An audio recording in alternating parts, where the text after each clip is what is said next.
Had a pleasure of hosting Her Majesty twice in recent years, once for the Chatham House Prize in 2019 when she gave it to David Attenborough, but 2014 was when we launched the Queen Elizabeth Academy for International Affairs. And I think one of the big challenges for institutions in London has been able to make sure that you're still well connected to young people around the world, engaging them in what London has to offer, what Britain has to offer as a place of independent thinking, which is what Chatham House about is as well.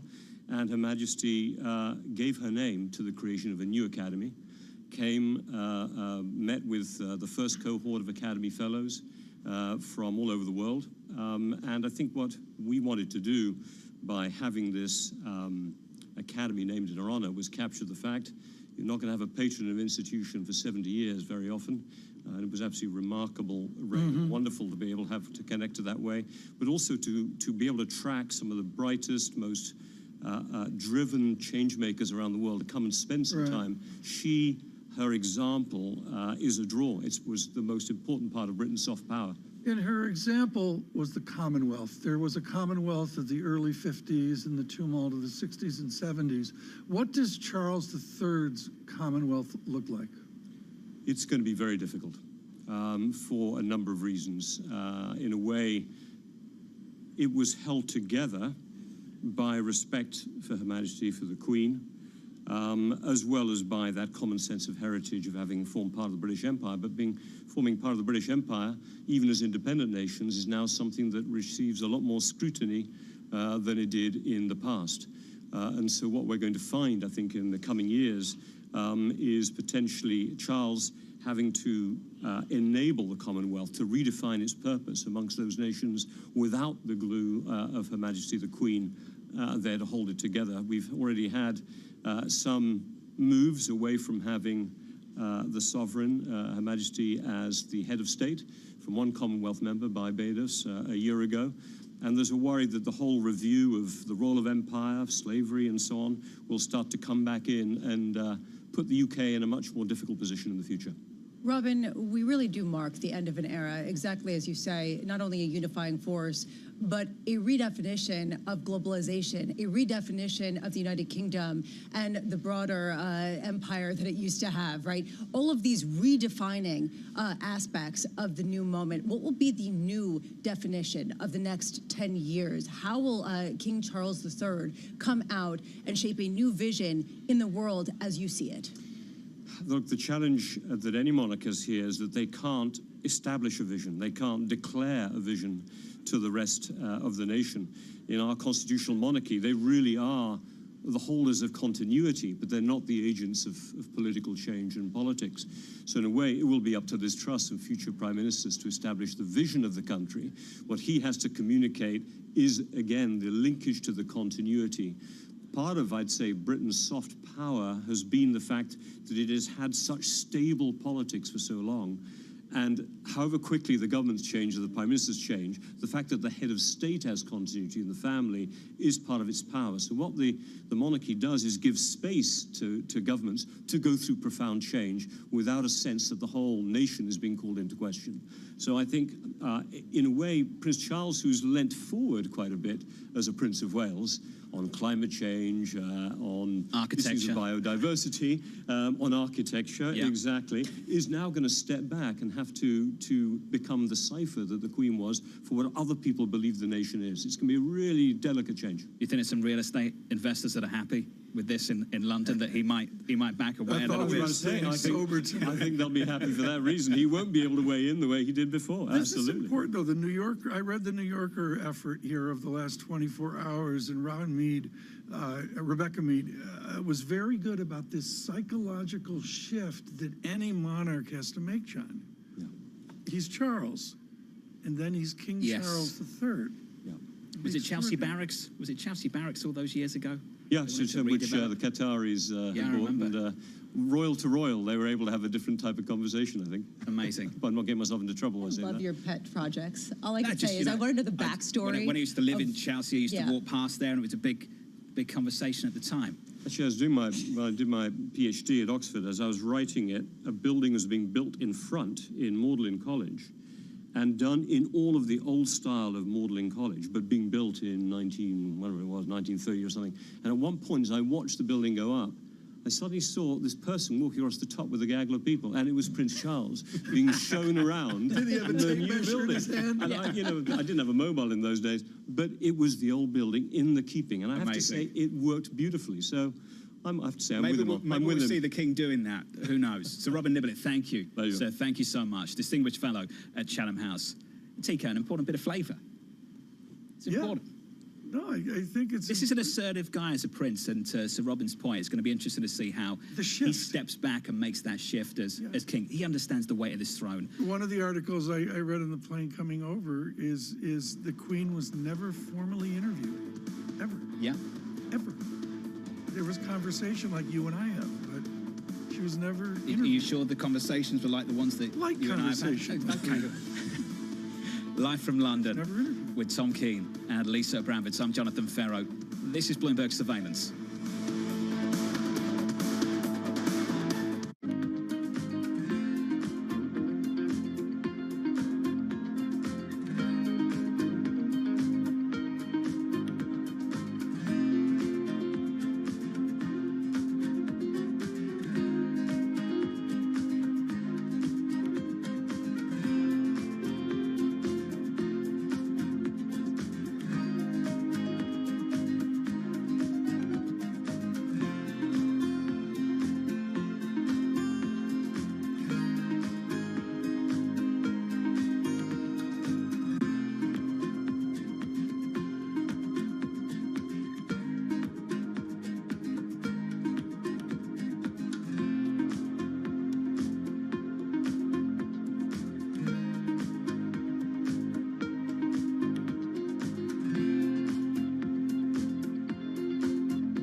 So is there more pressure when you're trying to win a basketball championship than when you're trying to please investors? Where's the greater pressure? Oh, I think it's definitely trying to win a championship.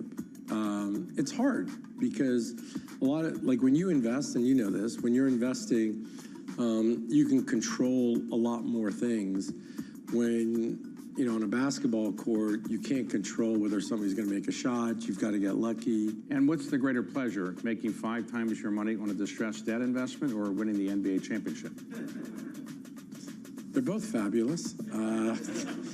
I wish I could do one each year. That would be great. But I think there's a great feeling in being right on an investment, that you've done a tremendous amount of work and you've made money for your clients, which I think is great. I think winning a championship it's a very surreal feeling because there's a whole city or state that is actually behind you. You know, we had 70,000 people at the finals, and we had them all outside. You had 17,000 in the stands, and then literally like 60,000 people outside. And when we won, like just the joy that you had brought to the city was phenomenal.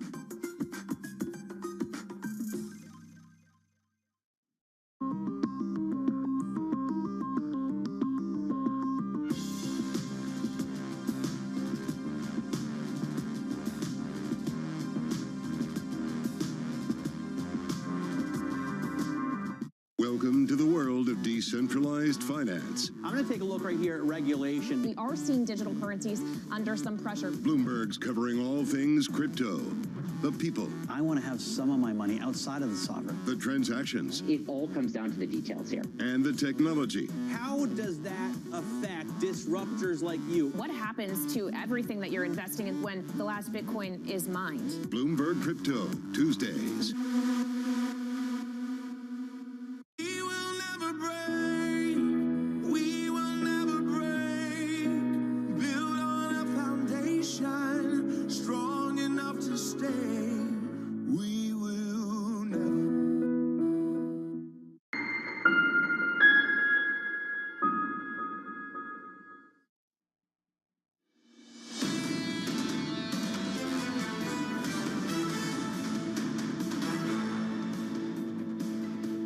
Live from London, for our audience worldwide, this is Bloomberg Surveillance on TV and radio. Alongside Tom Keene and Lisa Bramford, I'm Jonathan Ferro. We pause now for a moment of silence in remembrance of Queen Elizabeth II. Westminster Abbey's tenor bell and the state bell at St. Paul's Cathedral will ring over the city for the next hour.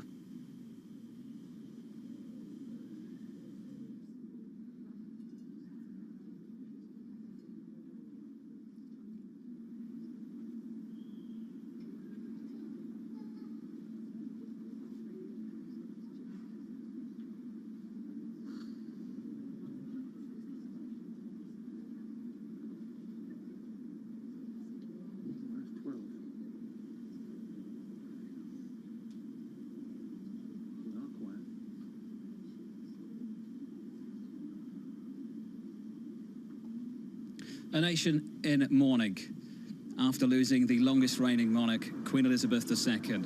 King Charles, the eldest of Elizabeth's 4 children, will formally be proclaimed the king at a ceremony dating back hundreds of years. At 73, as you've heard repeatedly over the last day or so, he becomes the oldest person to accede to the throne in British history. With Tom Keene and Lisa Bramford, I'm Jonathan Ferro. Got a lot to do over the next 10 days, Tom. Got to work through 10 days of mourning in this country, stay on top of the markets as well, and think about the future of this country in a very divided world. As Lisa mentioned earlier, the moment here, the shock of seeing Liz Truss with that hugely diverse and original cabinet being greeted by the Queen literally in her final hours of fragile 96 years old.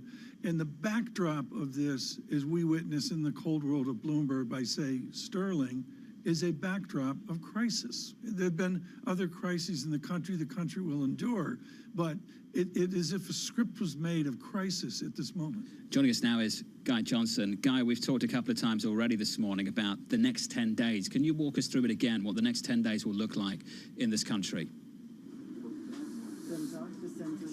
There'll be a lot of ceremony. I've just walked past 7 RHA, 7 Royal Horse Artillery, forming up just over the road from where I'm sitting now, Tom, at the Guards headquarters. They're making their way up to Hyde Park Corner. They will mark the Queen's death with a salute, a gun shot for every year that she reigned. It will continue from there. We will see a series of very, very ritualistic events taking place over the next few days that will mark the transition of power, John, from Queen Elizabeth to King Charles III. We will see a meeting of the Prime Minister and the new King. We will see a series of meetings of the various councils that are going to run the next 10 days. Ultimately, this is run by the Norfolks. They are and have historically always run the process of a funeral of a monarch.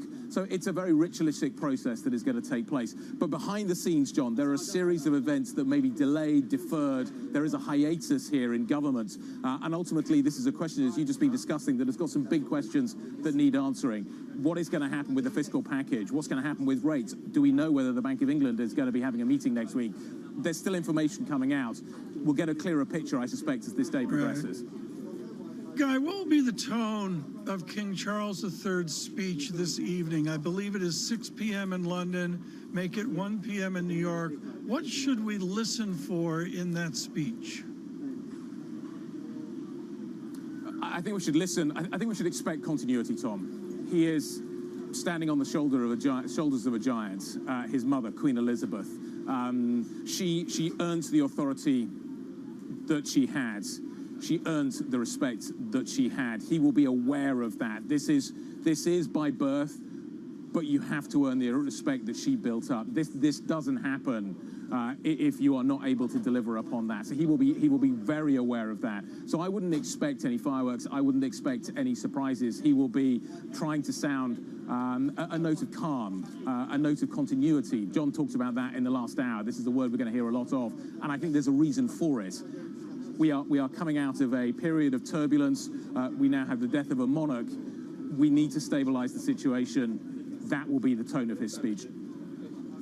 And it's a delicate moment because of exactly what you say. Some of the issues that are facing the nation that need to be addressed on a fiscal standpoint, and this comes as Liz Truss just announced, one of the biggest fiscal packages ever in the United Kingdom's history. When we talk about the process of what happens over the next 10 days, is Parliament in action? Is there governance in that kind of real way, hashing out some of these pretty significant plans that were just laid out?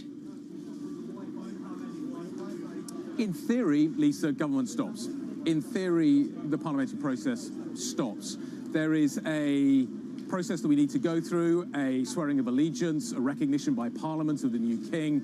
All of that will take place. We're going to get an extraordinary Saturday sitting tomorrow that is going to be for senior MPs. So that process will continue. Parliament has been recalled. Parliament is here and present in this process. But in answer to your question, which I think is are we going to learn the details of the fiscal package? Are we going to learn how it is going to be paid for? Are we going to understand what is happening on the monetary front in terms of how that is responding to that fiscal package? I suspect not. So this is a hiatus in that process. It is a delay in that process. And these are the details that the markets want. These are the details that the markets want to hear about. They want to know, are rates going to go up next week? If so, by how much? Are we going to have a meeting of the Bank of England? How are we going to pay for this fiscal package? How is the gilt market going to respond to that? How will ultimately it be paid for in terms of the way that the DMO is going to manage that? These are huge numbers that we're talking about. I suspect that we are going to see a delay in answering those questions. Guy, thank you. Guy Johnson outside of Buckingham Palace. We'll catch up with Guy Johnson throughout the afternoon here in London on TV and radio. I'm happy to say that joining us now is Sir Vince Cable, the former MP and visiting professor at the London School of Economics and Political Science. Sir Vince, fantastic to have you with us. Thanks for being with us. Inevitably, we'll talk about change and what will change with a new monarch on the throne. What will change for you, sir? Well, I was privileged as a Privy Councillor, Cabinet Minister, to dealt with Her Majesty, and I understand, as I've seen up close, the reasons why the country has such respect and affection for her, and so it is this moment is on the one hand very predicted. I mean, we all knew this was going to happen, but at the same time momentous. And you have a whole generation of people, 70 or under, you've lived your whole life in the Elizabethan age. I think for a politician, I'm now a retired politician, I think the significance was that although we had, great change, turbulence, big secular changes over time, the monarchy and the Queen was a kind of bedrock of continuity and stability throughout that. And remains one of the sort of underlying strengths of the country. And it rests upon the fact that it is a constitutional monarchy. It doesn't have a political role, and it will be very important that the new king, is seen by the world and the country as, totally non-political figure. Sir Vince, I think it's so important to speak to you here. I'd love to do a 2-hour conversation with you right now. If you look at your party history as a kid, when you were at Cambridge and on from there, Glasgow and such. And then you find that you were the chief economist for Royal Dutch Shell for a while as well. You have a backdrop here of this emergency moment for your United Kingdom. How does Charles III provide support to Prime Minister Truss?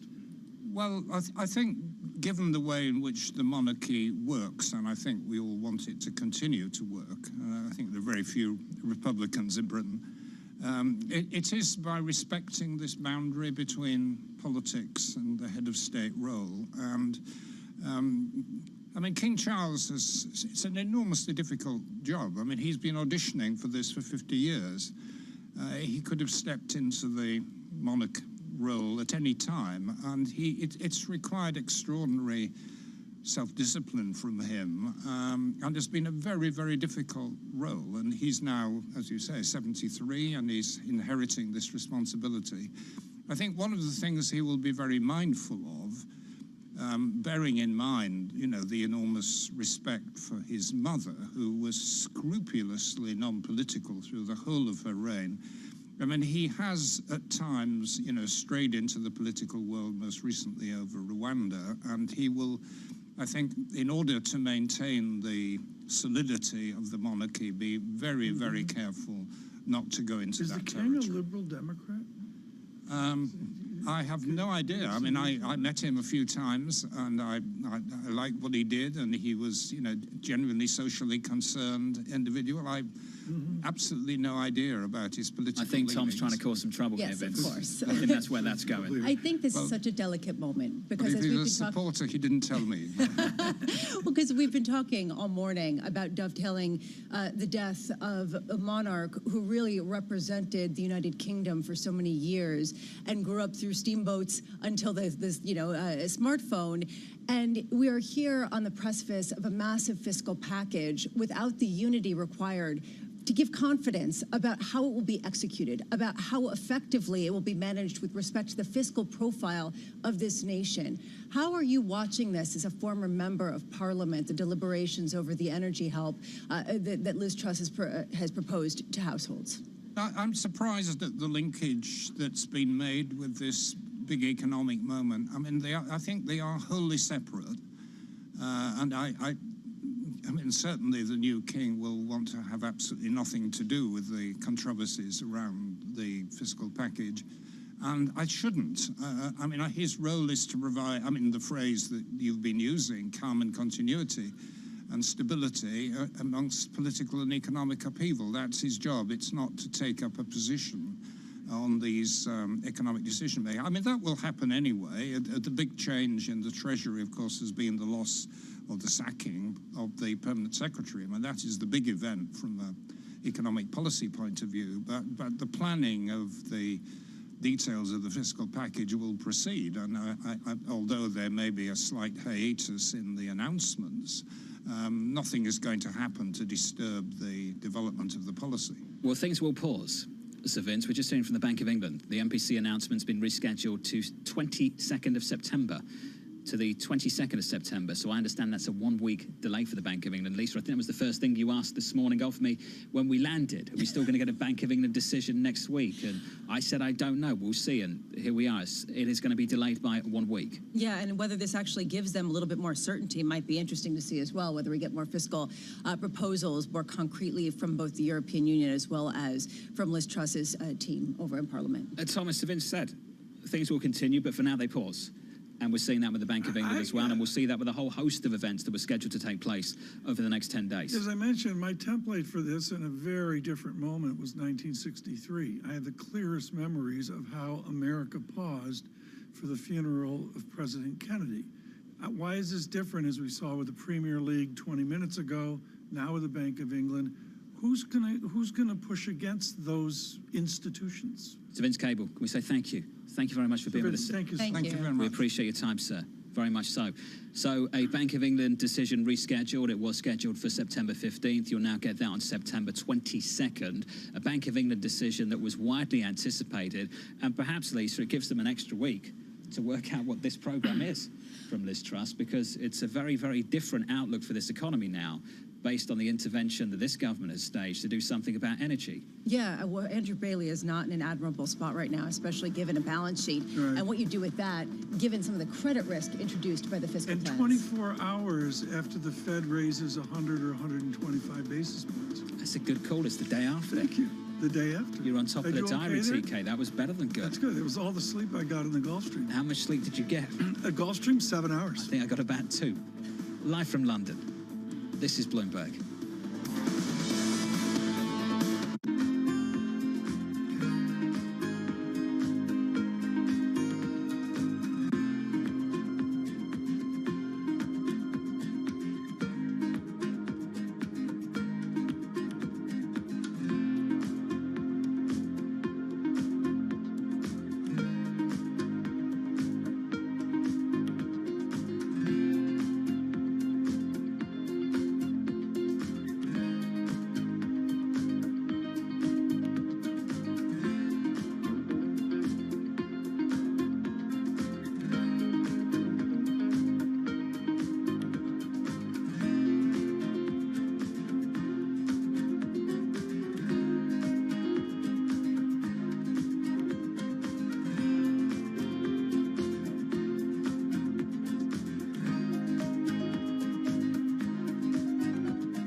Apple has identified its next big business, bringing advertisements to more parts of your iPhone.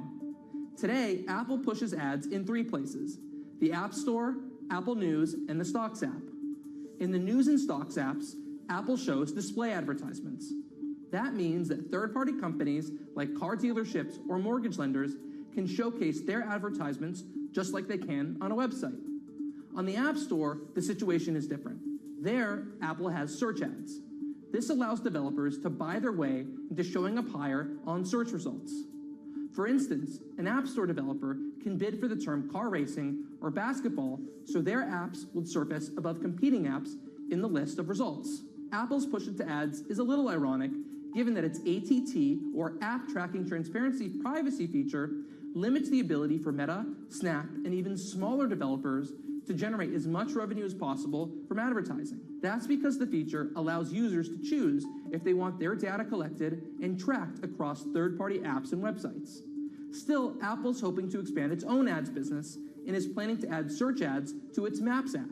Other areas where ads could eventually appear are in Apple Books and Apple Podcasts, along, maybe one day, with an ad-supported tier of Apple TV Plus to compete with new offerings from Netflix and other streaming video providers. I'm Mark Gurman. This is Power On. Access the financial world on demand. Hear from leading economists, policymakers, and industry experts via live and on-demand webinars, only from Bloomberg. Start exploring to see what's moving the markets. Visit Bloomberg.com/webinars. You will put a woman on Mars. You will bring forth global cooling. Because when you subscribe to Bloomberg, you won't just get news. You will get insight into limitless possibilities. Before you change the world, Bloomberg. Lots happening on Wall Street. I think Jay Powell said things that were indefensible. Need to catch up? This is Bloomberg Wall Street Week. I'm David Weston. We've got the information and insights. We think that's the next secular shift. From businesses most influential and instrumental. It's knocking it out of the ballpark. It's a challenging dynamic. This is a level of uncertainty that we haven't had to deal with. Bloomberg Wall Street Week, live tonight with replays all weekend on Bloomberg Television and Radio. BSO Now is your online home for weekly Boston Symphony Orchestra and Boston Pops performances. See new concerts that go behind the scenes, plus acclaimed archival concerts. Visit bso.org/now, where the music plays on. BSO season sponsor, Bank of America.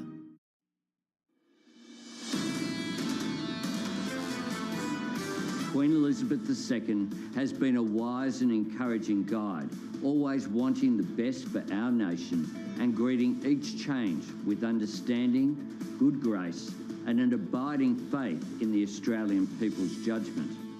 From her first trip here, it was clear Her Majesty had a special place in our hearts, and we in hers. The tributes pour in from heads of state around the world. That was Anthony Albanese, the Australian Prime Minister, live from London this morning. Good morning to you all in New York, and good afternoon to everyone elsewhere.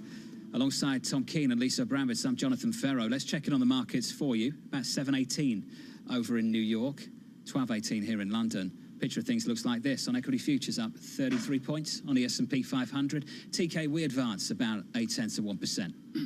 Downplaying the markets today, and I would say, John, a 22 handle on the VIX. We're back to 32,000, Dow 4,000, S&P 500. And I believe it was you, John, that spanned Binky Chadha's views at Deutsche Bank the other day of the spread, the diversity here, even from one strategist. I know, but come on. Ifs. I mean, we need to get Binky on the show, because I get on with Binky. I don't want to have a go at Binky, but the difference between recession and no recession can't be the S&P at 3,000 and the S&P at 4750. I know there's way more work that goes behind this. I wish radio could see you and I doing hand semaphores here, the way we're doing it. But you know, I seriously, I think the uncertainty here is extraordinary, which means to get to Sarah Hunt here in a moment is really quite important. Right, where's the intervention? You meant to stage the intervention. I was like, which intervention? You talking about monetary intervention or Tom John intervention? No, Lisa intervention. Lisa intervention. I'll come in and just stand between you guys. Carry on. We finally have a dollar break. I think that is the news item as we traveled across. A real euro-dollar pop. Yeah, we got That's a the euro pop, yen gave way finally, and we'll have to see where that goes. We welcome all of you from London, Lisa Bramowitz, John Farrow, and myself here for the next 10 days, and it will be an extraordinary ceremony at Westminster Abbey here in a number of days. Of course, many, I have to be honest, I'm presuming President and Dr. Biden will attend. I think we can presume. We can presume at this that. point, we can. I think we get heads of state from all around the world flying in. And we'll see how that evolves over the number of days with leadership from Anna Edwards and Guy Johnson. Right now, Sarah Hunt joins us, Chief Market Strategist at Alpine Saxon Woods, as we consider the markets. Sarah, I usually don't go market strategy with you. I'm much more interested in portfolio dynamics, but I believe we had a June rally. Is this a redux of what we lived in June? First of all, let me just say that from America, too, we mourn the passing of the Queen. It was amazing. She's been the Queen for my entire lifetime, and that is sort of a shock to everyone's system. So, you know, getting back to monetary policy, I'm not sure if it's a redux from June. I think that June was very much about the fact that we were going to pause and we had peak inflation, and we might be doing a mini version of that right here because you have seen oil prices come down. But I look at what's going on in Europe, and I look at what's going on with energy across the globe, and I have to say that it's hard to say that we're done with the high prices and how that's going to affect people. So I think right now you've got a little bit of relief in the dollar because the ECB hiked rates, so that swaps out that policy a little bit, so that gives a little relief to the dollar. That's helping equity markets. I'm not sure that it's a full redux in June, however. Sarah, can you just build on something you said about energy? Are you saying that you don't think we fully realize the consequences of the crisis we're in right now in places like Europe, or are you suggesting that that crisis is about to get worse? I really, you know, I'm a long-term energy person, so this goes back to weather, right? You know, years ago, you used to look at the weather forecast to see what you thought energy prices were going to do. And if we don't get a very severe winter, if we get a mild winter, I think that that's going to help a lot. But I still think that there's a lot of pressure there, and it's unclear how some of those pressures are going to be alleviated. There's been a big program in the UK just announced yesterday about how to fix that for consumers, but that doesn't really figure out how to fix that for the companies that have to deal with the input prices and how that's going to look overall. So I think that there's still a lot of uncertainty, and the idea that we're sitting here in September when the weather's fairly mild and feeling sanguine about it, I think is a little bit premature. Sarah, we've been talking all morning about Liz Truss and her recent plan to bring down energy costs for households and how she did not include a windfall tax. How much does the lack of inclusion of a windfall tax, the opposition there, the opposition in places in the United States as well, sort of feed into your bullish stance on energy companies? Well, I think to the extent that there's never any relief when prices collapse, I think that the windfall tax is a little bit of a difficult argument to make. On the other hand, certainly given the extraordinary circumstances that we're under, taking it off the table entirely doesn't help necessarily the situation because you're trying to look for some way to fund some of this relief that's going into what they're trying to do for households and for businesses. And Germany's going to have the same issue because you've already seen a lot of complaining from businesses and from consumers there, and they've got skyrocketing energy costs that makes production very difficult. So that's an industrial problem as well as a consumer problem. So how to pay for that becomes the question. And a lot of the policies that have taken years to get to where we are difficult to reverse. So I think that it's difficult to see how you see a situation resolving itself in a very easy manner, except for the fact that you've got some demand destruction going on, partially on the oil front because of China. But in general, talking about conservation doesn't have to be the malaise of the 70s, but it certainly could be part of the conversation. And that seems to be a little bit off. That hasn't been part of that package as well. Sarah Hunt, thank you, of Alpine Saxon Woods on the energy situation, what it means in the equity market as well. Lisa, it's uncapped liability. You and I have talked about this so many times now. You can't come up with a number for how much it's going to cost because it is uncapped liability. Right. Nobody can forecast the price of gas. Let's be clear about that. And I don't think anyone right now can get in the mind of a dictator in Russia and what he's going to do to gas supplies, or for that matter, how Europeans are going to respond to it if it gets a whole lot worse from here. Because it's not just the war, it's the response, the policy response to that war that's taken us to this place. With that in mind, Lisa, the stance on the windfall tax is based on where we are now. Now, if you tell me down the road through next year that energy prices, gas prices are going to explode higher again, and the UK, the British government, has to cover the difference, the fatter margins for the energy companies, and they're on the hook for that, and those profits get bigger and bigger and bigger, all of this depends on what happens with the gas price. Where we are right now, they're telling us no windfall tax. If you tell me we get another 10, 20, 30, 40% rally in the price of gas, do you think that position holds? And I don't think we know the answer to that. Well, I think that it would become politically untenable. I think that we can say that with some certainty, that if the big energy companies are making bank and they're not investing, as was the plan, as is the big opposition to the windfall tax, if they're not investing in becoming energy independent by what, 2030, I think that sure, they wanted, then but it might become they're financially untenable as well. But that's what I'm saying. So in other words, in the short term, it might become financially and politically infeasible, at which point they will revisit it. But it's interesting to see where the emphasis is on right now, even as they try to raise money with some very skeptical foreign investors. A weaker currency or high yields?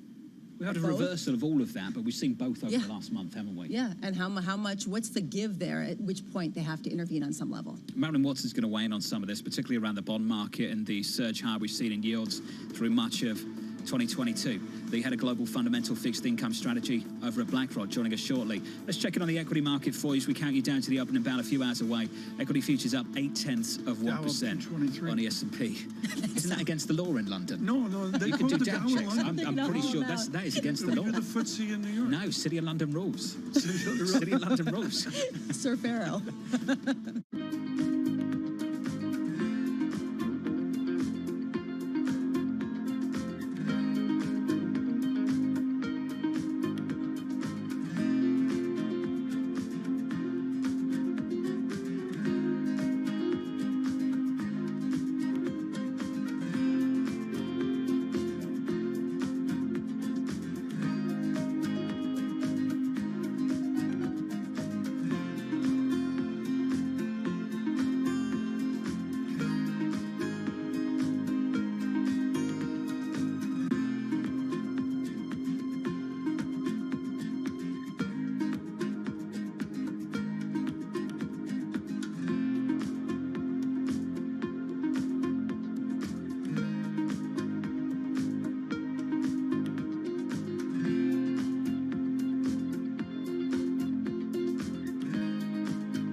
No one covers the world like Bloomberg. We have to get interest rates higher and bring inflation back to our target. 33 million people have been affected by this flooding in the monsoon. Disruption is the whole point of a strike. With unmatched reach and resources from more than 120 countries, the moment news breaks, 24 hours a day.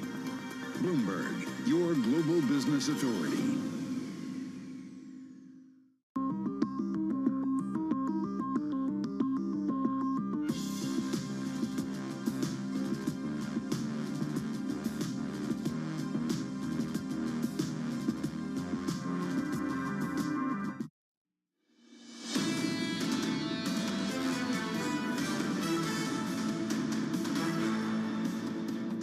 Live from London, a nation in the morning. Good afternoon to you from London, alongside Tom Keane and Lisa Abramowitz. I'm Jonathan Ferro. Checking the markets for you, with equity futures pushing higher, building on the gains of yesterday in the equity market on the S&P 500. We climb higher by 0.8%. Yields lower by 5 or 6 basis points on a 10-year, 326.20.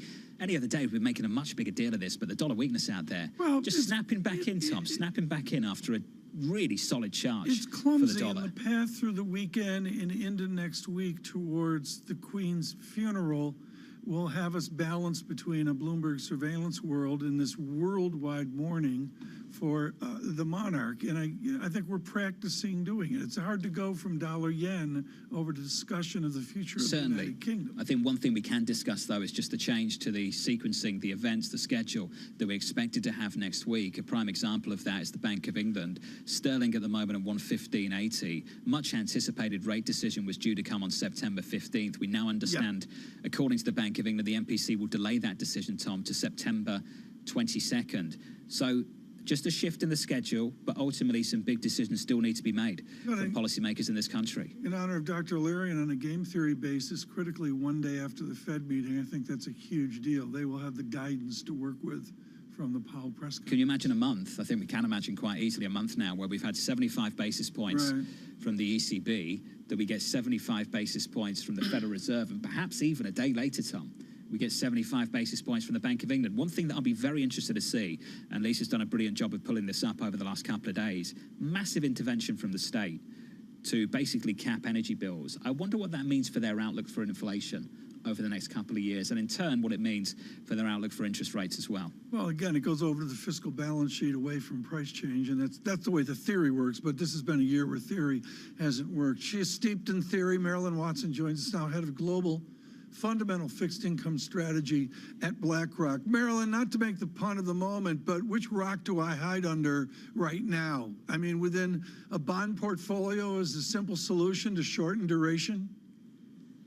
So I think, as you say, there are a lot of moving parts at the moment, particularly as we have the ECB, we've got the Fed coming up in a couple of weeks' time. Obviously, the Bank of England have shifted slightly out their date as well. But we are seeing a lot of volatility in the markets at the moment, and I think you've hit the nail on the head there in terms of where do you find some yield, where do you find maybe a little bit of safety in the markets. I certainly think now the shifts that we've seen in terms of yield and in terms of spread, we do see a lot more attractive carry in the market, whether it's in US duration. We've seen obviously rates there, particularly at the front end, shift significantly. And I do think if you're looking sort of at the front end in terms of quality carry, then now I do think there are some very attractive areas for you to invest in fixed income. But we are expecting to see this continued volatility going forward over the next few months as we have inflation still incredibly high in the US, in the Eurozone, and elsewhere, and a lot of decisions to be made. On a nonlinear basis, the path from under 2% on a 10-year yield in March and up we go. If we do break out where many expect to go, 3.5%, 3.65%, 3.9% 10-year yield, how does that change your world? So it doesn't change it that significantly in the fact that I think we, along with many other investors, are still relatively cautious around the rate path going forward in terms of where the peak might be in terms of rates. We expect it to peak, the terminal rate to be maybe around just under 4%.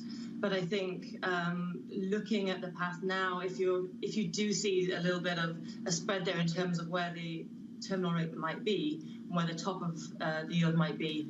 I think we're expecting that. We're expecting volatility. I think a lot of the investors are expecting the same as well. We still have a lot of money invested, in very safe assets. We have money still on the sidelines in terms of cash. We do expect to see a lot more supply going forward. Expect to see a lot of opportunities, actually. So I think, looking at the market at the moment, as we do have, quantitative tightening going on, as the Fed is reducing its balance sheet, as rates continue to rise in the US and elsewhere, we can actually use this volatility to take advantage of valuations where we see them. So let's talk about some of the guides that you use, Marilyn, when you're looking for opportunities at a time when we have inflation that just may, come down to 8.1% in the Euro region, or that's the expectation on average, and then go down to 2.8% several years from now. This is the baseline, and some would say even optimistic projection from the ECB. We've got the same kind of talk from the Federal Reserve. How do you factor inflation into your forecast? Is that the reason why you're underweight duration, or is it the fiscal response that really has your attention? So it's both, and I think the fiscal packages that you mentioned and the fiscal response are going to play into inflation going forward as well, and potentially they might make the job of central banks that little bit harder if we do have these very sizable packages that we're seeing coming through from the UK, the US, and in the Eurozone as well. Inflation does play obviously a very key role in terms of central bank monetary policy, but also obviously the yields of bonds going forward, and it is something that we do pay very keen attention to. Here in the US, obviously next week we have some very significant data coming out in terms of inflation, CPI, PPI, and the Fed will obviously be paying very close attention to those as it then goes into the following week. Its monetary policy stance announcement. The Fed have announced that they are going to continue to be very aggressive in terms of trying to get inflation back down towards their 2% target. And so inflation does play a very key role. And I think at the moment, in terms of central banks, they're also very concerned about credibility and the fact that investors, they don't want investors to be anchored in higher inflation expectations. It's very important for them, for investors and for the market, to see inflation coming down and to view the credibility of central banks in bringing that inflation rate down. And I think that is absolutely critical. Marilyn, when you talk about the idea of credibility, we talk about the idea that the ECB is not projecting a recession, even as they get inflation down at a time when even the CEO of Deutsche Bank is saying that a recession is all but inevitable in Europe's biggest economy. What does that do for their credibility, that we are not hearing the recession calls from the central bank to a Wall Street, to a city in London, to the rest of Europe that's seeing a very different picture? Yeah, so I think in terms of their credibility, the very aggressive hawkish stance that they took yesterday in terms of raising rates by 75 basis points, by announcing that they're going to continue to raise rates on a pretty aggressive path.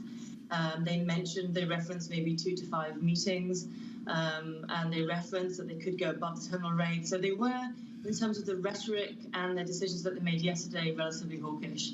However, I think it took a lot of the market by surprise that the growth forecasts, particularly for this year, were much higher than I think a lot of people expected, and next year still a very positive number, albeit much lower in terms of GDP. I think there's just so much uncertainty out there. I do think there's a lag in terms of some of the data coming through for the Eurozone GDP numbers, but the huge amount of uncertainty that we have yet to see as we go into winter in terms of the impact of energy prices, that will have, potentially a negative impact on GDP further and more that has been priced in at the moment. I think that's the difficulty. So if you were to have a fan chart, I think you'd see it would be very, very wide in terms of what the ECB were projecting. But that middle number, I think, potentially they're aiming maybe for a positive number, but I think the risk of uncertainty is very, very high at the moment. Marilyn Watson of BlackRock. Marilyn, thank you. Marilyn, thank you. Right now, we're getting tributes to the late Queen in Parliament. Let's drop by and take a listen. Cheer up the nation, how to lead a celebration. I remember her innocent joy more than 10 years ago after the opening ceremony of the London Olympics, when I told her that the leader of a friendly Middle Eastern country seemed actually to believe that she had jumped out of a helicopter in a pink dress and parachuted into the stadium. And I remember her equal pleasure on being told just a few weeks ago that she had been a smash hit in her performance with Paddington Bear. And perhaps more importantly, she knew how to keep us going when times were toughest. In 1940, when this country and this democracy faced the real possibility of extinction, she gave a broadcast, aged only 14, that was intended to reassure the children of Britain. She said then, "We know, every one of us, that in the end, all will be well." She was right. And she was right again in the darkest days of the COVID pandemic, when she came on our screens and told us that we would meet again. And we did.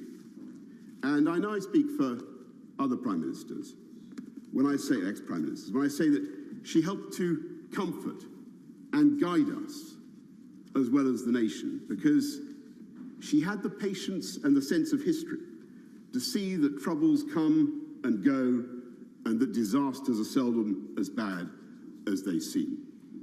And it was that indomitability, that humor, that work ethic, and that sense of history, which together made her Elizabeth the Great. And when I call her that, I should add one, Elizabeth the Great, I should add one final quality, of course, which was her humility. Her single-bar electric fire Tupperware using refusal to be grand.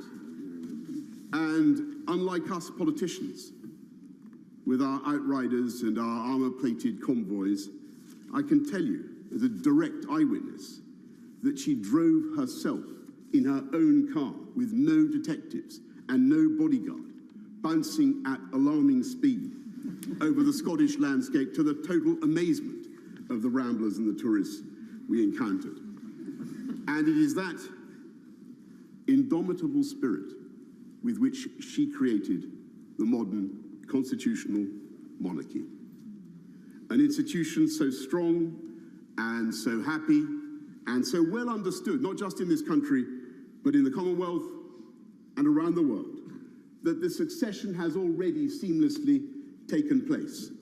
And I believe she would regard it as her own highest achievement, that her son, Charles III, will clearly and amply follow her own extraordinary standards of duty and service. And the fact that today we can say with such confidence, God save the King, is a tribute to him, but above all to Elizabeth the Great, who worked so hard. The former Prime Minister Boris Johnson paying tribute to Queen Elizabeth II.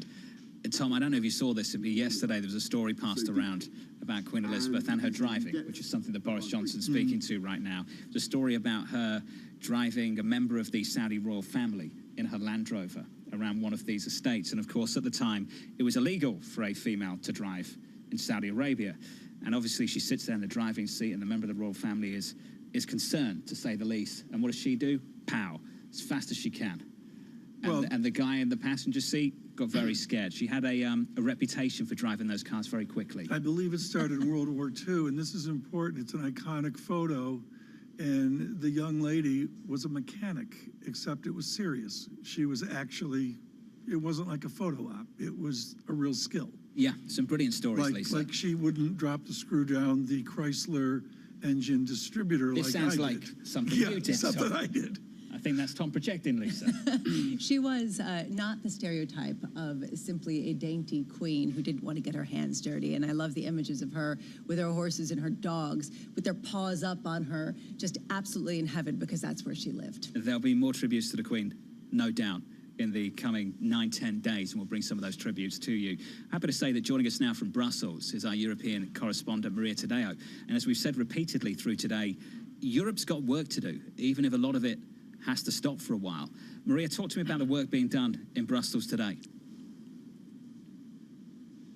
Well, Jonathan, there is a meeting which is still going on, and I can tell you I've been here since 8 a.m., and this is still going now 4 hours. This is energy ministers. Remember, this emergency meeting was called a week ago when it really did feel the energy market in Europe was about to break. Now, the idea, the goal in this meeting, of course, was to stabilize the market, to bring down prices. We know that European energy ministers have been talking about a cap on Russian gas, but what I hear is that inside the room at this stage, there is no deal, there is no agreement, and in fact, I had a contact who told me, if I were you, I would really tone down the expectations because this is still a long road ahead. And what I understand is essentially the issue here is there's an active debate in terms of should you put a price cap on all gas? These are European countries that trade with each other, or should you just do it on Russian gas? That would affect countries like Germany, but it's a very small percentage. But overall, strip away the jargon, what it shows is that Europe has a big problem, but they don't have a solution. Maria, you're a font of wisdom in reading in Brussels about what the experts tell the politicians. Do the economists agree that a price cap is efficacious?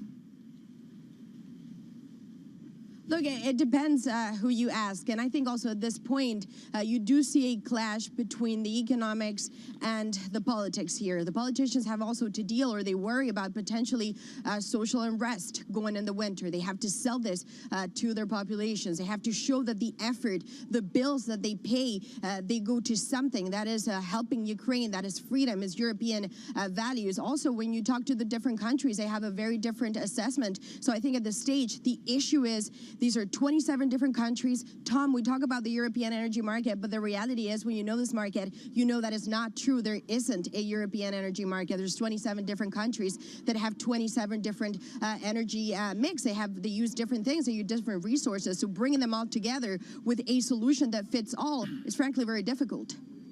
Maria, to that point, the fact that there is not a European energy crisis, but a specific Germany and Italy and France crisis, is this really an energy challenge for most nations and a German energy crisis? Is that really what we're talking about? Well, it is for Germany because this is the biggest economy. It would be, well, incredibly naive to think that the euro area can go by with the biggest economy and export machine going into recession. Everyone here understands, and I know sometimes we talked about the revenge of the southern European countries. Well, I can tell you very well they do not want Germany to go into a recession because this would have ripple-down effects on everyone else. It would also have it on the FX. It would have it on the euro, too. They don't want to see that. But Lisa, you made a very good point. When you look at Germany, this is a gas crisis. When you look at the French, this is a nuclear electricity crisis. That is fundamentally the issue here. You're looking at a market that is being hit from all sides by different reasons. So finding a solution that works for all, it is incredibly hard. And plus, on top of that, you need to be able to sell it politically at home.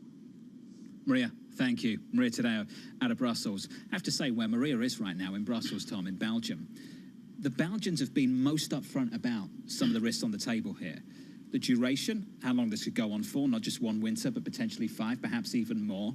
And also the prospect of a sudden stop to the economy if this whole energy crisis gets a whole lot worse. We're hearing that kind of language from the Belgians, and I don't think we're hearing that elsewhere in quite the same way. The backdrop to me on this as well, and it speaks to King Charles III's effort on climate change and what the British have done there, frankly, with Prime Minister Johnson's effort, I should point out as well, is the idea of what do we do forward on energy in Europe. It was something to be in the plane and see Rotterdam to the east. When you look at Rotterdam coal in the last year, that's something no one, including the government of the United Kingdom, expected 12 months ago. Did your flight go over Rotterdam? No, no. Did you go a different way? No, we went in. I don't even know the airport. Once he said it, I said, I looked out the window and I said, "Is that Gatwick?" And they said, "No." You got confused. They said it was Rotterdam. No. I just was looking at Rotterdam because of Rotterdam coal, and whether it's Nat Gas or it's Rotterdam coal or Newcastle coal, which is in Australia, not near Perth though. But if you look at all these different stories, none of this a year ago was a discussion. Lisa, you want to translate? I'm going to just pivot completely. I'm not going to translate. I'm not even going to attempt to. I'm just going to take this in a little bit of a slightly different direction, which is talking about the different crises. what are the different solutions, and are they market-based? And I think about the fact, I keep going back to this, that gasoline in the United States has fallen for 86 consecutive days. Is this because of demand destruction that will lead to lower energy prices naturally, or is this due to an artificiality by the government in terms of opening up the Strategic Petroleum Reserve? One of our favorite guests is Darwei Kung, portfolio manager, head of commodities at DWS, with terrific experience in commodities, and particularly away from the usual four stories we talk about in the West. He's truly global, truly encyclopedic. What is a story, Darwei, right now in commodities that you don't hear in the media? What is the backstory for the fourth quarter of 2022? Well, clearly, the energy part is a very big part of commodity market, and what's going on in Europe today really is a result of the fact that there's less gas available now. Russian gas is not being delivered to Europe. But we should focus more, not just in the immediate situation, but also what happens after this winter. In some ways, Europe has been very lucky this year. The drought condition from 2021 did not repeat itself in Asia. So there's more available liquid natural gas for Europe because Asian demand went down earlier part of the summer. That may not repeat next year given how drought is affecting China today. And as well as the COVID-19 situation in China actually reduced energy demand for China. And we may actually see oil demand for China actually have a year-over-year decline result. And that's actually very helpful for Europe this year. I'm not sure if that will repeat again next year. Right. Darwei, that great observation, and John Farrell mentioned this an hour and a half ago or so. We really don't know the winter that is coming in Europe. How naive are we about what cold actually does to your world? Clearly, you would cause the energy price to spike if the demand suddenly increases because of the weather condition. And there's limited amount of switching that could be available to Europe at this point.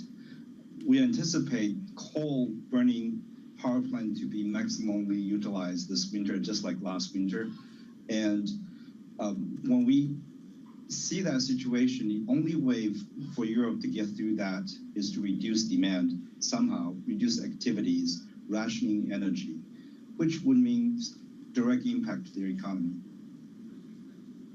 Darwei, I remember when we talked with you earlier this year, and you said you could see oil prices climbing, crude climbing beyond $150 a barrel or beyond in the wake of some of the concerns about supply. We now have had a supply cut by OPEC plus members on the prospect of weaker demand. Do you stand by some of those earlier forecasts, or do you think that the likelihood of recession in a number of different regions has completely changed the landscape?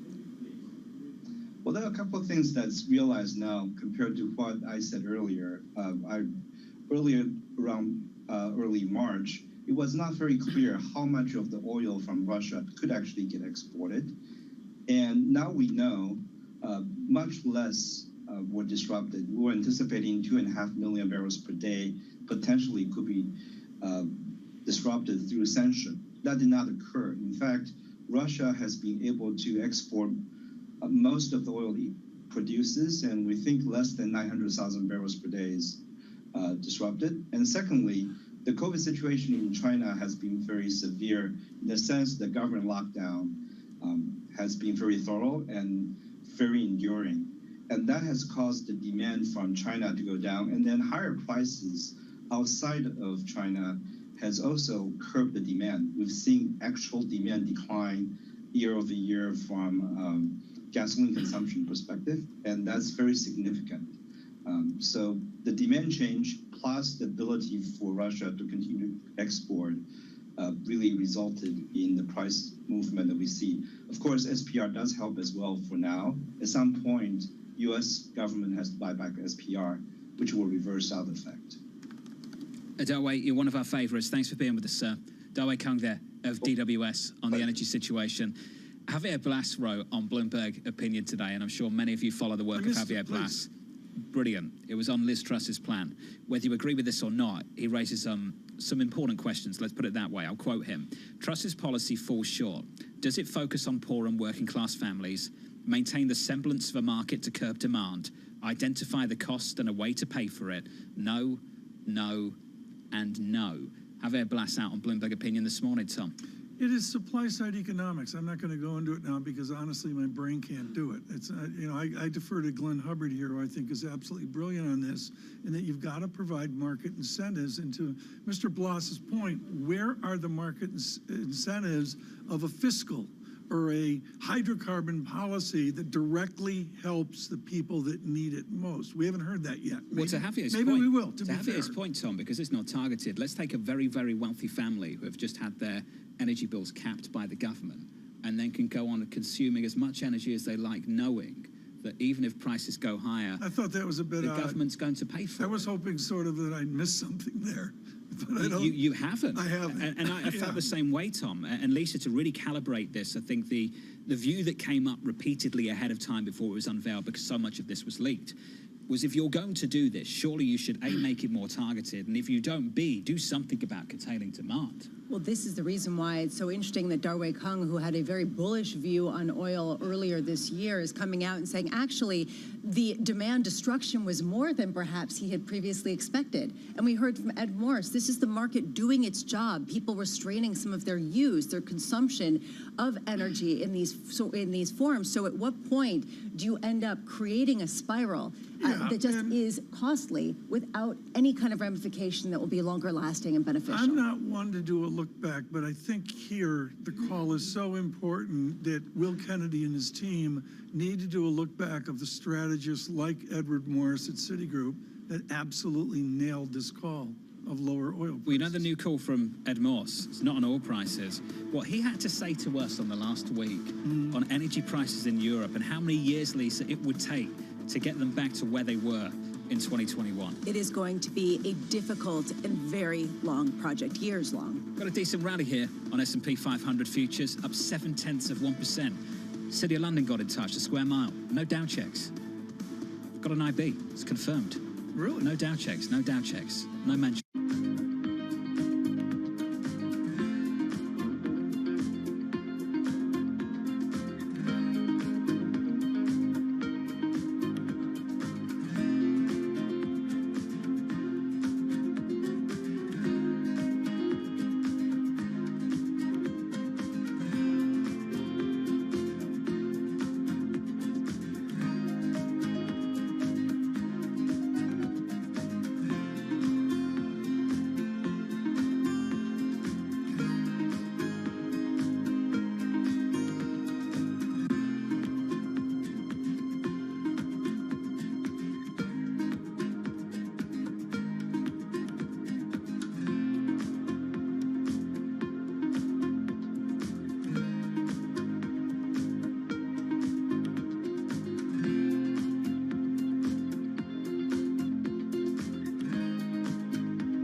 Should we anticipate that you will have regulations clarifying what the SEC is going to do on cryptocurrencies and related kinds of things in the near future?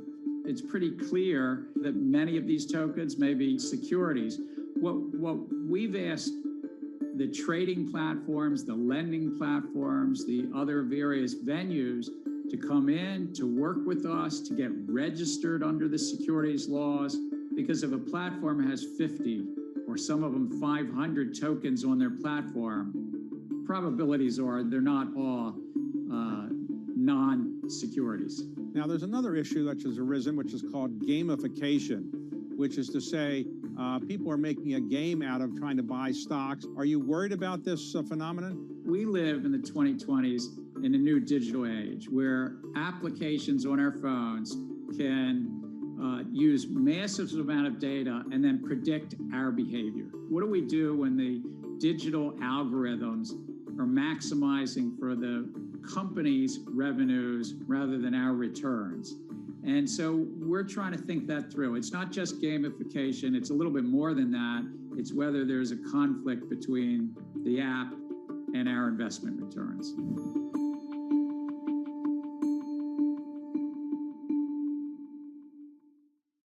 Power, policy, politics. From the White House to the Hill, Bloomberg covers the leaders in legislation. That was really a tectonic shift for this White House. The theory of this bill, as I understand it, is there'll be a multiplier effect. How did Democrats mobilize specifically younger voters? Bringing you the political news you need to know. The president has made it very clear that this is a significant focus.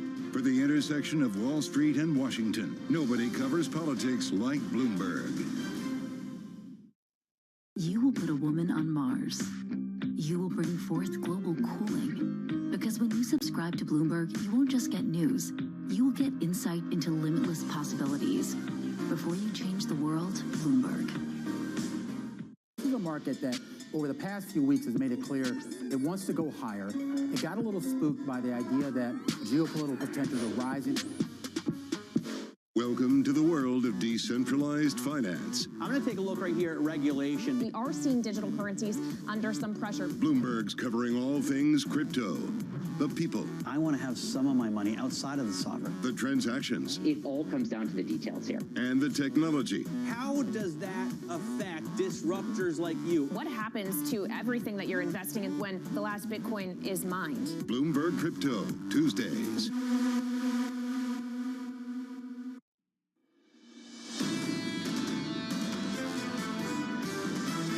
Queen Elizabeth II was the rock on which modern Britain was built. I had the opportunity to meet her before she passed, and she was an incredibly gracious and decent woman. She served us all with strength and wisdom for 70 years. Her Majesty was a rare and reassuring constant amidst rapid change. She was the very spirit of Great Britain, and that spirit will endure.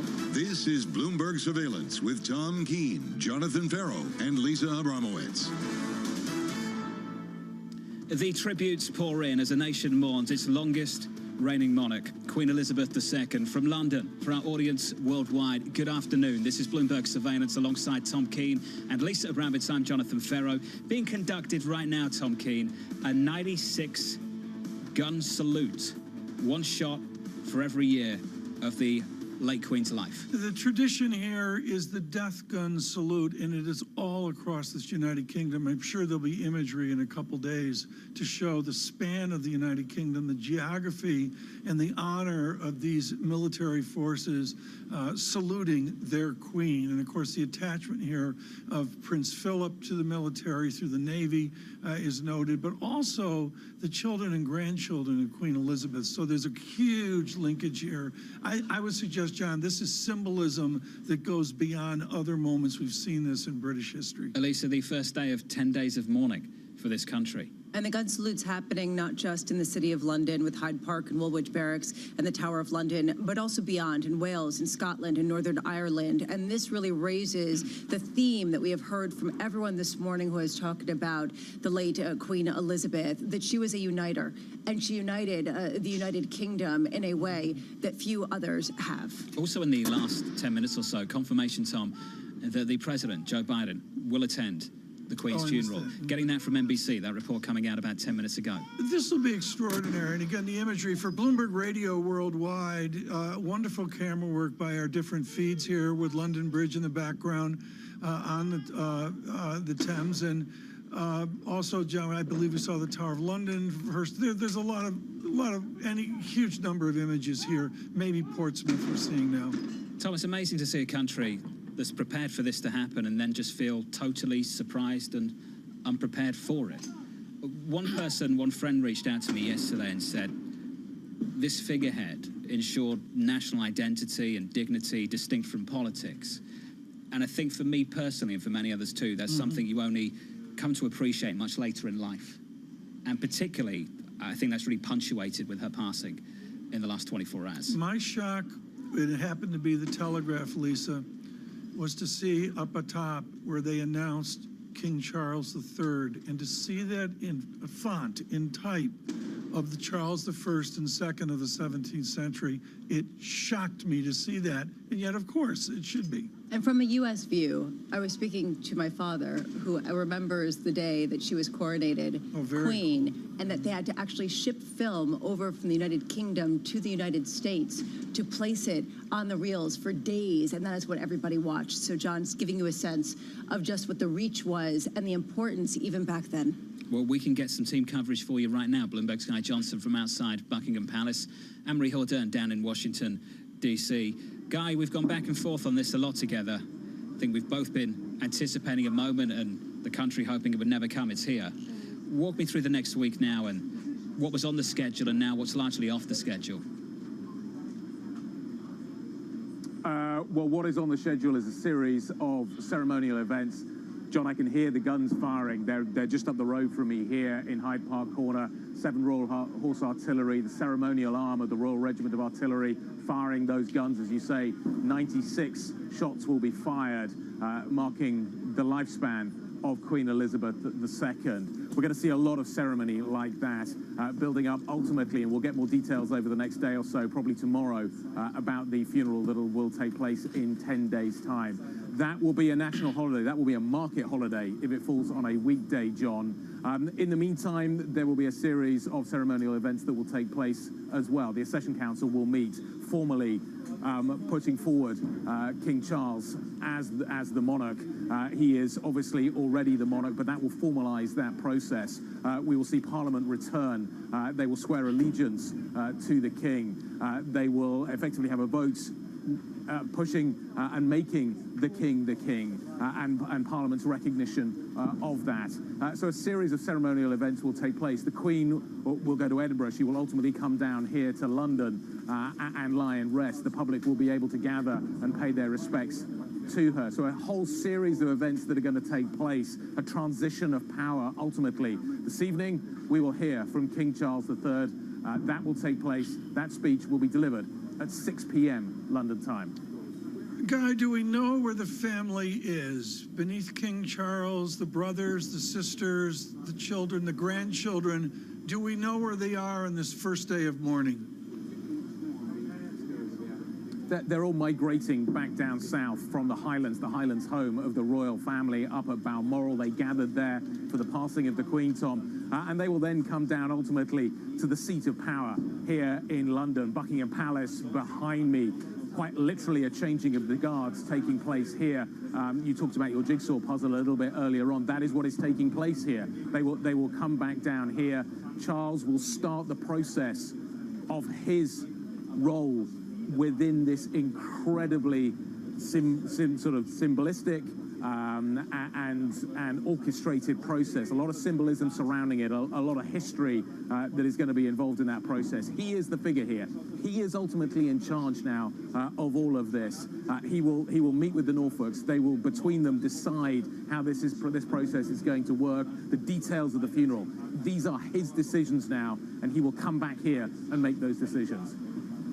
Anne-Marie, from the United States perspective, we did learn that President Biden is going to attend the Queen's funeral. He talked fondly about his experiences with her. We know that she had quite a relationship also with the Obama family and many other presidents. I believe it was 14 that she was the Queen through. I'm wondering what this means in terms of the U.S.-UK relationship, how this sort of crystallized that over the years, considering that it is considered a non-political job, and yet in some ways is one of the key ambassadorial roles. And also the key to that role was Queen Elizabeth II. She was the constant, as you mentioned, in these 14 presidential administrations that she had a relationship with. The only individual she didn't personally meet was Lyndon B. Johnson, but it started out when she was a princess and she stayed at Blair House because the White House was undergoing renovations under Truman, that this relationship between Queen Elizabeth II and these presidents started. There's tons of memories that you heard an outpouring, whether it was Senator Schumer talking about the fact that she was the first British monarch to give a joint address to Congress. And then obviously, lastly, President Biden saw her just last summer with First Lady Jill Biden at Windsor Castle. And there was just an outpouring of love. And I think this summed it up in the president's statement yesterday. She was a stateswoman of unmatched dignity and constancy who deepened the bedrock alliance between the United Kingdom and the United States. She helped make our relationship special. Getting to your point, Lisa, this quote-unquote special relationship, this was something that all presidents really found fondness with the Queen. And of course, it comes at the backdrop of a difficult moment politically and economically for the United Kingdom with this new prime minister that's being ushered in and what she is facing, which is double-digit inflation, a potential recession, and sky-high energy bills. A new leadership in more ways than one over the last week in this country. Anne-Marie, just to wrap things up, have you got a decent picture yet of who from Washington will be attending this funeral in the coming week or so? Well, the president said yesterday to a Daily Mail reporter as he was leaving the DNC, where he started those political remarks about the midterms, talking about Queen Elizabeth II, that yes, probably he'll be going, and NBC is reporting that. So it'll be him and the First Lady. We do have Secretary of State Antony Blinken, who was just in Kiev yesterday, in Brussels today, meeting with Jens Stoltenberg of NATO. He's already in Brussels. I imagine potentially he would also be attending, maybe the vice president. We don't know. This is speculation, but obviously the U.S. is going to want to send a very strong message at this moment. AMH, thank you. Anne-Marie down in Washington, Guy Johnson outside of Buckingham Palace. As Guy pointed out moments ago, an address from the King, a telephone address at 6 p.m. local time, Tom, so that's 1 p.m. Eastern time. Get that one in the diary. King Charles will be addressing the nation, Tom, a little bit later. In the world, I would suggest, John, much more than that. It would be addressing the Commonwealth, sure. Addressing the world, and as we heard from Robin Niblett, there's a terrific mystery here. I mentioned the New Yorker magazine article of the last 48 hours. There's a terrific mystery here of who this new King Charles III will be. What was interesting about what Sir Robin had to say is how assertive a Prince Charles was on certain issues. Architecture you mentioned. Specifically, and other topics too. And Lisa, perhaps how, as king, he will have to take a step back and become a different kind of person. Right, much more of a diplomat, someone towing the line and not necessarily putting forward his own agenda, but celebrating the agenda of others and pushing it forward. What I am curious to see is the role of Prince William, who will be the inevitable follower on to Prince Charles III, and who will come on because Prince Charles is the oldest person to ascend to the monarchy. So what will his role be? What will he push forward? Where is his popularity in this too? Do you think Chairman Powell would like to schedule an address? That was a joke. I'm not going there. Maybe it's too early. Maybe he'll just postpone the meeting. Can a program with someone else, Tom, a little bit later. Hey? We should explain to our audience on radio and television. They already know. Come on, they already know. Lisa Bramwitz, John Farrow, and I, that in this good spirit and a huge part of our team joining us in London for these 10 days, I must say, there's a bit of sleep deprivation this Friday.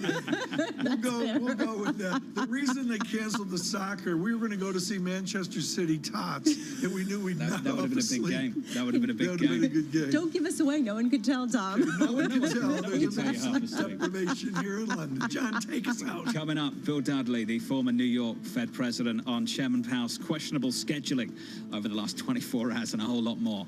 From New York and London and worldwide, this is Bloomberg. Keeping you up to date with news from around the world with the first word, I'm Lisa Mateo. The face of the United Kingdom is changing. Within hours, Charles will be formally proclaimed king in a ceremony dating back hundreds of years. He is succeeding his mother, who was the country's longest reigning monarch, when she died Thursday at the age of 96. Her death set off a 10-day mourning period that will end with a state funeral at Westminster Abbey. European Union energy ministers hold an emergency meeting in Brussels today.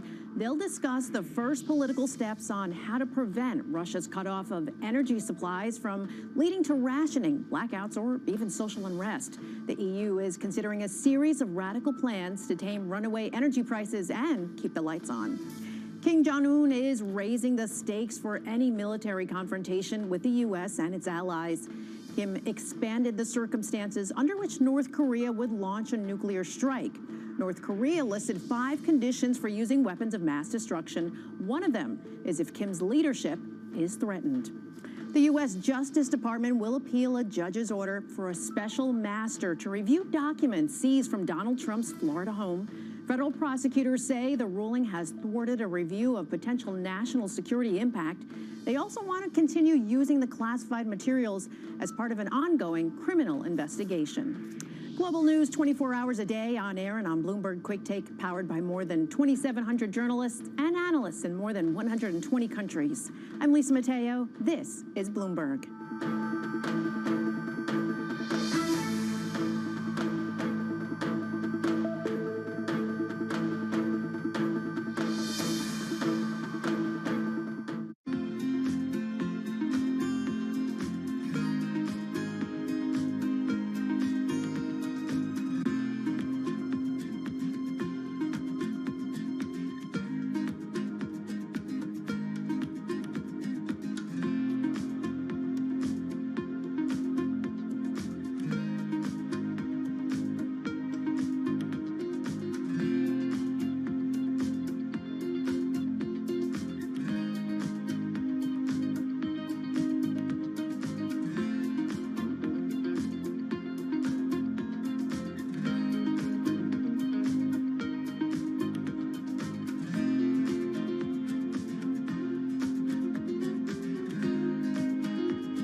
To name a couple of your babies. I don't know if I'm asking you to choose amongst your children, but you know, some of the most recognizable buildings by you, of course, the Millennium Bridge, London City Hall, the Reichstag, and the Great Court British Museum. What was your favorite project to do? The Reichstag does stand out because, first of all, it's an energy manifesto. So it transformed something that was dependent on fossil fuels. It uses all the technology to produce something which is essentially carbon neutral. And as a public building, that's a statement. It's a symbol of a city, it's a symbol of a nation. It incorporates works of art. It's recycling an existing building, which, as I mentioned earlier, is the ultimate in sustainability. If you can give a new life to a building, it also creates public space at the roof level. It is the most visited parliament in the world, so it puts the public above the politicians who are answerable to them. And that, of course, was made possible by the politicians. So it's a demonstration of democracy in action.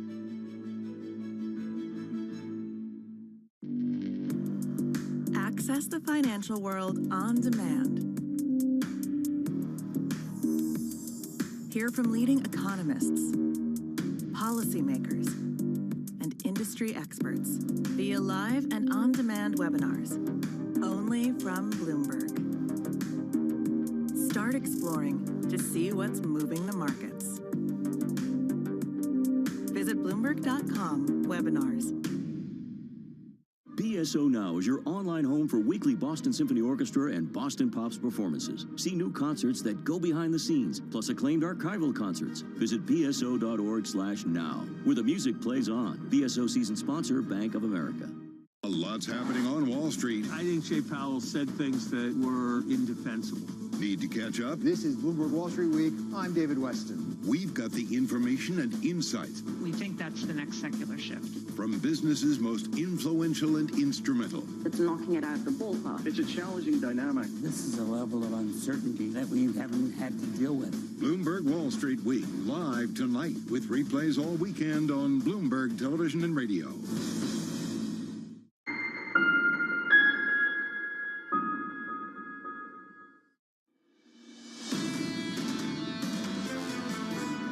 Think what we asked of her and think what she gave. She showed the world not just how to reign over a people, she showed the world how to give, how to love, and how to serve. And as we look back at that vast arc of service. Its sheer duration is almost impossible to take in. A beautiful tribute in Parliament from the former Prime Minister Boris Johnson just moments ago, a tribute to Britain's longest reigning monarch. Live from London, good afternoon to you. Alongside Tom Keane and Lisa Bramwitz, I'm Jonathan Ferro. We're about an hour and 12 minutes away from the opening bell in New York City. The state of things in financial markets looks a little something like this. Equity futures bouncing back the last couple of days. We add to it by about 30 points on the S&P 500, up 29, up 0.7%. Yields back in, lower, down, negative 4 basis points on a 10-year to 327.53. Bit of dollar weakness out there, Tom. Euro dollar 100.42. Euro dollar, that currency pair positive, almost half of 1%. One of our great inventions, the Bloomberg Financial Conditions Index, John, shows a more accommodative, less restrictive state of financial conditions. That's not what Chairman Powell wants. Is that an unwarranted easing of financial conditions, would you say? I would suggest it is something worth watching into the weekend and into the Monday open. You know who we need to call? 1-800-Kashkari. Who likes to offer commentary, Gramo, on whether the market should be where the market is. I think Tom is about to offer forward guidance. I think that that's illegal. So I do think, though... Is Kashkari speaking Saturday, Sunday, and Monday? So, exactly. He may well be. Oh, we just as well. And we're thrilled that you're with us, folks, on radio and television.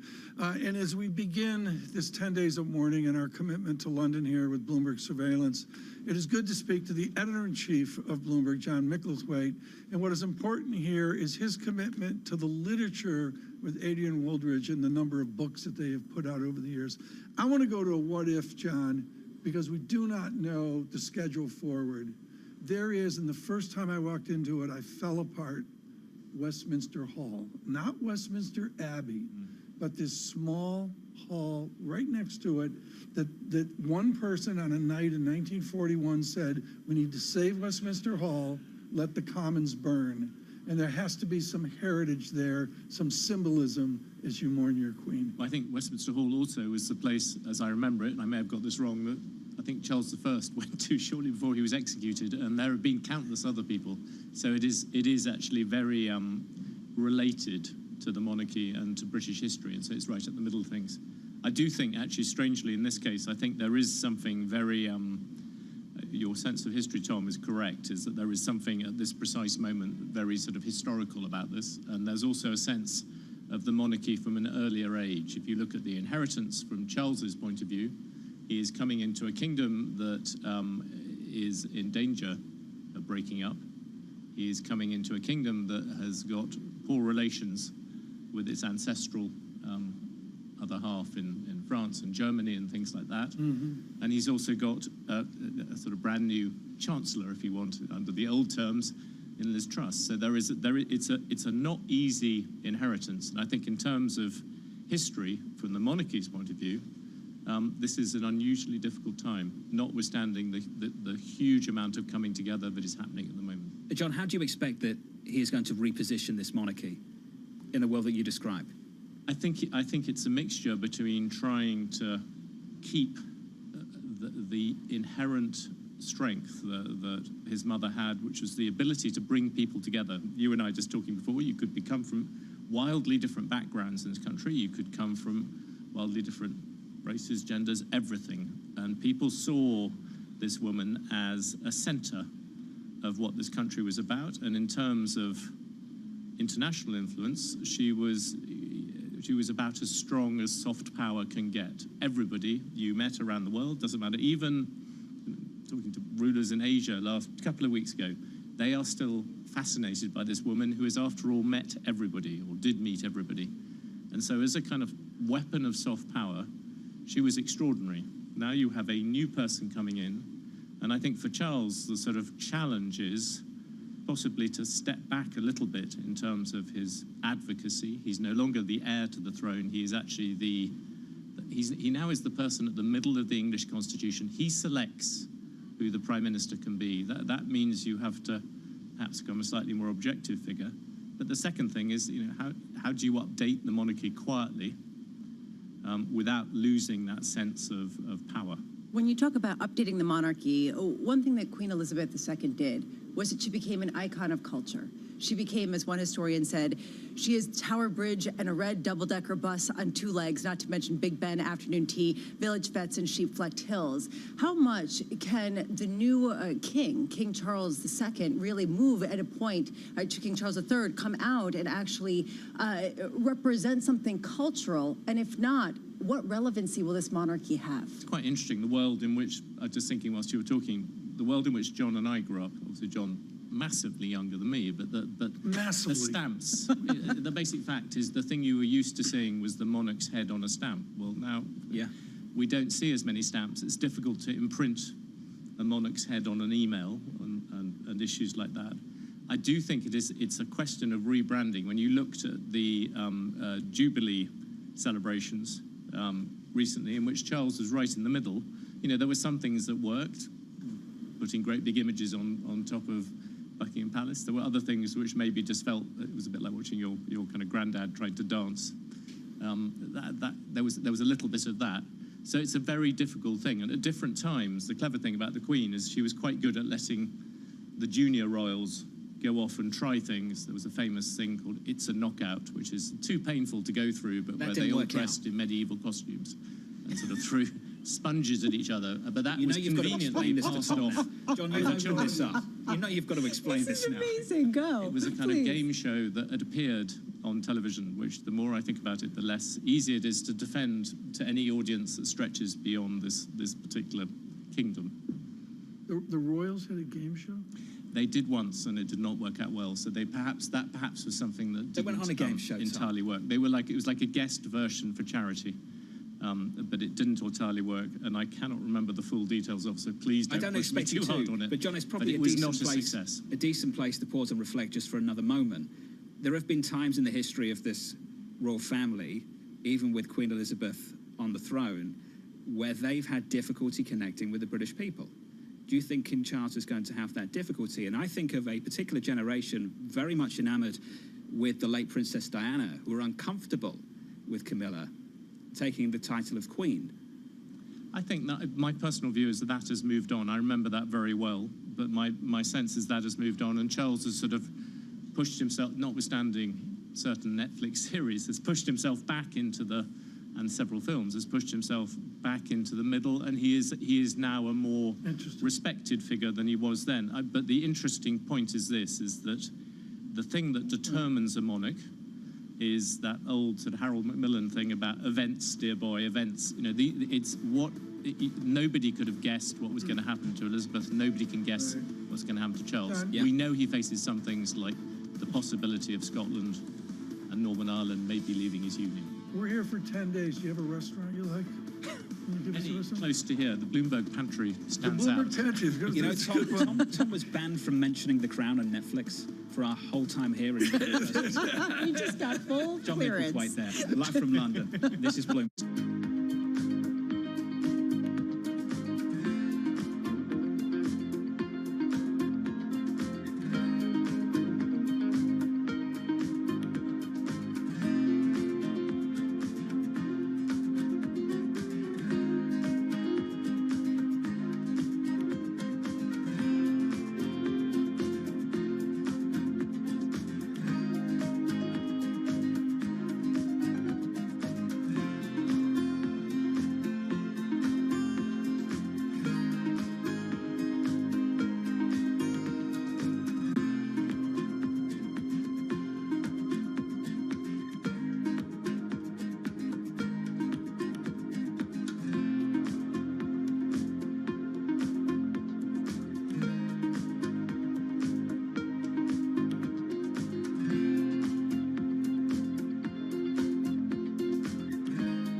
No one covers the world like Bloomberg. We have to get interest rates higher and bring inflation back to our target. 33 million people have been affected by this flooding in the monsoon. Disruption is the whole point of a strike. With unmatched reach and resources from more than 120 countries, the moment news breaks, 24 hours a day. Bloomberg, your global business authority.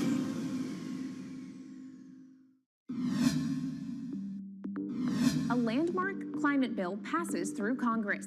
The expansion of nuclear energy and more investment for companies at the forefront of the fight against climate change. In this episode of Bloomberg Green, we'll explore President Biden's climate bill. I almost think there's no superlatives that capture the breadth and scope and scale of this law. Find out what's actually in it and where it doesn't go far enough. The thing that's not included here is a specific hard cap on CO2 emissions or a specific legislated goal. And look at what more needs to be done to invest in modernizing and greening U.S. infrastructure. What we haven't had is a plan that's realistic, time-bound, pragmatic.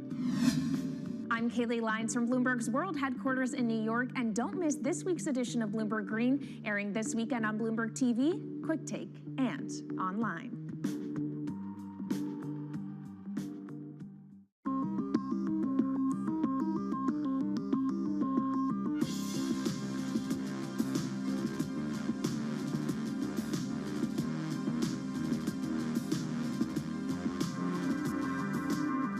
Markets are preparing to close, but the day is not over yet. Stock that is now up about 45%. A lot of volatility right now. You need the power of the Bloomberg terminal to get you market-moving data before anyone else. These numbers are much higher than expected. Upgraded today to overweight. You need top analysts to bring you exclusive global insight into cross-asset markets. The muni bond market. China is a really big focus. Bitcoin ain't playing along today. It's going to be short-term. Bloomberg Markets, The Close. Weekdays on Bloomberg. However you get your news. This is Bloomberg Daybreak with Lee. On Bloomberg Radio. Welcome to Daybreak Australia. This is Bloomberg Technology. This is Bloomberg Green. On TV, radio, and the web, this is Bloomberg.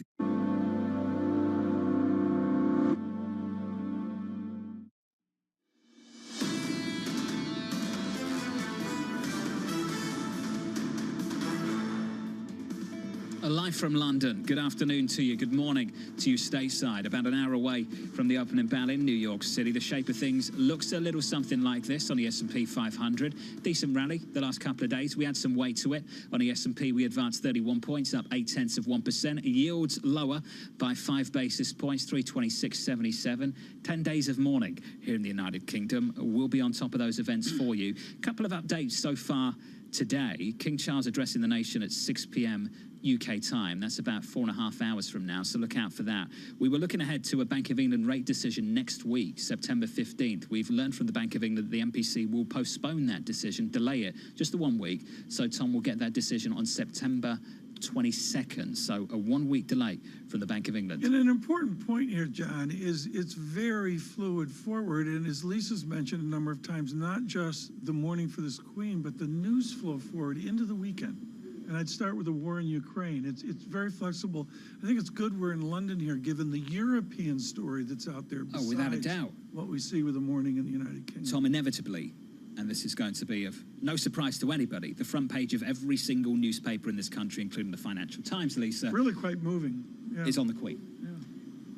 If the Queen had not have died yesterday, I think we can all predict what would have been on the front page of every single newspaper, including the Financial Times this morning. Lisa, it would have been on that massive fiscal intervention by the Prime Minister. And the potential consequence for bonds, also for currency, also for credibility of a nation right now struggling to find the right policy response for something very difficult to pinpoint and very difficult to solve. It'll be interesting to see if the early days of trusts are delayed until the 20th or 21st. I think they have been already. Yeah. She got a head start, though, Tom, and I think we need to work through those issues still.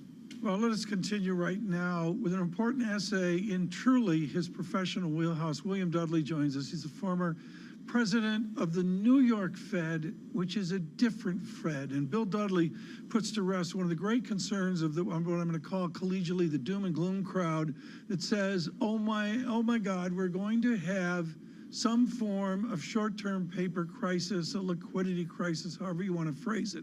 This is the wheelhouse of the New York Fed.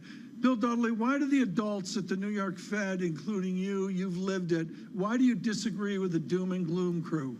Well, a couple of things that are very different this time. First of all, the Fed has the experience of last time to go by. Last time they were surprised by the demand of banks for reserves, and so they unexpectedly drove the amount of reserves too low relative to banks' demand. That's why you got the spike in repo rates in September 2019. So they've learned from experience. Second, they put in place a standing repo facility now, which is available just slightly above market rates. So if repo rates were to spike up, banks would turn to the Fed's standing repo facility. So you wouldn't see a big spike. It'd be a little spike this time. Lastly, I think the Fed's going to be tapering the rate of how its balance sheet shrinks as we get deeper into this process. At first, we're running off $60 billion of treasuries, up to $60 billion of treasuries and $35 billion of agency MBS each month. But once the reserves in the system get to a significantly lower level, the Fed's going to slow the rate of asset runoff, and then it's going to stop. It's basically going to stop. It's going to stop before they think we're at that critical point where reserves are too scarce. So they're going to learn from past experience, and I don't think they're going to make the same mistakes this time. Bill Dudley, have we done this before? Is the New York Fed down in the basement? It's underneath one of the pizza parlors down in lower Manhattan. Have you done an experiment that says this is going to work, or are you flying blind? Well, I think you did the experiment last time following the great financial crisis. The Fed shrunk its balance sheet, and we had that experience in 2019 where they shrank it a little too much. Right. So they're going to learn from that episode and not do the things that they did last time. Last time, they never slowed the rate of asset runoff. They never stopped the asset runoff prior to the reserves becoming scarce. And I think this time, they didn't have a standing repo facility. So I think this time they have sort of a belt and suspenders, and they didn't have either a belt or suspenders last time. So they've belts and suspenders for a problem that won't necessarily repeat itself. But where are the belt and suspenders for a dollar getting too strong for the rest of the world to really sustain its momentum? Well, this is a problem always, that the Fed follows monetary policy based on what's best for the United States, and the consequences of the rest of the world are the consequences for the rest of the world. And a strong dollar is one of the consequences of the Fed tightening monetary policy now quite aggressively. The Fed actually wants the dollar to be relatively firm because a stronger dollar restrains economic activity, and it reduces inflation because it reduces the cost of imports into the United States. So the Fed is not unhappy with the dollar strength. This is just part and parcel, one aspect of how you tighten financial conditions. That being said, Bill, there has been a lot of discussion about the confluence of tightening around the world. The fact that we got 75 basis points from the ECB, Deutsche Bank now calling for another 75 basis point rate hike by the ECB at the next meeting. We have a Federal Reserve doubling down on their hawkish message. At what point do we see all of these tightening cycles come together in an effect that we haven't yet priced in, that's going to be something significant and could move markets more significantly? Well, I think what everyone's, wondering about is, could the central banks, collectively overdo it? My view is that that's a very premature thing to worry about at this point. I mean, look at the federal funds rate in the United States. It's still at 2.33%, well below what you would consider to be neutral in this current inflation environment. So let's get to a tight monetary policy setting first before we worry about whether the Fed is too tight for too long, as maybe other central banks will ultimately turn out to be. The Fed has made it very clear that this is that they need to make the mistake on the error of getting inflation back down to 2%. So they're going to be tighter for longer than I think people expect. Bill, you said something there that it's too premature. The conversation people are having, wondering, is whether that conversation, that debate becomes a little bit more balanced. When do you think that becomes a little bit more balanced, where people start to worry that they're overdoing it, that they can sit back and say, you know what, that's a valid concern. At the moment, the focus is to front load, all that good stuff, hike, hike, hike. The bigger risk is to do too little, not too much. When do you expect that conversation, that debate is a little bit more balanced than it is right now? Probably, first half of next year, when we see rates, 4% or higher. We see the unemployment rate starting to move up, the labor market starting to lose some of the, very strong forward momentum we've seen in payroll employment growth. As we see the housing sector continue to weaken, at some point people will start to think about, has the Fed actually done enough? Key thing that I think to watch is really the status of the U.S. labor market. The U.S. labor market is much too tight to be consistent with 2% inflation. Wages at 5% plus are much too high to be consistent with 2% inflation. So I think those are the things to really focus on. What's happening in the U.S. labor market? So, Bill, I'm wondering, looking forward at what the sort of tea leaves are going to be, what about the roll-off of the balance sheet? That has been a big issue, and some people are even talking about the sale of mortgages from the balance sheet and that could potentially be disruptive. Have you heard anything more on that in the past couple of weeks? I have not. I think that they're unlikely to sell mortgages in the near term for the simple reason that almost all the mortgages they own are now underwater. They're worth less than what the Fed bought them for. The Fed already has a problem that their earnings are going to turn negative as they continue to tighten monetary policy. The return on their assets will be less than the cost of their liabilities. And to exacerbate those losses by selling mortgages and booking losses, I just think that's not going to happen in the near term.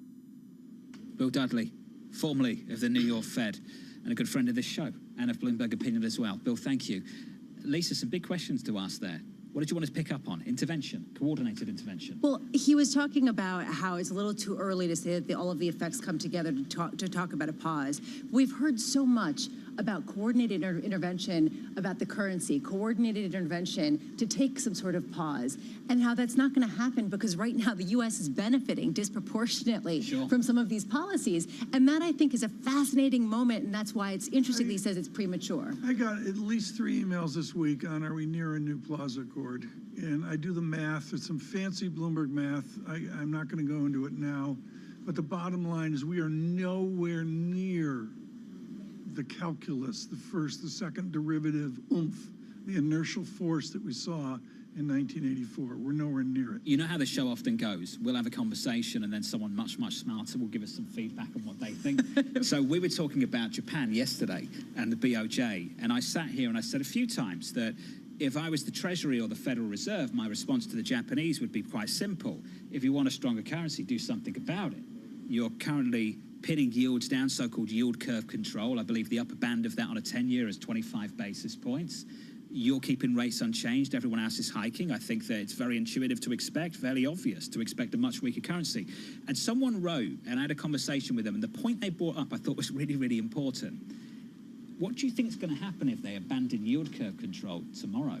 What would happen to the global bond market? Is that something that you think the Federal Reserve would like? That would be a rapid tightening of financial conditions in a way that perhaps would be in a disorderly way, unlike what we've seen so far this year. And I thought it was just an important element to think about that we hadn't thought about. I think that that's a really good point. I'm just wrapping my head around this, how the calmness, how the integrity of the financial system is the priority for a lot of these central banks over specific moves and the magnitude. Let us interrupt. On radio, the Queen consort coming out of the private aircraft of Prince Charles, I should say, the United Kingdom's aircraft of Prince Charles. There is Prince Charles, John, down below, as they come back to London. King Charles III, an address to the nation. King Charles, got to get used to that, haven't we? It's going to take a while. Okay, but I'm embarrassed. I'm supposed to not do that. You said something earlier this morning that I think really resonated with me, Tom, when you said to see it in writing. Shocked. To see it in writing. Shocked. Yeah, we've been preparing for this moment for how long? I was completely wrong. I was shocked. And then you see it in writing, and all of a sudden it feels so much more real. My book of the summer is on the 17th century, Charles I and II, and just to see the three was a shock. Returning to London from Balmoral, the royal family's holiday home up in Scotland, and Lisa will hear from him a little bit later. I believe in about, 4 hours and 20 minutes from now? 1 p.m. in New York, am I guessing 6 p.m. local time, Tom, that's right. Interesting to see whether he puts forward some sort of agenda or whether it's just a unifying and somber address representing his mother. Dan Yergin is going to join us, the Vice Chairman of S&P Global and author of the new map and Commanding Heights. That conversation coming up from London. This is Bloomberg. Keeping you up to date with news from around the world with the first word, I'm Lisa Mateo. In the UK, it's the end of one era and the beginning of another. 2 days after Queen Elizabeth II died following more than 7 decades as monarch, her son Charles will be formally proclaimed king. At 73, he is the oldest person to accede to the throne in British history. The UK has begun a 10-day mourning period that ends with the Queen's funeral. It's prompted the Queen Elizabeth's death has prompted the Bank of England to delay its next interest rate decision a week, and that is September 22nd. Now, the original date fell in the middle of a national mourning period for the Queen. The move gives policymakers more time to consider key inflation and jobs data due to be published next week. China is stepping up its defenses against COVID. While chunks of the country remain under tight lockdowns, the government is placing more restrictions on internal travel. The steps seem designed to reduce the risk of outbreaks before next month's Communist Party Congress in Beijing. And that's when President Xi Jinping is expected to secure a precedent-breaking third term in office. Robinhood will distribute information on its users' top stock holdings in a new index. The trading platform is offering a monthly snapshot of the top 100 stocks that its users are holding with the most conviction. Now, Robinhood measures conviction in a stock by looking at how highly concentrated it is across portfolios. Global news 24 hours a day on air and on Bloomberg Quick Take, powered by more than 2,700 journalists and analysts in more than 120 countries. I'm Lisa Mateo. This is Bloomberg.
So is there more pressure when you're trying to win a basketball championship than when you're trying to please investors? Where's the greater pressure? Oh, I think it's definitely trying to win a championship. It's hard because a lot of, like when you invest, and you know this, when you're investing, you can control a lot more things. When, you know, on a basketball court, you can't control whether somebody's going to make a shot. You've got to get lucky. And what's the greater pleasure, making 5 times your money on a distressed debt investment or winning the NBA championship? They're both fabulous. I wish I could do one each year. That would be great. But I think there's a great feeling in being right on an investment that you've done a tremendous amount of work and you've made money for your clients, which I think is great. I think winning a championship it's a very surreal feeling because there's a whole city or state that is actually behind you.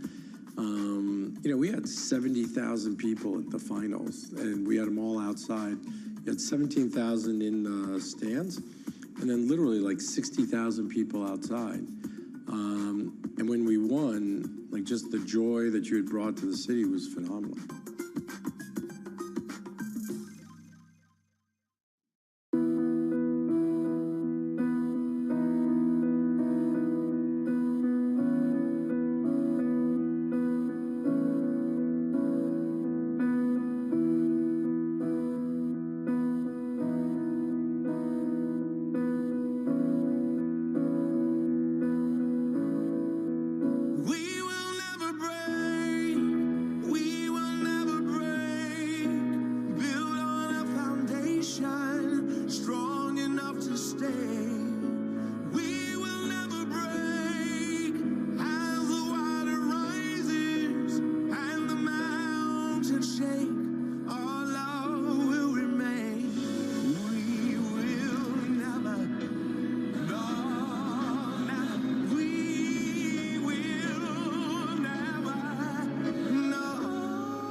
Every Friday with 30 minutes dedicated to fixed income, I'm Jonathan Ferro. This is Bloomberg Real Yield.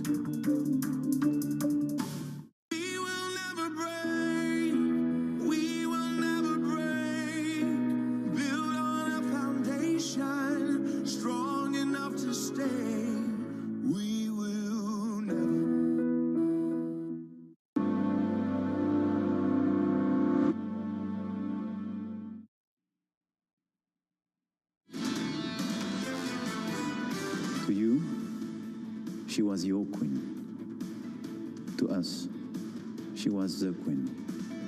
To us all, she would be with us forever. We will remember and perpetuate the values she never ceased to embody and promote. The moral fortitude of democracy and freedom. A tribute to the late Queen Elizabeth II from Emmanuel Macron, the French president. Pictures coming in now, sent around the world of King Charles III, touching down from Balmoral, Scotland, just moments ago. I'm now heading to Buckingham Palace, where a little bit later on this evening in the United Kingdom, 6 p.m. local time, so 1 p.m. Eastern, we'll have an address from the King, Tom, to the nation, and as you rightly pointed out, Tom, not just the nation, to the world.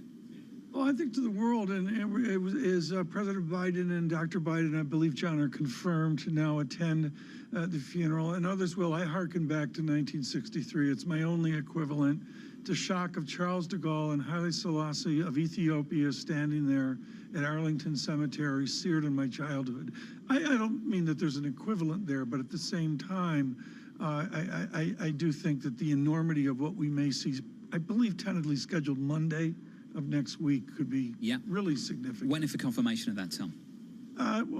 When? Waiting for confirmation. We're waiting for, waiting for confirmation to come. This is an honor, and we've had an extraordinary first day. John, Lisa, and I say thank you to our team working around the clock since the death of the Queen to bring you voices of perspective. Daniel Yergin is with S&P Global, author of a few books on oil, and also definitive The Commanding Heights, the battle between government and the marketplace, the remaking of a modern world that Queen Elizabeth was so much a part of.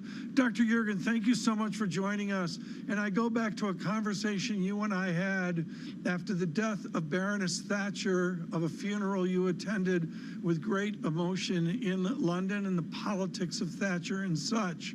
There was a relationship of the commanding heights of British politics, always with the Queen. What will that relationship look like forward with a king? Well, this is a king who, of course, is very much part of the modern world.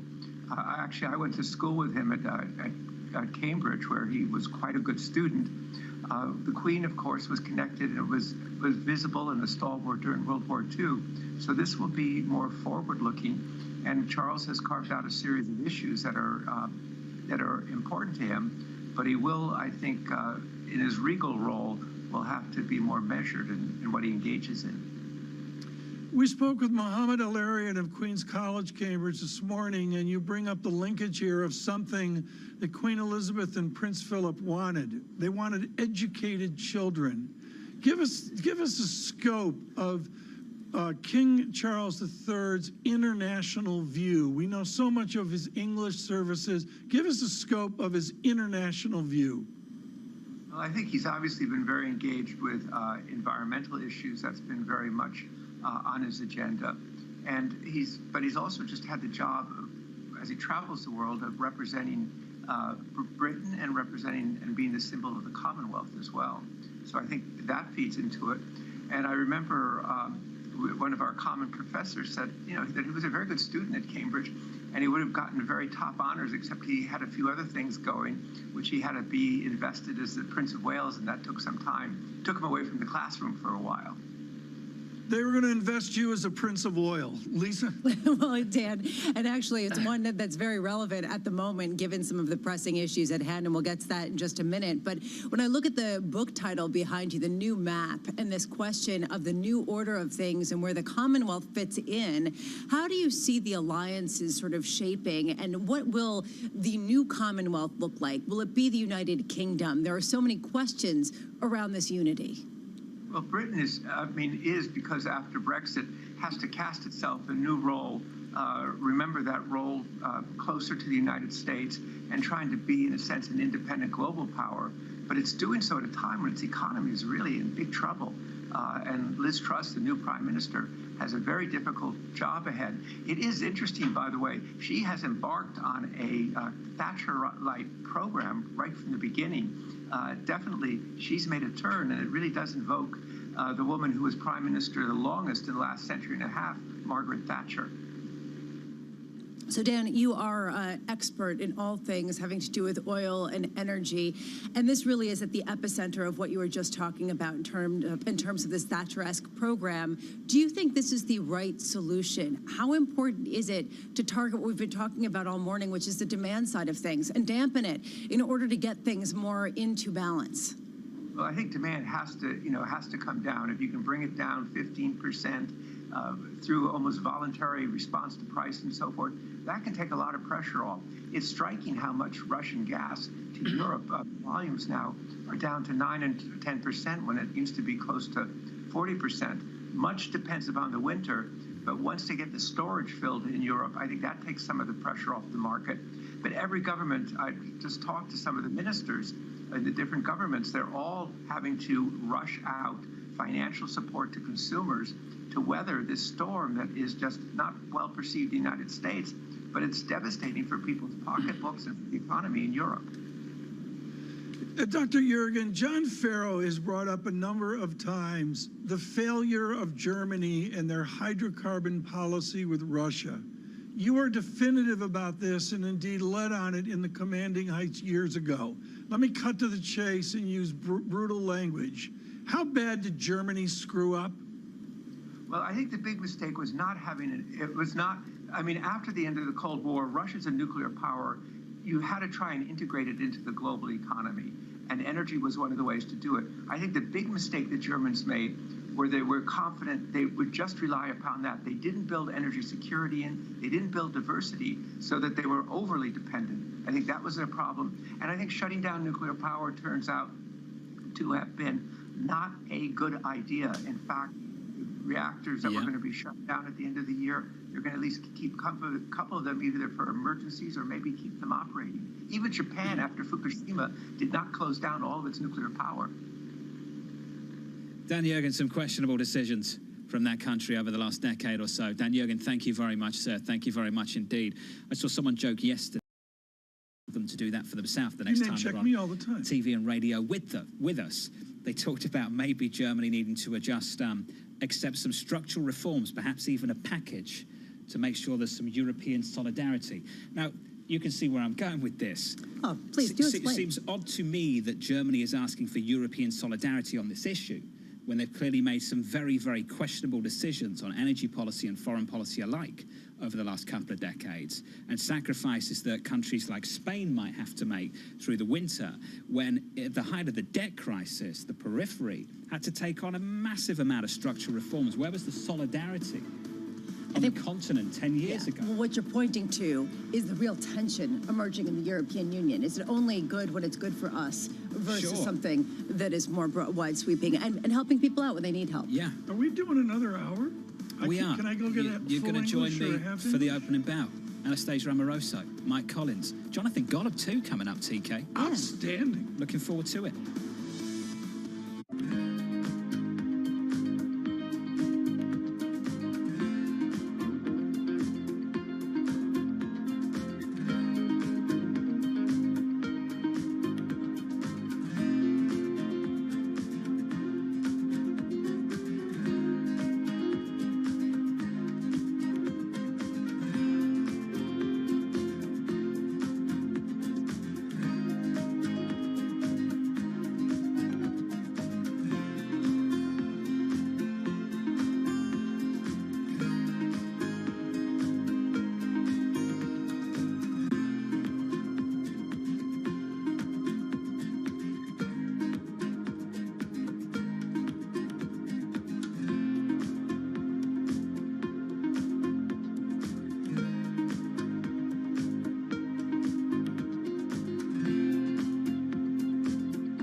Stronger that moment that you're lifting the barbell, you get stronger as your body is making repairs, making recovery. Recovery is a when and how you get fitter, faster, stronger. Recovery technology includes everything from massage guns and foam rollers to compression boots, hyperbaric chambers, cryo chambers, infrared saunas, and even infrared pajamas. and athletes are partnering to become investors to take those products mainstream. When you look at tech in sports right now, it's completely innovating the way training's going, completely changing the way recovery's going. I think sky's the limit as far as where it can go. But while some of these products can feel amazing, it can be difficult to differentiate between what really helps the body and what just tricks the mind. Every time you're chasing the latest, greatest, newest tool, you're probably chasing a mirage. Power, policy, politics. From the White House to the Hill, Bloomberg covers the leaders in legislation. That was really a tectonic shift for this White House. The theory of this bill, as I understand it, is there'll be a multiplier effect. How did Democrats mobilize specifically younger voters? Bringing you the political news you need to know. The president has made it very clear that this is a significant focus. For the intersection of Wall Street and Washington, nobody covers politics like Bloomberg. You will put a woman on Mars. You will bring forth global cooling. Because when you subscribe to Bloomberg, you won't just get news. You will get insight into limitless possibilities. Before you change the world, Bloomberg. Welcome to the world of decentralized finance. I'm going to take a look right here at regulation. We are seeing digital currencies under some pressure. Bloomberg's covering all things crypto. The people. I want to have some of my money outside of the sovereign. The transactions. It all comes down to the details here. And the technology. How does that affect disruptors like you? What happens to everything that you're investing in when the last Bitcoin is mined? Bloomberg Crypto, Tuesdays.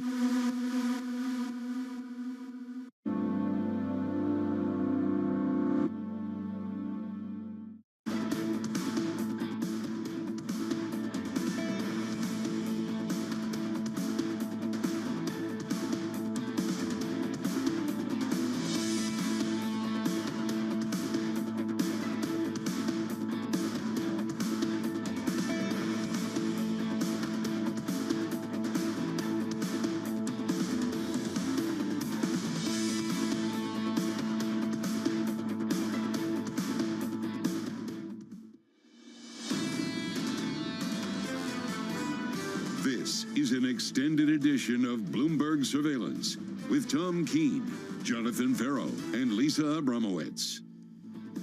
Live from London for our audience worldwide. Good afternoon to you all. This is Bloomberg Surveillance Live on TV and radio alongside Tom Keene and Lisa Abramowitz. I'm Jonathan Ferro, counting you down to the opening bell, 30 minutes away, and equities shaping up as follows. Pushing higher on S&P 500 futures up 7/0.8%. Let's call it higher by 0.75%, TK. A decent push higher on the NASDAQ as well, up by 1 full percentage point. John asked earlier to one of our good equity guests, I said, is this similar to the June rally that we saw? I got sort of a half answer is what I got, but if I see Dow futures up 214, 32,000 Dow, 4,000 SPX, and what really impressed me off the Gulf Stream was the VIX with a 22 handle. What were the fairy tales the equity bulls were singing through the summer? Bramo, something about a Fed pivot? Yeah, that's pause, right. And then Chairman Powell came out in Jackson Hole, Wyoming, and said, what pivot? Right, and so then you have people are pushing back and saying, you just don't know it yet, but you're going to be But pivoting. why are we up then? Do we have a why? Do we have a consensus why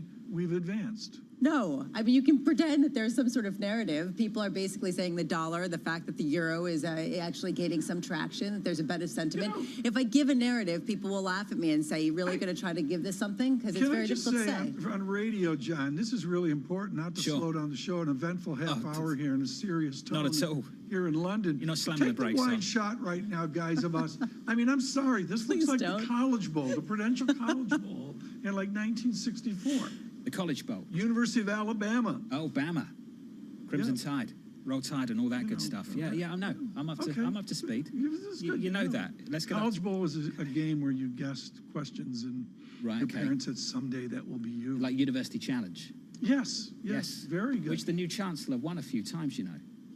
He's quite competent. Incredibly sharp. We're going to stop here. This is important. We already did stop. The stoppage already happened. John, We're restopping. This is the distinctive feature of the moment. This cabinet of Prime Minister Truss is just stunning for the rest of the world. It's going to be really interesting. I think expectations are rock bottom because of the challenge they face. And it's a massive challenge at that, and they've come out with a massive, massive solution to it. And Lisa, I think a lot of people are throwing mad at it, but it's incredibly ambitious, isn't it? It's untargeted, uncapped. It's huge. Well, and Dan Yergin actually was much more delicate than we have been in discussing this plan, where he basically said, you know, you could say it's infeasible, whatever, but the pain is not similar to what is being experienced in the U.S. when you look at the UK and when you look at the European Union when it comes to just the scope of the household pain. Remember when Tom said he didn't want to slow down the show and then slowed down the show? I don't want to slow down the show. You'll be checking Dow Futures next. Should we stop again? Let's check those. Dow Futures up 204. We started it out. So predictable. Thank you. Red pictures coming in about 20 minutes ago.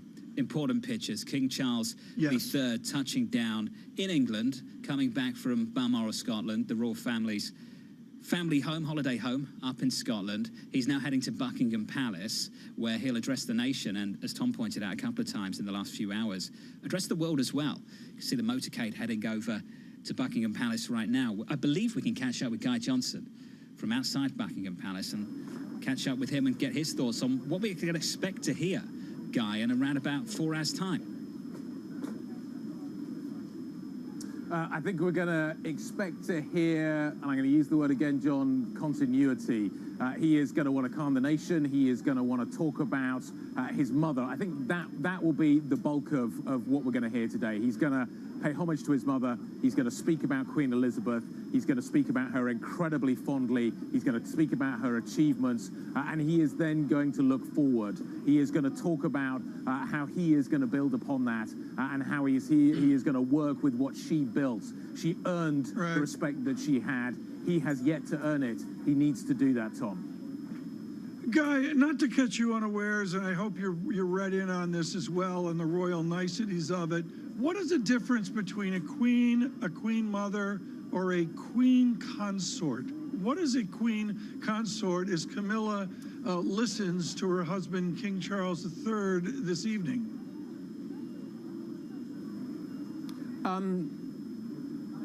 She has been a very controversial figure in British life, in British royalty.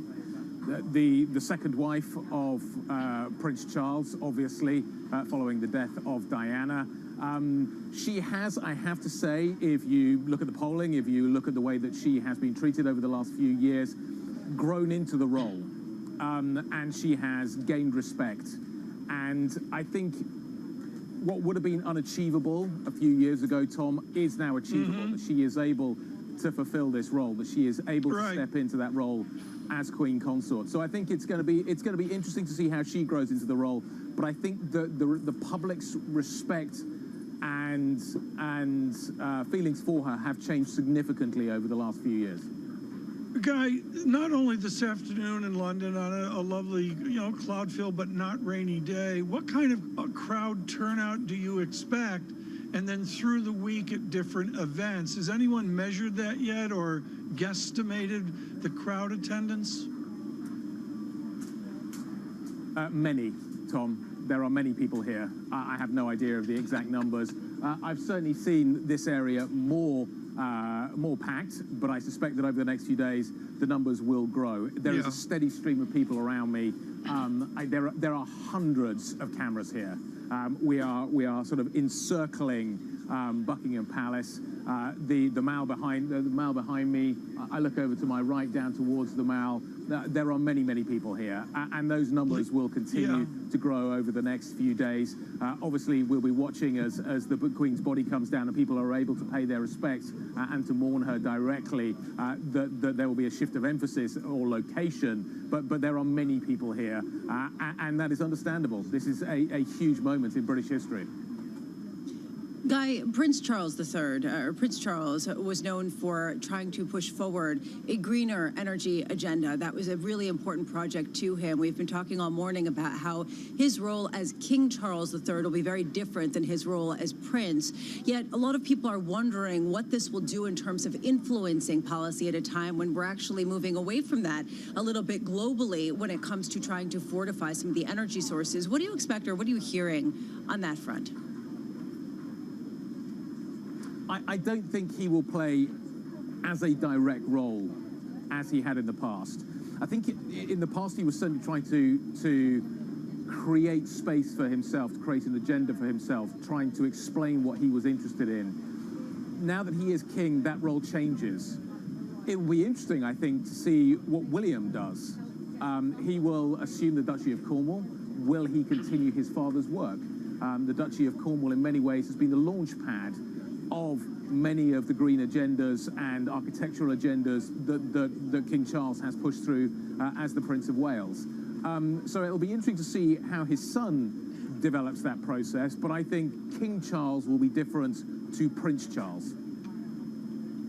Guy Johnson from Buckingham Palace. I think we're all looking forward to that address from King Charles III a little bit later. Guy, thank you.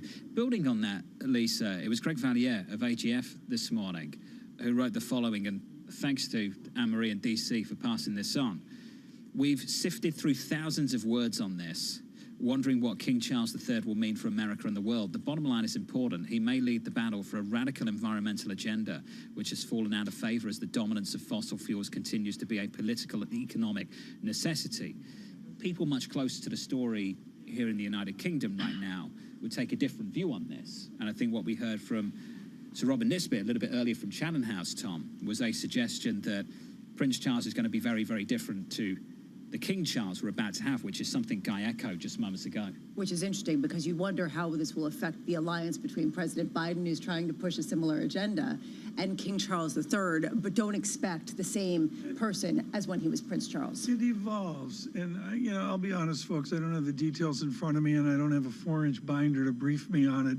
But Prince William and the Duchess of Cambridge, with a primal scream that Lisa and I know, moved their 3 children to a different school district a number of weeks ago.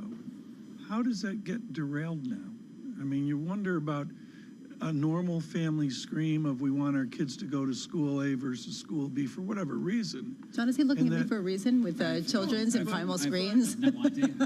But seriously, to your point, their lives change with this as well. Massively. Everyone's lives change. And for those of you just tuning in, we will have an address from King Charles III.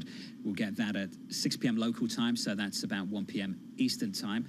No doubt we'll bring that to you live on Bloomberg TV and on Bloomberg Radio. No doubt you're also interested in the opening bell, which is about 21 minutes away, with equity futures up 0.8%. No doubt you're all asking the same question. Can I trust this rally of the last couple of days? Let's try and answer that question for you. iCapital's Anastasia Amoroso joined us right now. Anastasia, can we trust this bounce, this rally? I wouldn't just yet. And part of the reason is that we're in a pretty treacherous part of seasonality here. We're in September, and typically we see that the market kind of tops out in the first, 2nd of September and kind of the first week of September. And then let's face it, we did not have any major economic developments this week, but we're going to for the rest of the month. We get the inflation print next week. We'll see how that shapes up. We're now in the Fed blackout period window. They can't talk about it anymore until September 21st. So I think the market is going to try to extrapolate any sort of data points that we get. And then the other thing that I would say, John, a lot of what supported the rally over the summertime, those forces are going to work in reverse if we hit any sort of potholes. And what I mean by that, you had a lot of the CTA community, the commodity trading advisors that have been adding length. And, now that we're kind of trading below the key moving averages, they may not be chasing the market higher here. They might be net sellers. You also have the blackout window for buybacks as well, and corporate buyers have been the largest force in the market over a period of summer, and that's not going to be the case in September. So I think it's nice that the futures are looking green today, but I probably wouldn't quite trust it for the month of September. Anastasia, I definitely sympathize with the bearish outlook, and some people might say that that's an understatement just generally in life. However, in this case, people have been making this case for a long time, right? Things are going to get worse. We haven't seen the full scope of pain. People are not fully pricing in recession, and yet we're seeing another weekly gain after a string of losses, but still the resilience sort of surprising. So what's working against the bears? What is working against that to get people somewhat enthusiastic, even if momentarily? Yeah, I think, Lisa, the big change over the last couple of months is we're now in this kind of soft landing scenario. I think that actually is a scenario for a big part of the market. It's interesting, though. I was at a big client presentation earlier this week, and I asked the question, who here thinks we're in a recession? And about 50% of the people have actually raised their hands. So maybe 50% of the people think that, but the other 50% still think that we're in the soft soft landing scenario, that means that the market is likely to be kind of trapped in this range. Right. And I think that's what we've really established, Tom, is this range between 3,700 to 4,300 on the S&P. Anastasia, what is a Bitcoin presentation? When you go to a Bitcoin presentation, what does it look like? It was a client presentation, Tom. It was a client market update, but we certainly did discuss some crypto. We discussed some outlook for alternative energy and many more topics. So that's our crypto discussion for the next 6 months. Are you trying to cause trouble? That's our. Please, Lisa, pick up. I just wanted to get our crypto. Lisa to save. I just wanted to get our crypto discussion for the next 6 months out of the way. Thank you, well, Anastasia. But going on the backs of that, just to try to create a segue that's not totally abrupt and awkward, this question of some of the more peripheral asset classes that have gotten defrothed, if you will. I'll make up words because we're tired here on surveillance, but I am wondering from your perspective, whether that's something that we haven't seen the bottom of, or whether it's fair to look at some of the things that have gotten most beaten up. You know, the pandemic darlings that have gotten absolutely eviscerated, whether we've seen the bottoming out in the frothier sectors or whether there's more to go.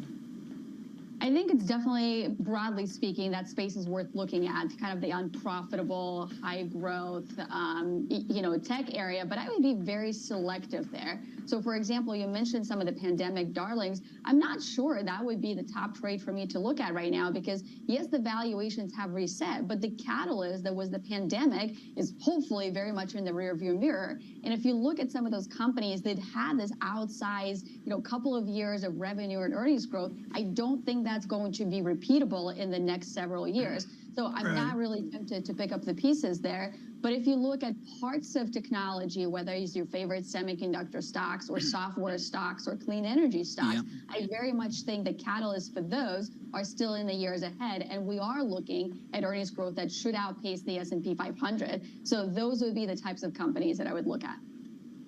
Anastasia Amoroso, thank you. From My Capital on the latest. Stunning pictures coming in from outside Buckingham Palace. King Charles III, on the way to Buckingham Palace, has stopped the car. He's got out, surrounded by security, and one by one, Tom, walking along people who have come to mourn his mother, the late Queen Elizabeth II, shaking hands with them, accepting For those flowers, on radio, Tom. absolutely stunning extraordinary. Pictures. In a sense, John, help me here. We've never seen this. Tom, you have to remember this is someone that lost their mother yesterday. It's an aspect of it that doesn't get discussed much. King Charles III taking over. He'll shake hands and we'll have an address from the King later on today in about 4 hours time, Lisa. So that's 6 p.m. local time. This is a human story, and it is also a leadership story. But to your point, he is mourning the loss of his mother, and he's going to give a speech shortly that will demonstrate that loss, but also he needs to step up into a new role that is not the Prince Charles role. It is a very different one, as we've been talking about all morning, and it looks like he is trying to follow in his mother's, at least groundwork of trying to be with the people and not necessarily be just in the car. I talked about those comments that resonate with so many people, that the late Queen ensured national identity and dignity distinct from politics, and at times Prince Charles has weighed into several topics, Tom, hasn't been shy about doing that on things like architecture, things like the environment. And there's been a suggestion throughout the whole of this morning in our conversations, and Lisa just echoed them, that King Charles will have to take on a very, very different role, Tom. Yeah. And think about what he can and cannot say in this very new position for him. His security, I think, was trying to nudge him away, and he had his Donald Trump moment. He pushed him away and went right back to shaking hands. It really is a special moment. A special moment. We'll hear from the King himself, King Charles III, as I say, at 6 p.m. local time. For our audience on TV, we'll leave you with those pictures. I want to cross over to Bloomberg's Ros Matheson, who joins us from here in London. And Ros, only natural we start to think a little bit more about what we can expect in 4 hours from the King when he addresses this nation and the Commonwealth. What are your thoughts? Well, as you were saying, this is a man who's obviously now become king and needs to go into that role, but also he's someone who's just lost his mother, and you can see from those pictures he's engaging with that crowd, but he's also clearly a man who's going through grief at the loss of his mother. So you can expect him to talk very personally about her, Mummy, as he has sometimes called her, and the genuine affection they had with each other, particularly in the last years of her life. You saw that come out much more publicly than than before. So he could be pretty candid about that and their relationship. He'll also have to sort of talk to the nation really now as their king, as people who are going through this grief with him, this change in the UK with him, and he has to sort of set out some sort of vision in a way, really, in that moment. Can he also be that source of comfort for the UK that his mother was over 7 decades through times of turmoil? Can he really reassure the nation that he's with them and he's going to work with them? Roz, you collate all of our worldwide reporting that we have. Please identify the size of this funeral. Will it be a comparison to what we saw for John F. Kennedy in 1963? I can't imagine anybody will not show up. Everyone must attend, right?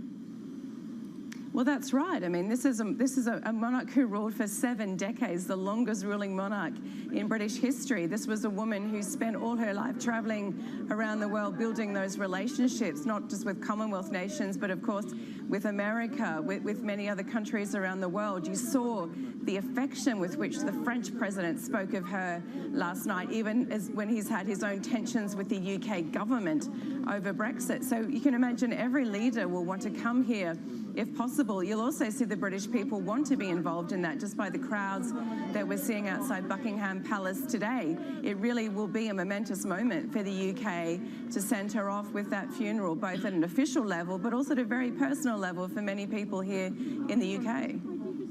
Ross, brilliant to catch up with you. Thanks for being with us this afternoon. Ross Matheson there, as we look at pictures with King Charles III. Shaking hands, Tom, walking down towards Buckingham Palace, where we expect to see an address from him in about 4 hours' time. Kiss. And a kiss as well. We've never seen this, and what's so interesting about this is to compare it with the fiction that we have seen in the different movies of recent years. It is so radically different than that. I'm being told we will take, of course, that address by King Charles III in full, live on Bloomberg TV and on Bloomberg Radio at 6 p.m. local time. That is 1 p.m. Eastern time.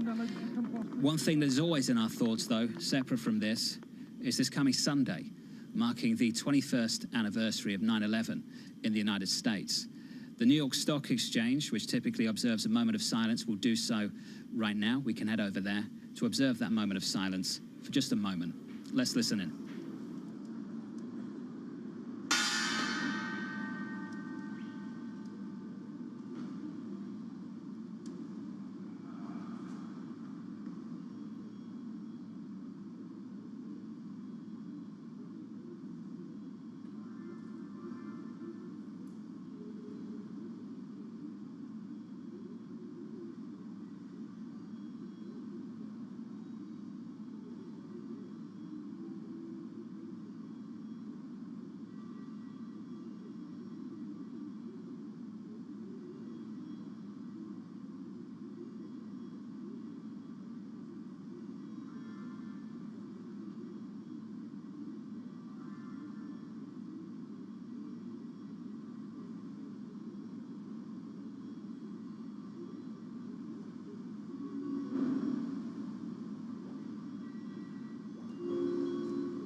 Paying tribute to the victims and the heroes of September 11th with a moment of silence on the New York Stock Exchange. Tom, still deeply emotional every single year, and to think we're now in year 21 years, the 21st anniversary this Sunday. I would editorialize it gets worse every year. I am surprised that it gets more difficult every year. It's true. We'll continue to bring you the latest events out of the UK through the day and over the next 10 days as well, as we count you down towards the opening bell. Difficult to make that turn, Tom, but inevitable on a program like this one that we've got to. In about 8 minutes' time, we'll get that opening bell. I want to get you some movers just briefly with equity futures rallying. Let's get over to Abby over in New York. Hey, Abby. Hey, John. Well, with equity futures rallying, that S&P 500 on pace for a third day higher, the first time that we'll see that in about 3 weeks. Not surprisingly, we have nice gains for stocks led by big tech.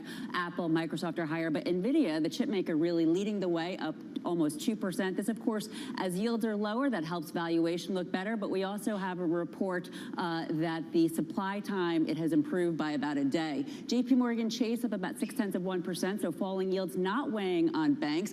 Oil is higher, Brent crude back above $90 per barrel, as you know, WTI above 85. So we do have big oil higher, up 2.1%, but commodities overall, we have a nice rally. That Bloomberg Commodity Index up 1%, so you can see Alcoa up 3.2% on strength for the metals, John. Yeah.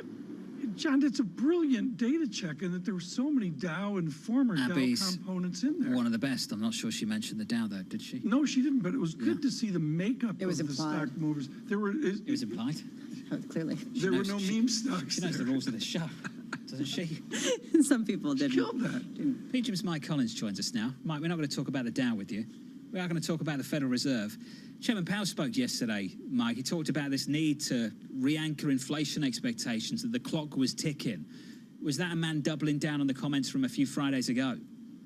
Yeah, it certainly seems, Jonathan, that these central bankers around the world are starting to get a little nervous that these inflation expectations are becoming embedded in wages, in prices, even as we're seeing a lot of the inflation data, forward-looking data, really start to roll over. In fact, we're going to get a CPI number next week that could be negative, right, month over month. So, but these central banks are clearly doubling down, and they're trying to convince the markets that they're going to get rates high and leave them there for longer than the markets believe right now. So the harder part of the curve might not be the front end, but rather the long end. And a lot of people had conviction a couple of months ago that the long end was where to stay, because inevitably central banks would get inflation under control and yields would head lower. Do you agree with that premise, or are you moving away from that because of some of the credit risk being introduced by fiscal plans because of the inflationary outlook?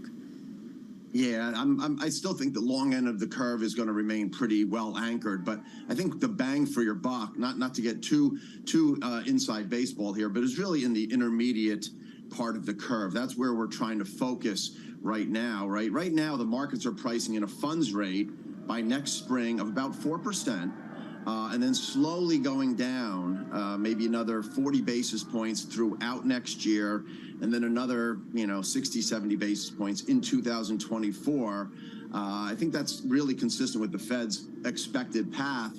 But the chances are that this economic outlook continues to deteriorate, and central banks globally have to reverse course more quickly. So you could get actually a lot of bang for your buck, kind of in that 5 to 10 year part of the Treasury curve. Mike Collins of PGIM. Mike, always great to catch up with you, sir. Thank you. Pictures just coming in of King Charles III entering Buckingham Palace on foot. We will hear from him in about 4 hours' time, Tom. I think make it about 3.5 hours' time now. An address from King Charles III to the nation and the Commonwealth a little bit later. Choreographed, but sometimes it's not. That didn't feel choreographed, did it? No. Not at all. At one point, folks, he pushed one of the security guys away. The way the car stopped, got out of the car to shake hands, Lisa, and make his way on foot into Buckingham Palace. It's important because what he's trying to do is follow in the footsteps of his mother, who is very aware of the people around her. Live from London, this is Bloomberg.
climate bill passes through Congress. The expansion of nuclear energy and more investment for companies at the forefront of the fight against climate change. In this episode of Bloomberg Green, we'll explore President Biden's climate bill. I almost think there's no superlatives that capture the breadth and scope and scale of this law. Find out what's actually in it and where it doesn't go far enough. The thing that's not included here is a specific hard cap on CO2 emissions or a specific legislated goal. And look at what more needs to be done to invest in modernizing and greening U.S. infrastructure. What we haven't had is a plan that's realistic, time-bound, pragmatic. I'm Kayleigh Lines from Bloomberg's World Headquarters in New York, and don't miss this week's edition of Bloomberg Green, airing this weekend on Bloomberg TV, Quick Take, and online. A lot's happening on Wall Street. I think Jay Powell said things that were indefensible. Need to catch up? This is Bloomberg Wall Street Week. I'm David Weston. We've got the information and insights. We think that's the next secular shift. From businesses most influential and instrumental. It's knocking it out of the ballpark. It's a challenging dynamic. This is a level of uncertainty that we haven't had to deal with. Bloomberg Wall Street Week, live tonight with replays all weekend on Bloomberg Television and Radio. The top names at the Fed are on Bloomberg. It is essential we get inflation down. People want jobs, but they also want low and stable inflation. We have to give them both. Nobody covers the Fed like Bloomberg, your global business authority.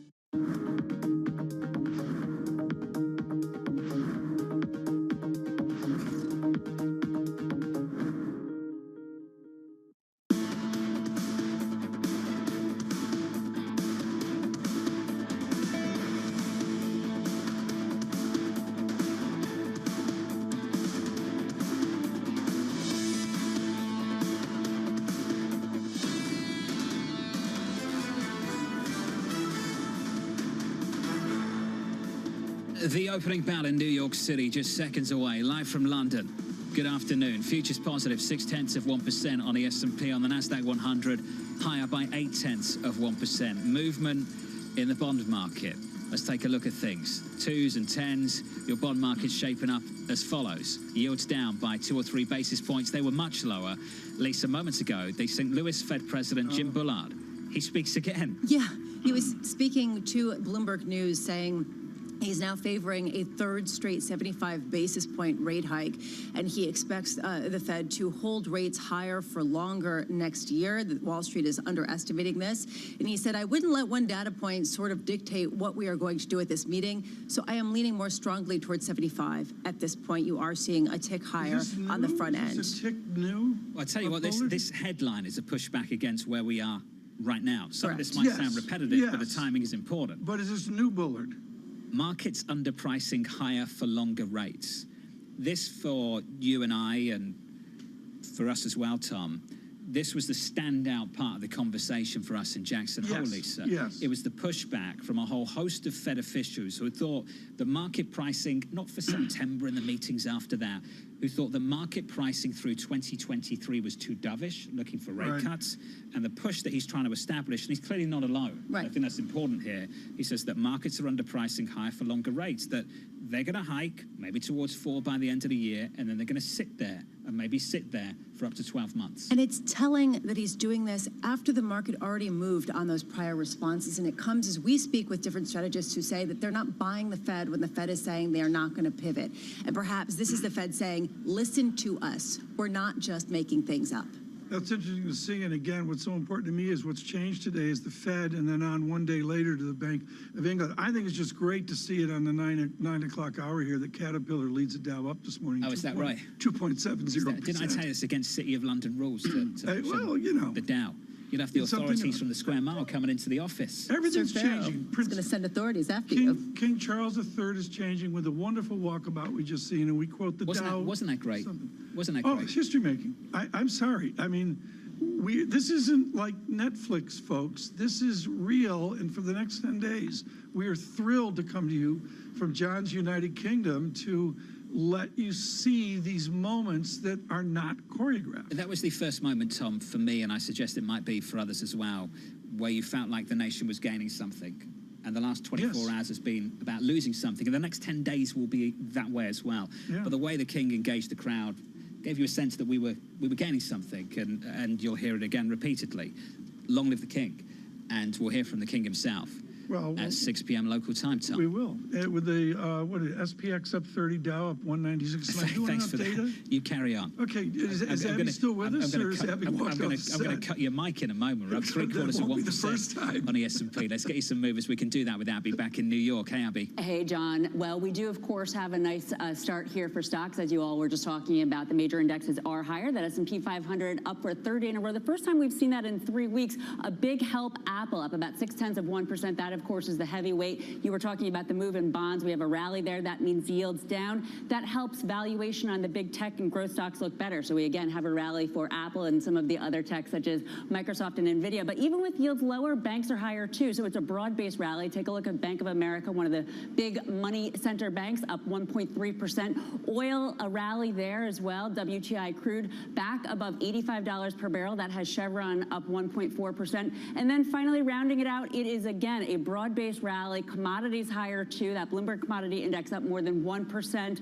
A piece of it has to do with China, of course. That CPI data coming out better. They are the world's largest user of natural resources. Copper higher. That means Freeport-McMoRan and other miners up 3%. Tom, John, and Lisa?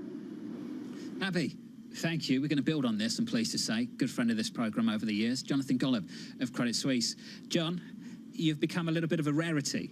Someone who's constructive on this equity market, a bit more bullish. So let's talk about it. What is the bullish sell, the big argument going into year end?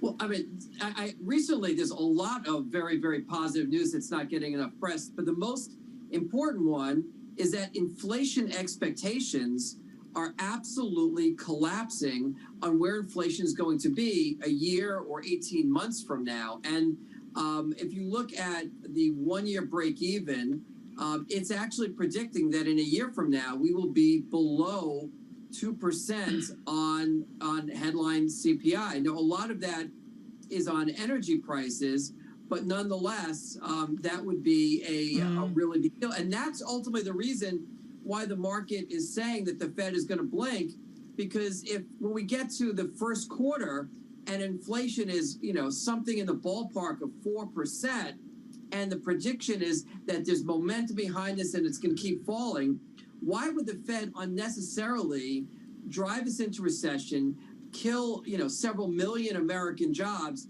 if, in fact, inflation is heading in the right direction? There's a bunch of other positives, but that's the most important story. Right. John, you've got the advantage of Credit Suisse securities research. What do they say about this present quarter and Q4 as well? Gosh, Tom, this is one of those situations where I find myself on the other side of the conversation with a lot of our analysts. The estimates are coming down across most of the coverage universe, across sectors. And the reason is that companies delivered in, really, really strong second quarter results, but then gave, very, very poor guidance on what the future was going to look like, both for the third quarter and then for all of next year. So the analysts listening to company management, not looking at the macro data, and they have no choice but to, lower their estimates in line with that, their inputs. And then I'm looking at this environment and saying, it doesn't look robust, but, following such a strong second quarter, I just don't get why estimates are falling this much. I look, John, at the estimate dynamics, all that's out there. We're going into a weekend, and as you know, John, all the Gloom Crew publishes Friday afternoon. That just seems to be the racket. What do they get most wrong?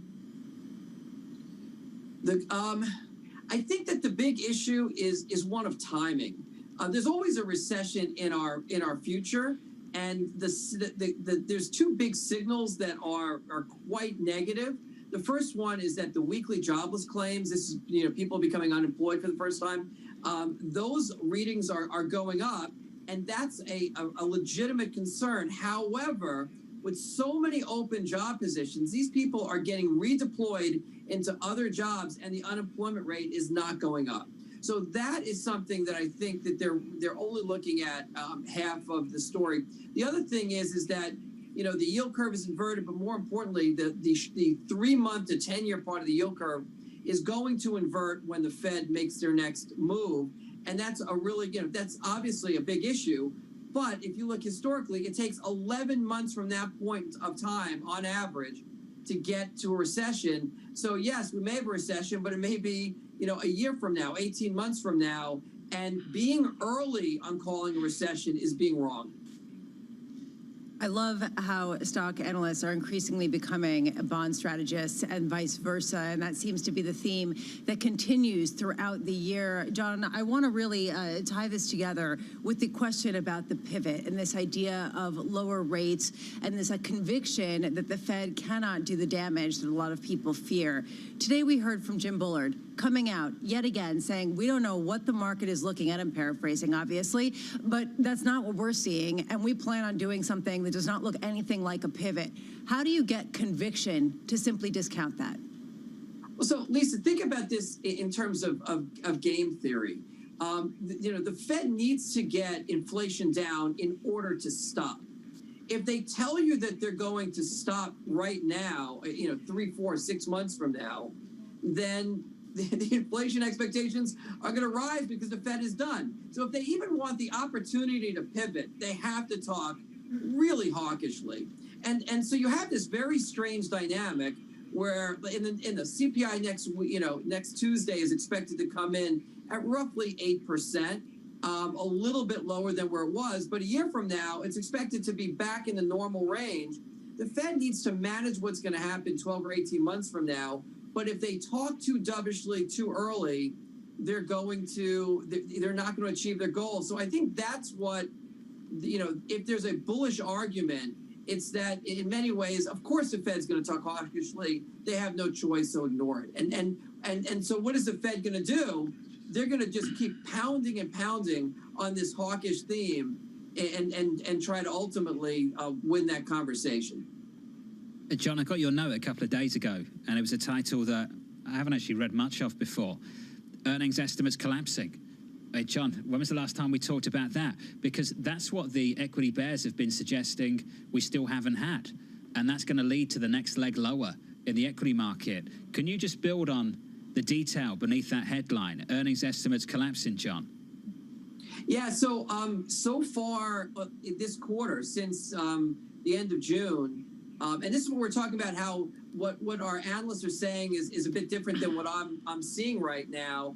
The estimates across Wall Street are down about 5.5% for the third quarter and over 3% for next year. Now, putting this in perspective, this is a really big downdraft on earnings. Now, they're not expected to go negative, but this is a move really substantially in the wrong direction. What's most concerning, John, is where it's coming from, and big tech is by far the worst of this whole picture. And it's not like it's one group. Internet retail is having a hard time. The big communications companies like the Facebooks and the Googles on weaker advertising and software and semis and hardware. So it's extremely broad-based. And what my guess is that if the economic data continues to be where it is right now, I mean, if you look at like the City Economic Surprise Index, it's jumping. The data's coming in better. That I think you're going to get pretty good beats.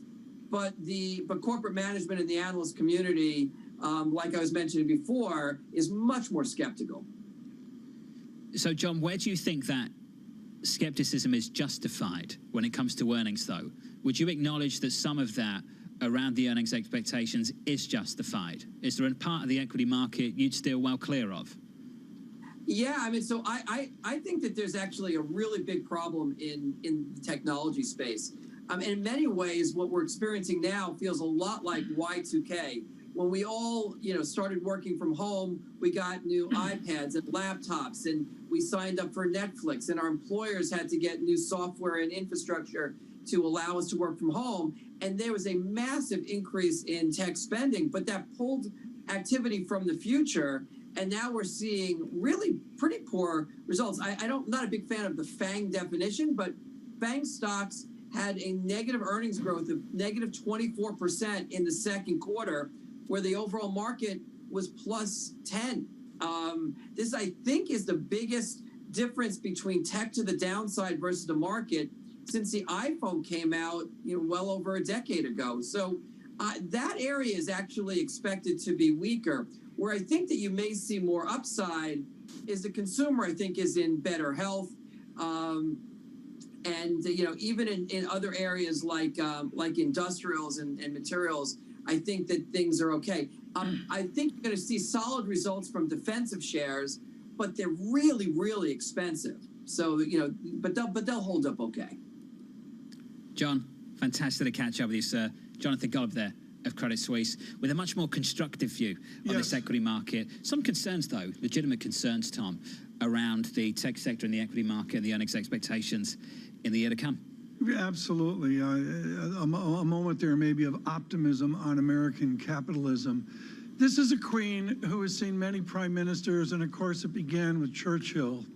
Before that, Winston Churchill spoke in Fulton, Missouri, of our special relationship. Joining us now, the former Secretary of State of the United States. He is U.S. Special Presidential Envoy for Energy, John Kerry.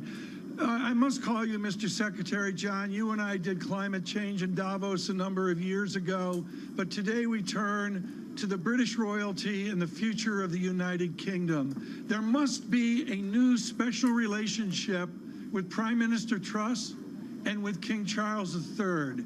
How do you see that special relationship forming? Well, that's obviously internal to Britain, and I have total confidence. King Charles is very savvy. He's been thinking about this and preparing for it for a long time, and standing in for his mother in these recent months. So he already has relationships with most of those folks, and I think we'll be very, very skilled at sort of marching that line between the requirements of the constitutional monarchy, but also urging, as former monarchs have, a certain sense of direction for the country they love and serve. John Kerry, you have a special relationship with the former queen, the deceased queen, and that a few years ago you were at a meeting with her and she said, "Oh, I saw you on the telly."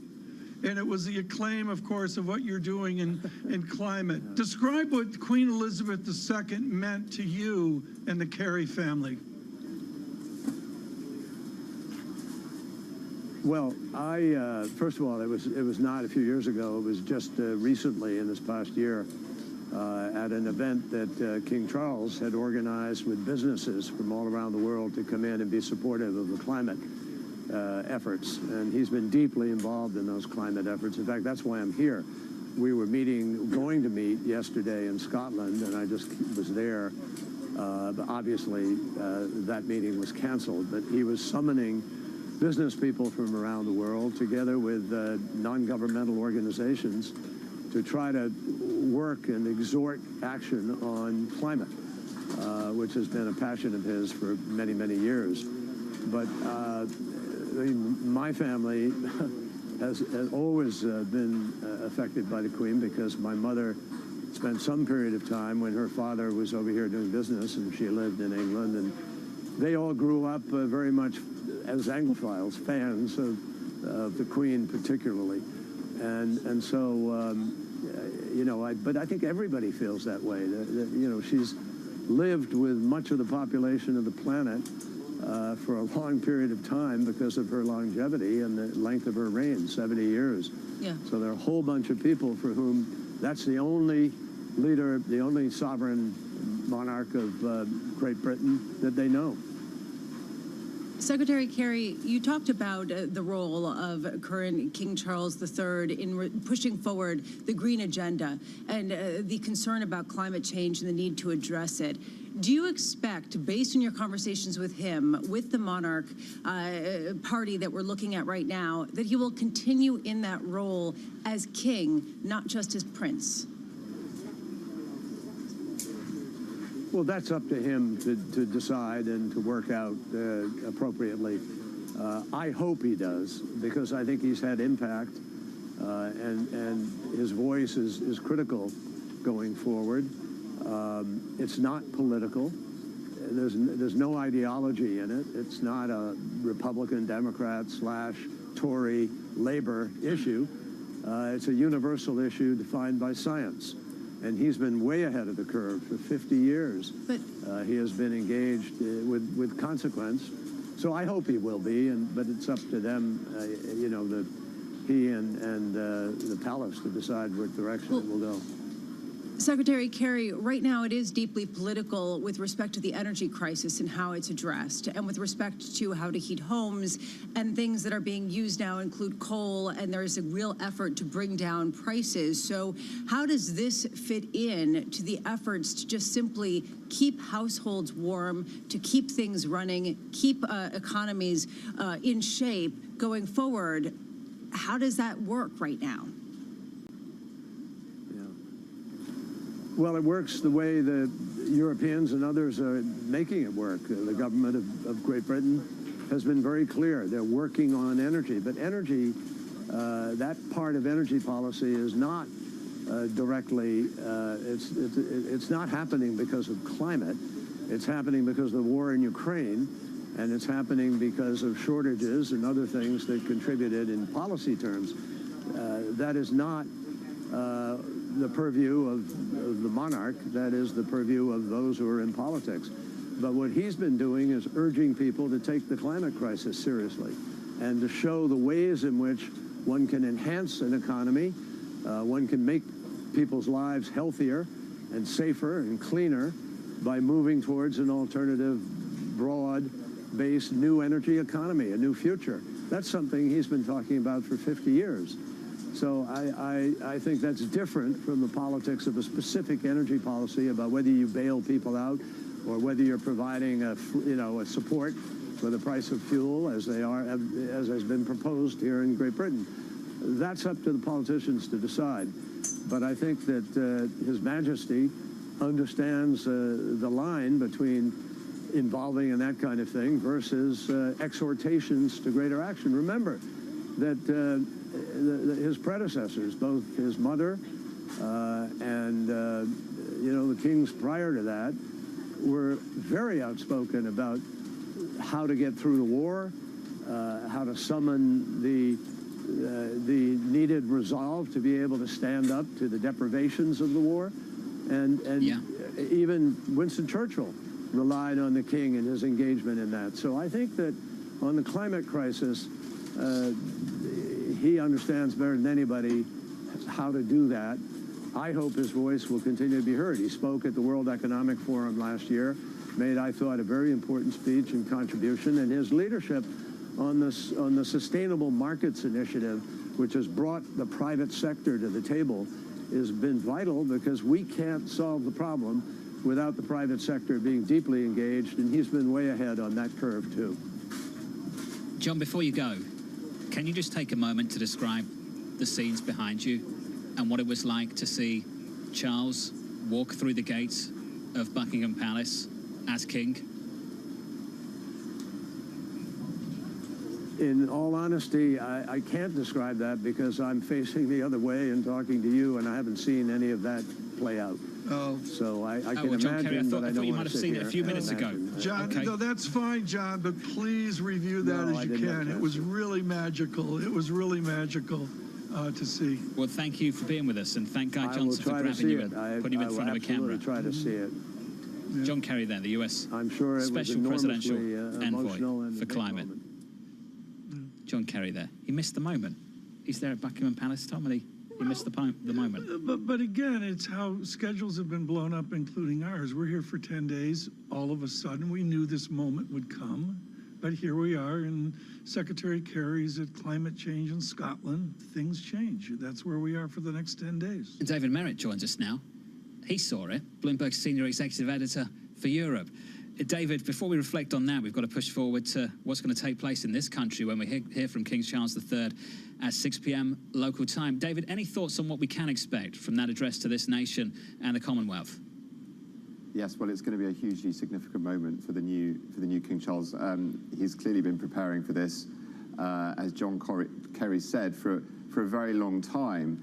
But that initial pledge to the nation, we all heard many times Queen Elizabeth's vow, which she made at her accession, to serve the country for the entirety of her life.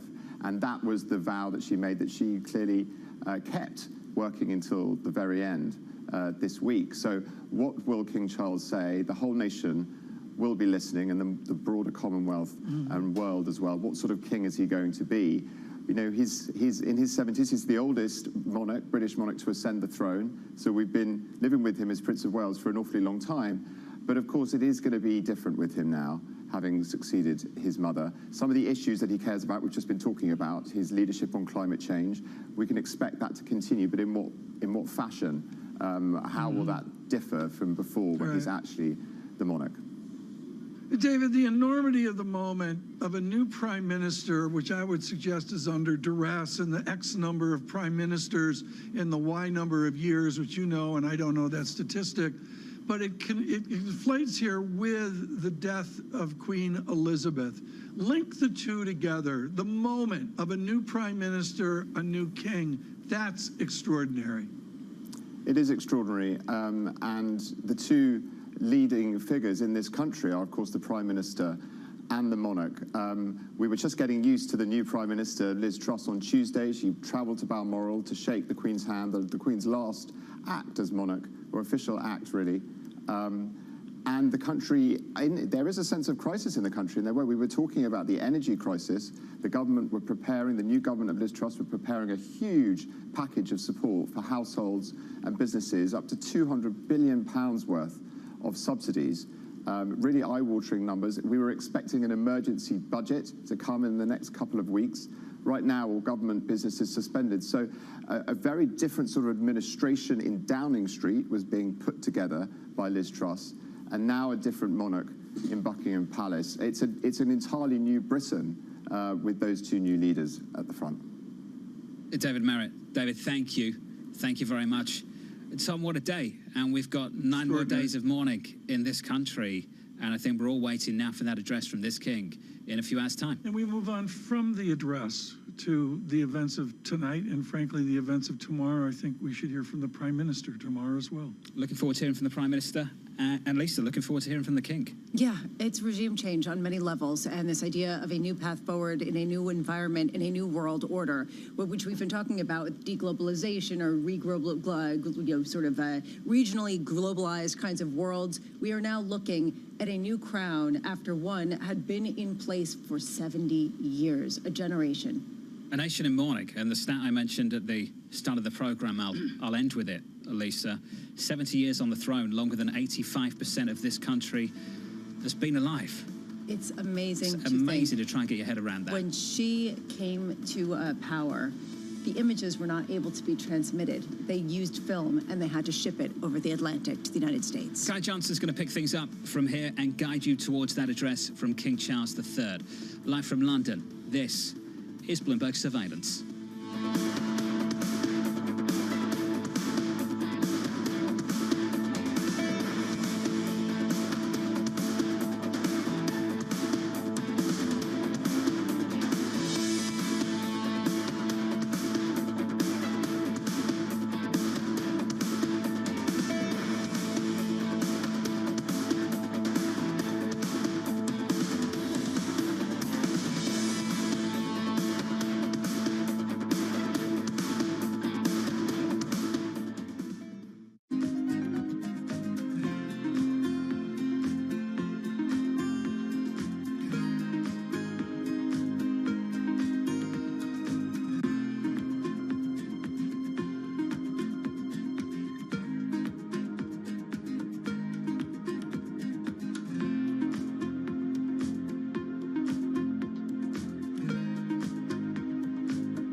Most of us don't spend much time thinking about the grid, the dizzyingly huge system of cables, transformers, and outlets that reliably powers our lives.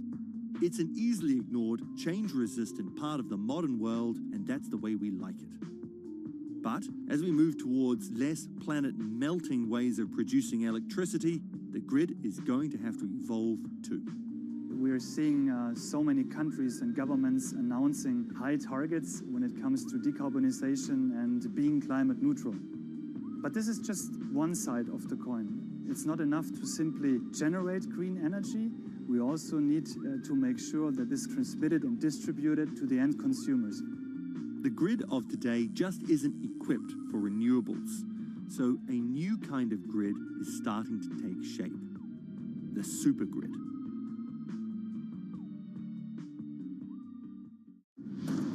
No one covers the world like Bloomberg. We have to get interest rates higher and bring inflation back to our target. 33 million people have been affected by this flooding in the monsoon. Disruption is the whole point of a strike. With unmatched reach and resources from more than 120 countries, the moment news breaks, 24 hours a day. Bloomberg, your global business authority.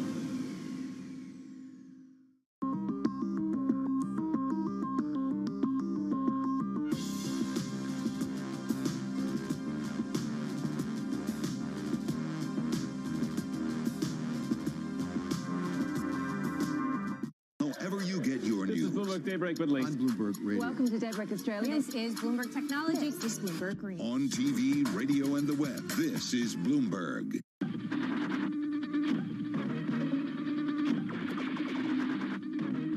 Pepsi's Number Fever campaign in the Philippines has probably gone down in history as one of the biggest marketing disasters in history, mainly because of a human error that led Pepsi to print more winning caps than they planned. The resulting chaos caused riots, civil unrest, and even deaths.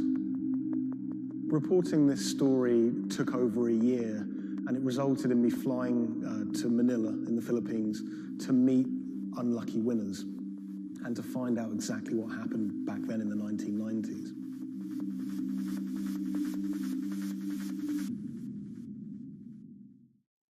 My name is Jeff Maish. I'm a journalist based in Los Angeles. I wrote the story for Bloomberg Business Week about Pepsi's Number Fever campaign. The Philippines is a really interesting country. It's made up of thousands of islands. And it's also a country that's very heavily influenced by America. American culture is everywhere you look in the Philippines. They're obsessed with Frank Sinatra music, for example. They love all things America, and that extends to their love for soft drinks, Pepsi Cola, Coca-Cola. In the 1990s, it was everywhere. Pepsi and Coca-Cola were embroiled in what is now known as the Cola Wars. It was a fierce battle for market dominance. Number Fever was already a really popular promotion. It had been rolled out in America to great success. And so Pepsi decided to roll it out internationally, particularly in Asia. They thought it was the answer to their problems. They thought it could finally help them beat their biggest competitor.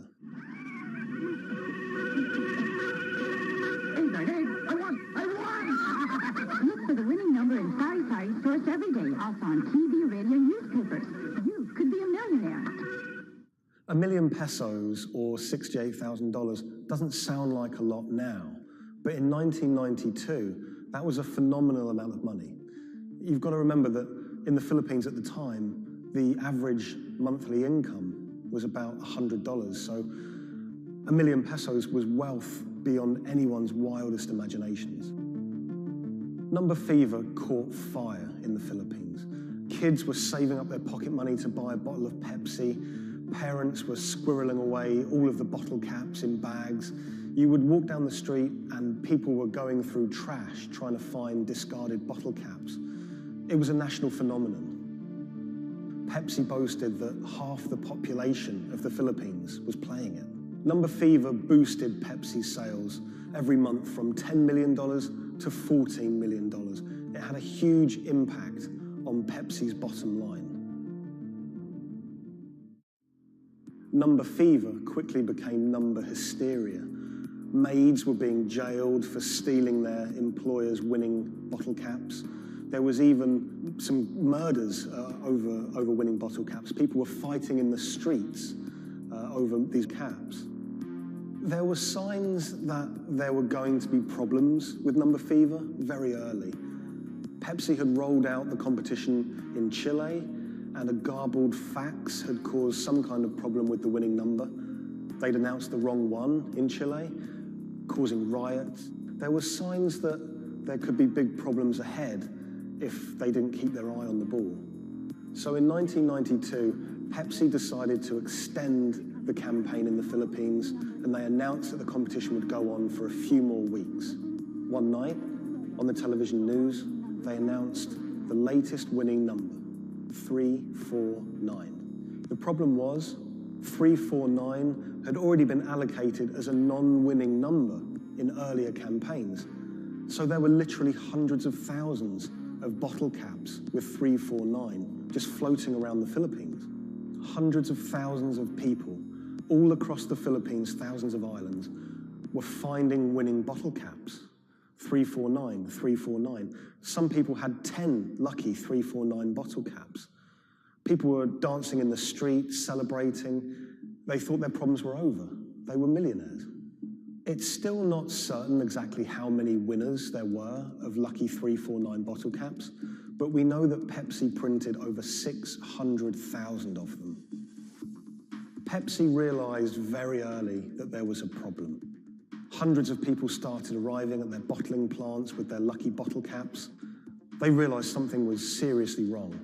Pepsi tried to solve the problem by offering a small token donation to anyone that brought a lucky bottle cap to their bottling plant.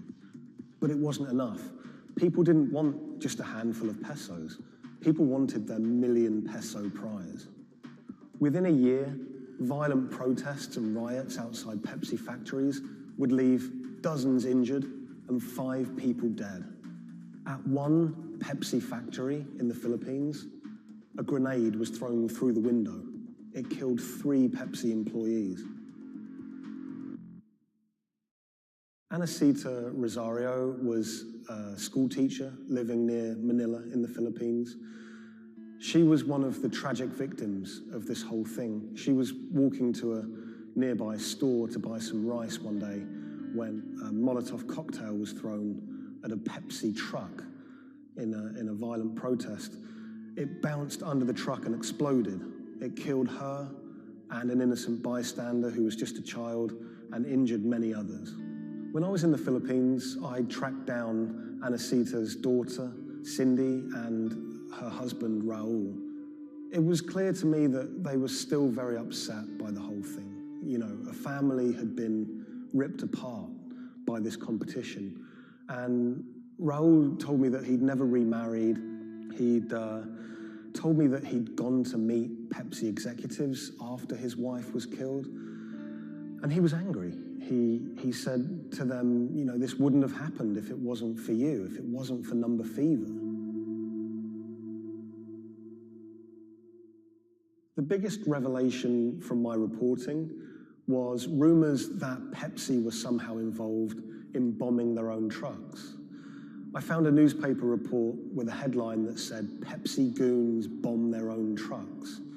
And when I visited the MBI, the police department in the Philippines, they presented me with documents and interviews with people who claimed that Pepsi had paid them to cause riots and to cause trouble outside their plants in order to destabilize the situation and to frame the owners of the coalitions that were fighting them to try and curry favor.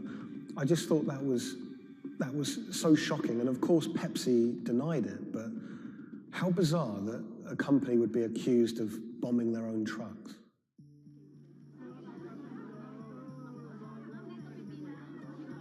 The contest had sparked so much anger in the Philippines because it landed at just this really weird time in the Philippines' history. It was during a crazy election that was racked with allegations of fraud. The Philippines was in a kind of love-hate relationship with America.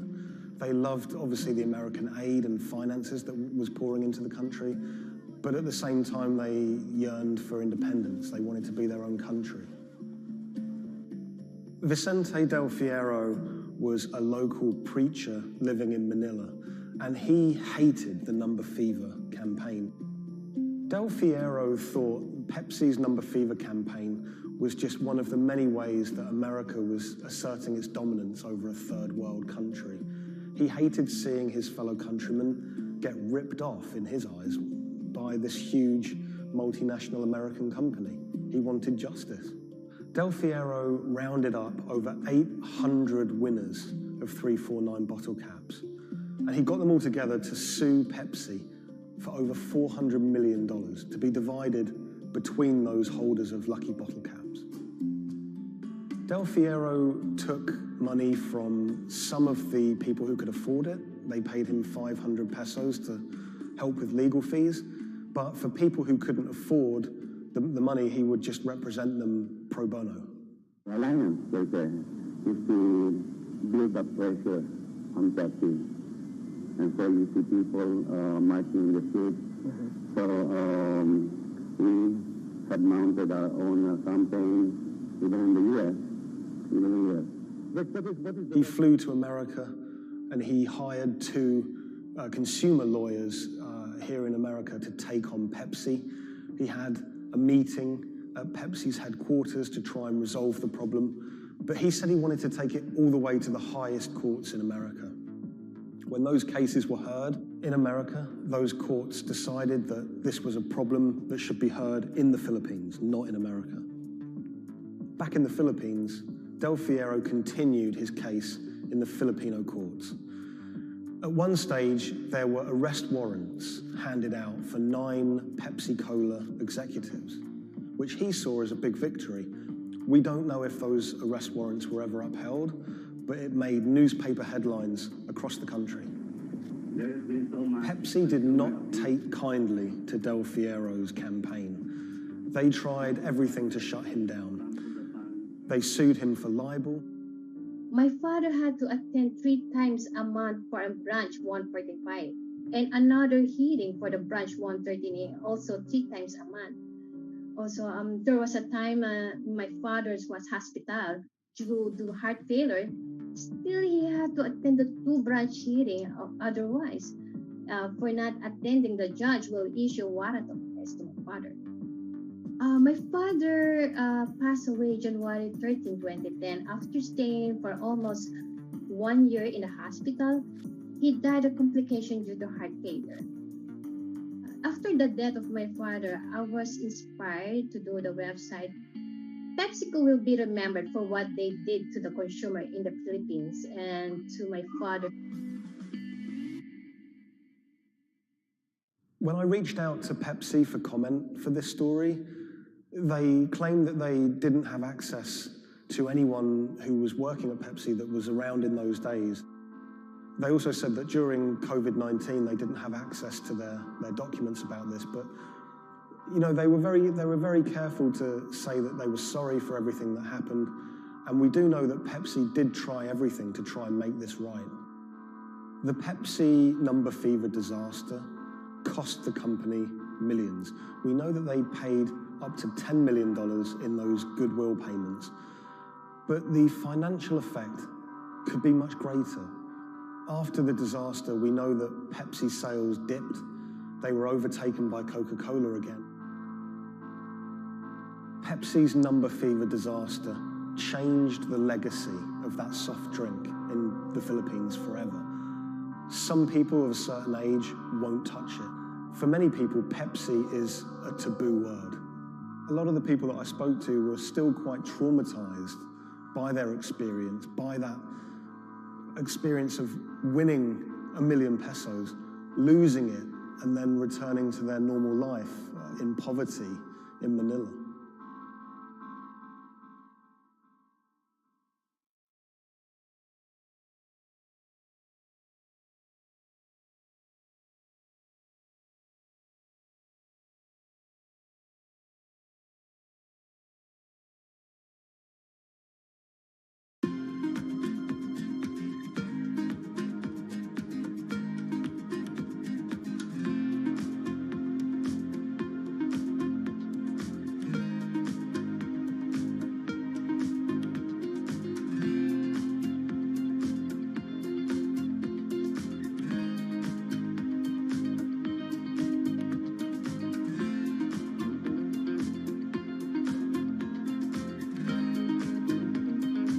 When the news of the bombing came out, it was a massive story in Germany. We are following some breaking news coming to us out of Dortmund in Germany. It was covered by all the media outlets. 3 roadside explosions triggered at the same time last night as the coach left its hotel in the south of Dortmund. Public figures commented on it. We should not let them affect our life, whoever it was. The media echo went far beyond Dortmund. I think it was front page news in every single big paper around Europe. Everyone thought of like a terrorist attack, and people were scared that throughout the city in Dortmund there was more attacks to be happening. Unbeknownst to investigators, just after the bomb went off and the players of the team were shell-shocked, the person who had masterminded the attack was actually sitting in the hotel eating steak and sweet potatoes.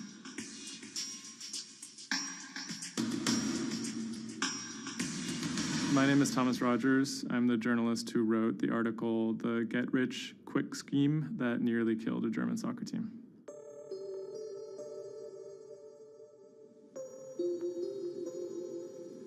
Dortmund is a mid-sized city in the western part of Germany in a state called North Rhine-Westphalia.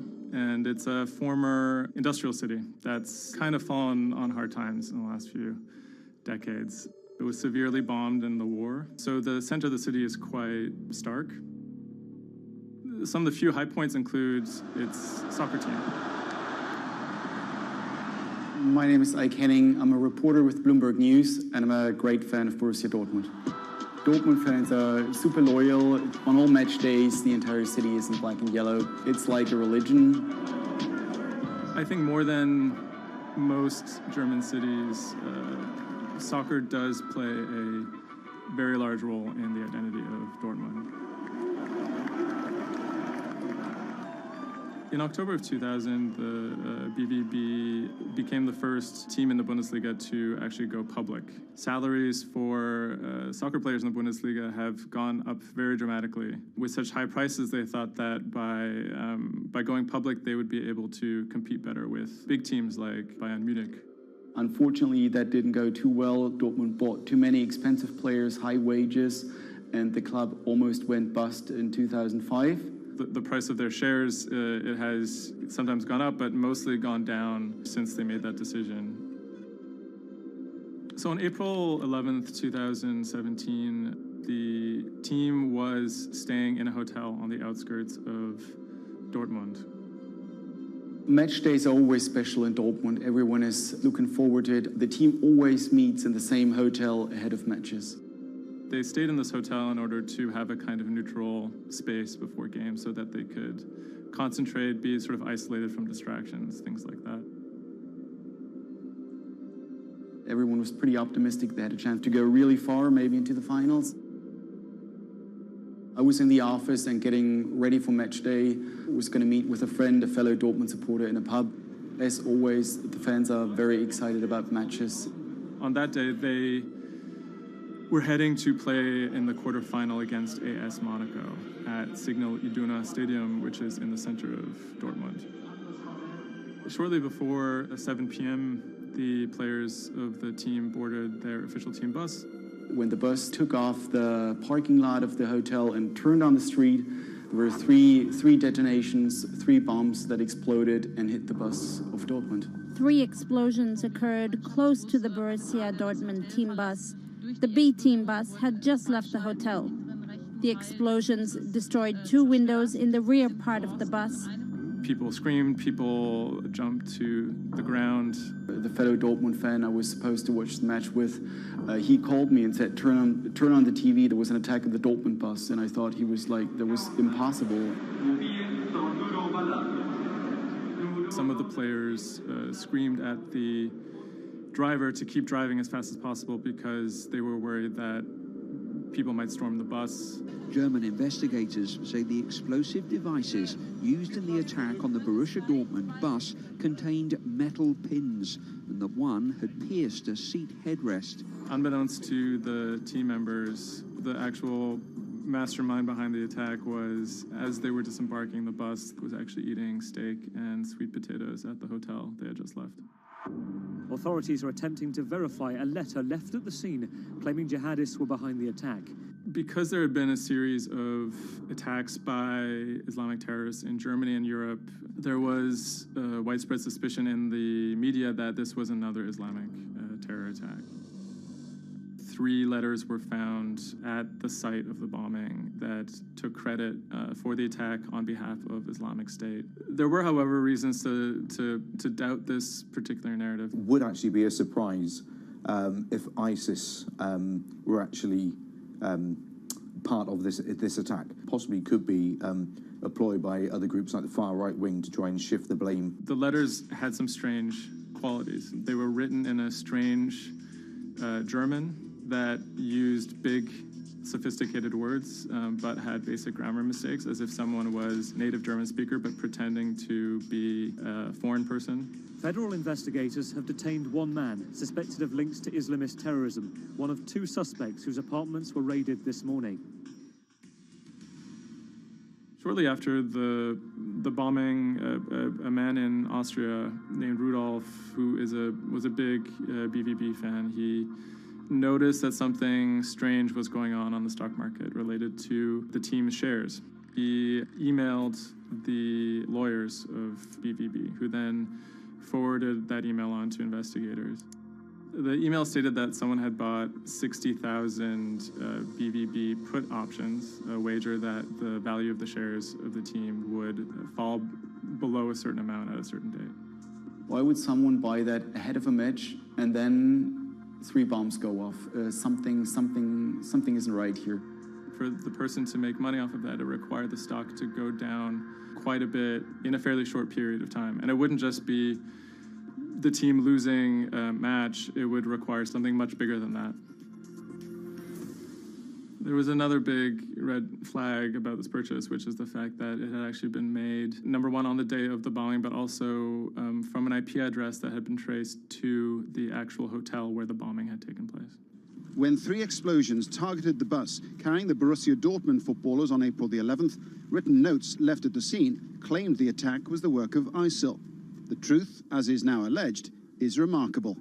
On April 21st, the police arrested a man in a southern German city called Tübingen. He was on his way to work, and his name was Sergei Venegold.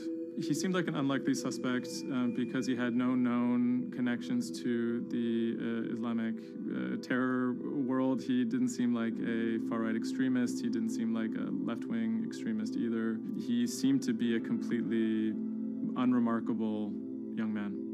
A 28-year-old German-Russian man, named only as Sergei W., stayed in the same hotel as the players on the night before the bombing.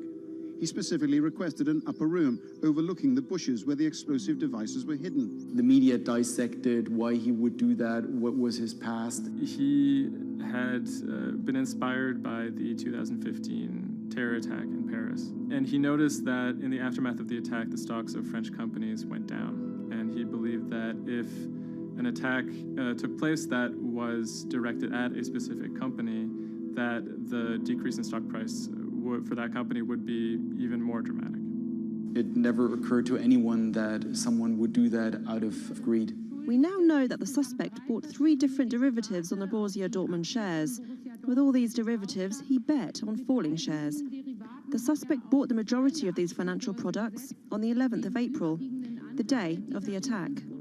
If the plot had been completely successful and the stock had reached a value of 0, Venegold would have made up to 570,000 euros, or the equivalent of about $608,000. Ultimately, the plan completely backfired. The attacker, Sergei Venegold, didn't make any money. In fact, he lost money. In court, he would be extremely quiet. He usually kept his hands clasped together. One of the lawyers actually commented that he had never seen a defendant act so calmly. Venegold had served some time in the German military. From that information and from online research, he was able to figure out how to assemble remote detonated bombs that would do what he hoped to do. There were a few days of extremely emotional testimony, including the soccer players who described doubting whether or not they could ever play another game again. It brought everything back up, and it didn't quite help them to kind of process what was going on. Throughout it all, he sat there completely silent.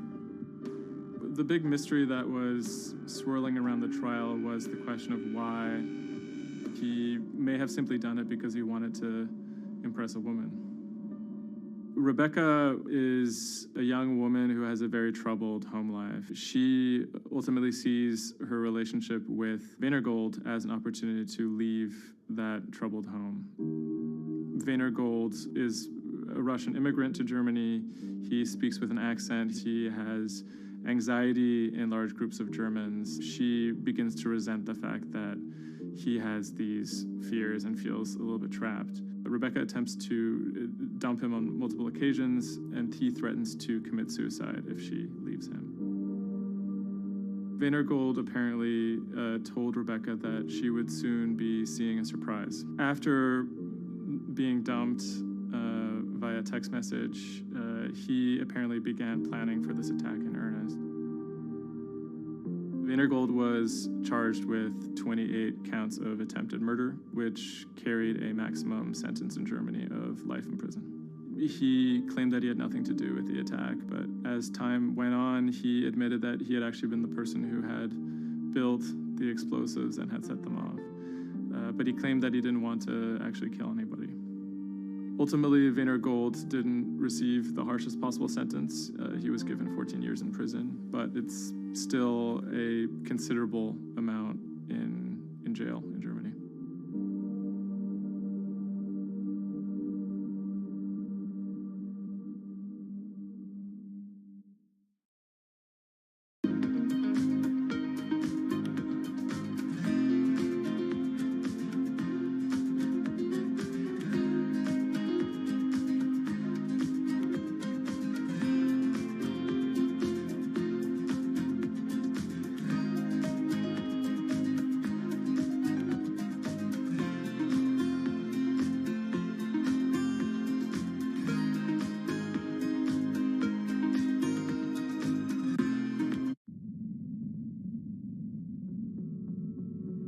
The threat of an asteroid hitting Earth is very real. If it's big enough, it's also very final. These are very, very infrequent events. The probability is not zero, though. A blinding flash of light streaking across the sky. About 100 tons of space rock falls on Earth every day. Most of it is so small it burns up in our atmosphere or lands unnoticed away from major populations. No human in the past 1,000 years is known to have been killed by a meteorite, and according to NASA, no large object is likely to strike the Earth any time in the next several hundred years. However, one thing is certain: we haven't found them all. There are thousands out there, and we don't know where they are.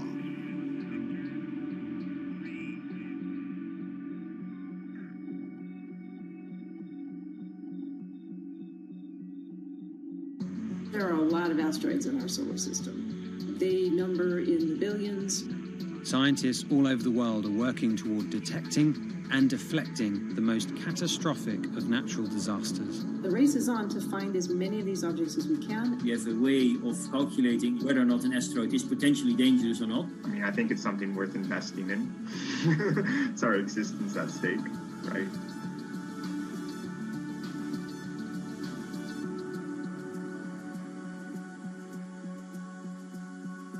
Amy, let's get this one out of the way. It's probably the question you get asked the most, but how scared should we be?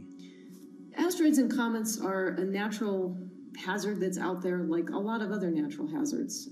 These are very, very infrequent events, these collision events, where an object actually impacts the Earth. The most important thing that we need to know about asteroids is when the next impact is going to happen and how bad it will be. What we know is that an object that's about, say, a kilometer across is capable of causing very, very wide devastation across the planet, really, truly global devastation. The object that wiped out the dinosaurs was somewhere in the neighborhood of 5 to 10 kilometers across, so even bigger than that. At a kilometer, it's still going to be very bad and will have global effects. For objects that are capable of causing what I would call sort of regional damage, kind of a large major metropolitan area, a city and its surrounding environment, sort of around 100-ish meters. It depends on the details of the composition and so forth. By the 1980s, NASA was cataloguing near-Earth objects. In 1994, stargazers watched as comet Shoemaker-Levy 9 hit Jupiter. The resulting zone of chaos was estimated to be as large as the Earth, and the event became a turning point in the search for asteroids and comets in our solar system. In 1998, Congress tasked NASA with finding 90% of asteroids and comets 1 kilometer wide or larger. Soon after, Hollywood blockbusters Armageddon and Deep Impact brought attention and fear to the masses. The great news is that the vast majority, more than 90% of all the really large 1 kilometer near-Earth objects have been found. The challenge now is working down to these smaller sizes that are still quite capable of causing a lot of damage, but they're just harder to spot because they're fainter, they're smaller. Can you give us a sense of how many are out there in our solar system? We know that there are a lot of asteroids in our solar system. They number in the billions. Most of them, however, are between Mars and Jupiter in what we call the main asteroid belt. This is a region of space where most of the asteroids in the inner part of our solar system live, and they stay there for many billions of years. There is another population, though, that kind of leaks inward and gets into the region somewhat close to the Earth, and we call these near-Earth objects. We think that there are millions and millions of near-Earth objects that are out there in the total population. As of today, we know of sort of around 20, 25,000, something like that. When we first spot an object, we really know very little about it. We just see something moving across the sky. So all you get is just sort of a handful of snapshots, just enough to be able to tell that this isn't an asteroid that we've already seen before. And then once we can calculate the distance to it, we can now start to make predictions about its true size. Is it large or is it small? So we have a lot of information that we have to get pretty quickly to really understand what's going on. Finding asteroids is just one piece of the puzzle. Planetary scientists are extremely skilled in determining the orbits and speeds of asteroids based on relatively small amounts of data. NASA runs simulations of the trajectories asteroids could take, which is useful but time-consuming. A team of scientists in the Netherlands have found a way that could buy us more time. Our method is very quick. So you can very quickly get an assessment of whether or not the object is dangerous or not. If you look at the classical way of determining the danger of an asteroid, it may take days of computing time on very big machines to determine this hazardousness. The current problem is that there's just too many asteroids out there to spend a huge amount of computational power on all of them. So the neural network allows us to focus on what really could go and pose a hazard to Earth. A neural network is a computing system that mimics the way the human brain operates to find underlying relationships in a set of data. By training the network in this way, you train it in recognizing those objects that are most likely to hit the planet. And once it's trained, you can apply this network to all the unknown asteroids. And then you can make a selection and saying, hey, these are the ones which appear to be having orbits similar to the ones which we know are hitting the planet. That doesn't mean that they do, but it only means that they look very similar to the ones we know they do. What else did you find? Should we be particularly concerned about anything? One thing that we did find is that our neural network was able to go and identify a handful of asteroids which weren't considered potentially hazardous, that when we went and integrated them forward in time, they came quite close to Earth. We find a handful which were not detected before or not considered being dangerous before, and we think they are potentially dangerous. It's very hard to simulate kind of going forward in time an asteroid that's going to hit Earth because, well, the Earth is really small. And space is really big, and then you have to have very exact parameters to shoot an asteroid that goes and hits exactly Earth. And then Simon had the ingenious idea of not even trying to do that and just launching the asteroids from Earth's surface and integrating backwards in time. It's very hard to make it hit. So you need a lot of calculations which all end up in nothing. And the idea was then like, well, let's not do that. This is basically what NASA is doing. NASA is taking an asteroid, making multiple copies of them, shooting them all forwards in time, calculating their orbits, and then see what fraction sort of gets close to Earth. Not even hitting Earth, but getting close to Earth. And that they call it a potential impactor. So you calculate the solar system forwards in time for, let's say, 1,000 years. And then you launch asteroids from the surface as if they, if you go forwards in time, would fall on the surface. You calculate them backwards to today. And then you get your orbital parameters of today's asteroids, which you know will land on the planet. And those you can use as known impactors and compare with all the other asteroids in the solar system. Can simulations and AI, can those things fill in the gaps where perhaps telescopes and other imaging tools can't? Absolutely. Since the observations get more complex, the physics gets more complex. And if the physics get more complex, the mathematics becomes more complex. And at some point, you can't solve your problems analytically anymore. And then this is where the computer comes in. Now we have this trained neural network. We have a way of calculating in a fraction of a second whether or not an asteroid is potentially dangerous or not, and therefore deserves more attention or more time to spend on for really finding out if it is dangerous. When it comes to hunting asteroids, time is critical. What we can do about a potentially hazardous object depends a great deal on what we know about it and how much time we have before the encounter. We'd really like to find them when they're decades away, because the more time you have, the more options you have, and the less energy it takes to move an object aside. It also means we might not have to resort to launching a nuclear warhead at an asteroid. Until recently, pretty much our only choice. That's an option of last resort, in my opinion, yes. We have lots of options available. You can just simply bump into the object and just nudge it out of the way. That's one possibility, and that's kind of, in a way, sort of the simplest thing to think about, just nudging it off its path a little bit with, a massive object, a spacecraft, let's say. It's just kind of like bowling, if you will. If you have a long time or a long stretch of runway in the lane, just a very small twist on the bowling ball will make a big change in where it ultimately ends up. Another option would be something where you take a very big, massive spacecraft and you park it next to the object and you use the force of gravity as a towing rig. That takes longer, though, and you need to be able to send a pretty massive spacecraft, and it obviously depends a lot on how big the asteroid is. Other options start to get more and more complicated, and they range from painting one side of the object a white color and painting the other side dark, and then letting the pressure of light sort of perturb its orbit. In a departure from the lab and computer simulations, NASA has real plans to rehearse kinetic impact deflection. In 2021, the agency will launch DART, the Double Asteroid Redirection Test mission, which will intercept a 160-meter asteroid in 2022. Better to practice now before we have to deal with an actual threat. In the meantime, discovering asteroids is our best bet. Thousands of scientists and amateur astronomers around the world make up an informal network that survey the heavens. But that may not be enough. NASA wants more resources to map our solar system and better technology. We need to ramp up our network of sensors, and also we need to just continue to strengthen our network of international observers so that we can get follow-up, because we find these objects when they're distributed all over the night sky. Once we get more observations, we get better data, we can make better predictions. If you look at the big impactors we have had in the last, let's say, 20 years, or maybe 30 years, or 50 years, most of them we haven't seen coming. So the real danger, I think, comes from the objects we don't know about, and not from the objects we do know about.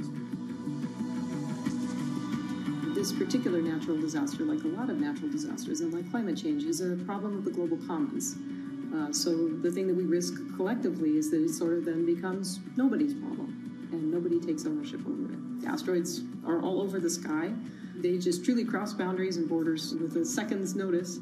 I kind of imagine in the future, maybe lots of small satellites around the Earth that are always going and looking outward. I mean, I think it's something worth investing in. It's our existence at stake. right?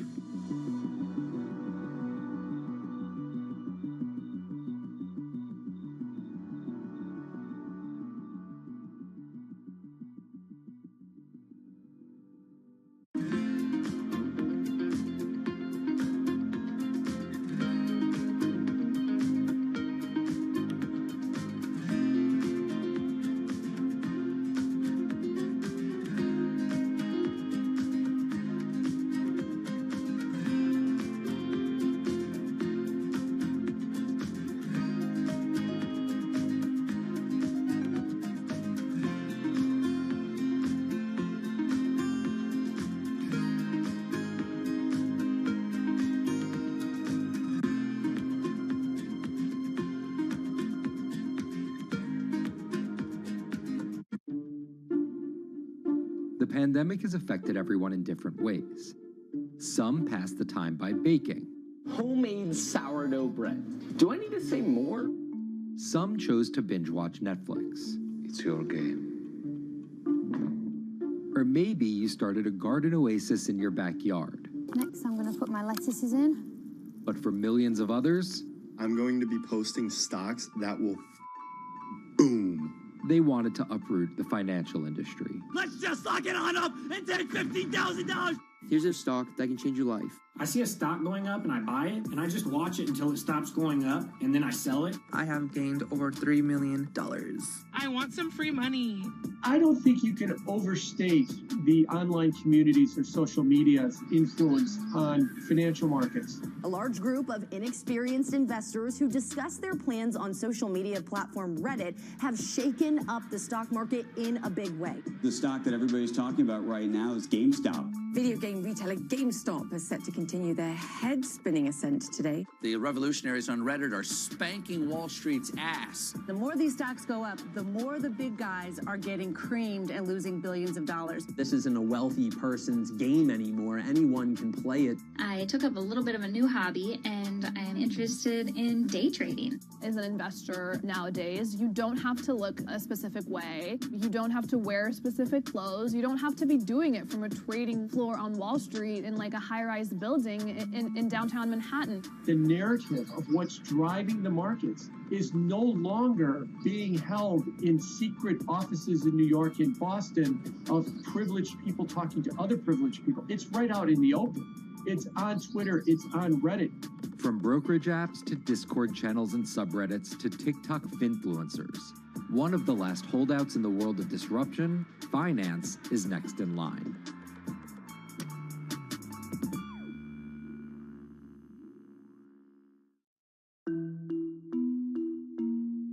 Investing should be as ubiquitous as shopping online. That's Vlad Tenev, the CEO of Robinhood, the online brokerage app, talking about how he wants his app to disrupt the world of stock trading like Amazon disrupted the world of home shopping. And I think that speaks to exactly the mission that a platform like Robinhood has, which is to democratize investing. Robinhood was started in 2013 by Vlad Tenev and Baiju Bhatt in, where else, Silicon Valley, as an alternative to the big brokerages, but with one big difference. As they were building the social network around finances for people, they realized that there was a gap in the market and that free trading could become something that they could bring to the markets, they could disrupt the industry. While no-fee trading is industry standard today, it was unheard of when it was first introduced. The online brokerage industry was really innovative when they came on the scene 10, 15 years ago, but they kind of stopped innovating where you haven't seen those commissions come down beyond $5 or $6 or $7. Robinhood think that by offering zero commission that they're going to push people onto this platform. And on top of no-fee trading, the customers Robinhood was courting have been long overlooked in the world of finance. So the typical customer of a Charles Schwab, for example, is putting a lot more money in that brokerage account than the typical customer at Robinhood. Even today, with all of its popularity, the median account size is about $240. The Fidelities and the Schwabs and the E-Trades of the world, they look down their nose at those kind of accounts. I don't want a $1,000 account. They're just a headache.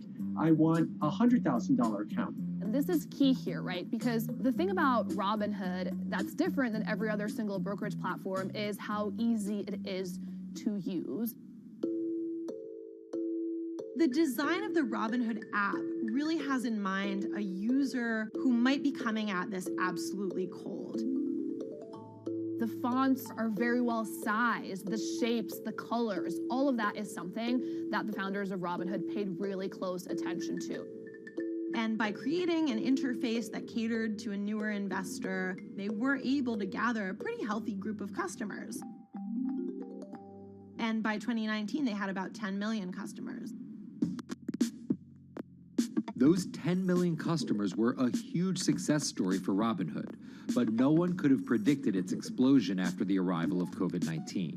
Remain indoors to the greatest extent, and 100% of the non-essential workforce must stay home. What we saw when the pandemic hit was the growth of Robinhood users absolutely turbocharged. And oddly, you saw this surge in interest in stock trading. Then they saw the absolute surge in 2020 in customer growth. And now, by many accounts, they have more than 20 million customers, which is pretty extraordinary.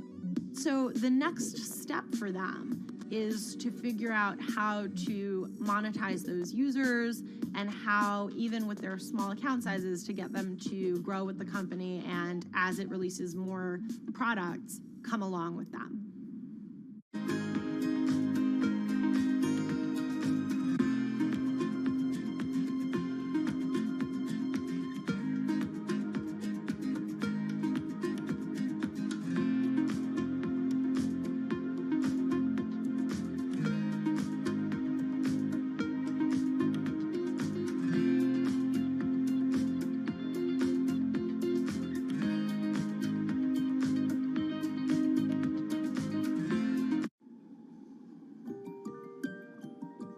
Robinhood would become one of the COVID economy's breakout successes. Robinhood traders, as they're called, became the shorthand explanation for the frenzy of often speculative retail investing after the pandemic lockdowns. Kids wake up in the morning, they go on Robinhood. They're, in the shower, they check Robinhood. Kids are learning how the stock market works at 18 while they're at school, checking their phones in between classes because notifications pop up telling them what their stocks are doing that day. With these new tools, millennials and Gen Z are investing in the market in ways their parents could have never even dreamt of. That is sort of key when we talk about the divide between older and younger generations, is that the younger generation was exposed to so much more information and tools at their disposal to do what they want in the market. The older generations, you never had the technology or the cost structure that you could play the markets like you can today. So you were stuck with giving your money to a professional investor and paying them a fee to do it. When I speak to young kids, they tell me, I'm making mistakes, I'm losing money. I'm not a perfect investor, but I'm 18, and by the time I'm 30, which will be, 10 years from now, I'm gonna have interacted with the markets for a decade. And so it's a learning experience more so than anything else. And you can look at it and you can say, wow, that's risk-taking, that's dumb, but if you could possibly shave 10, 20 years off your working life versus adding 5 years, I don't think you can fault people for that. But Robinhood is only part of the puzzle. Sure, you can trade on it, but without research, information, and data, you're just blindly throwing darts at different stocks and hoping to strike it rich. Wall Street forever has always run on what we now call narratives or memes. People telling rumors to each other have been around for 100 years. On Wall Street, information is its own currency. Historically, either you had it or you didn't, and the people who had it had a huge advantage. In the past, those narratives and memes didn't have a network effect. It would be one person telling another person over the phone. In fact, when I broke into this business in the 80s, a lot of people used to complain that they weren't on the call list to get those ideas. Social media changed all of that. Fast forward to 2021, that's being done on the internet now. And that's being done on Discord and Twitter and StockTwits and Reddit. And the impact is very similar, but orders and orders of magnitude larger. As social media has played a bigger part in our lives, it's also played a bigger and kind of more important role in how people find investing ideas online and on these platforms. How do those ideas spread? On TikTok. Yes, that TikTok. Soon may the weatherman come to bring us sugar and tea and rum. People aren't just going to it for sea shanty videos. The personal finance hashtag on TikTok has garnered 3.5 billion views from its 1 billion monthly active users. By comparison, videos found under the cooking and health tips hashtag have 2.6 and 2.1 billion views respectively. The trajectory of Robinhood and TikTok were literally on par. What happened in the stock market this week? So the word of the week is expectations. Absolutely essential that you guys understand the risks of shorting. And Kayla Kilbride and Kyla Scanlon are two of those financial influencer TikTokers, also known as finfluencers. I think people still care about fashion, they care about culture, but it's also like there's this big behemoth thing called the stock market that we really don't know a whole lot about, and it's gatekept behind the industry. And so people like want to unpack that. And so my audience is, a lot of them are younger investors who are looking to hone their skills. Tech and write-up. Kyla and Kayla are two of the more, let's say, professional TikTok influencers. The Tesla ARK Bitcoin Biotech Risk Cluster. I've been trading since high school, and it was a really interesting way for me to fill out my decision-making frameworks and to think about thinking. And I think that the more that we can have people thinking about finance, the better that we're going to progress as a society. I think it's a huge gap in our educational system. If you're going to buy an option for a stock you think is going to go up, it's a call. So think of it like this. I made the options video where I was like, options are just like shopping. Rumor has it that this pallet's about to go up in price. So if I come in tomorrow, can I still buy it at said price?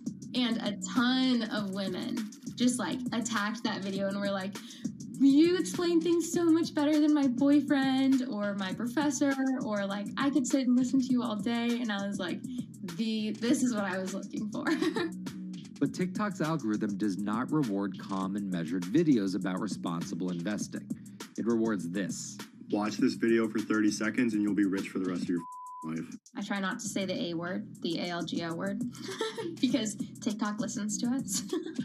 The algorithm does impact how you feel. You know, you do notice which videos do better versus which videos do worse. How do you catch someone's attention in less than 60 seconds? And how do you make it something that they're like, I need this in my life? Nearly impossible to do that in 60 seconds. But the people who perfect it are the people that you're going to watch and going to stick around. And where people are sticking around? Reddit.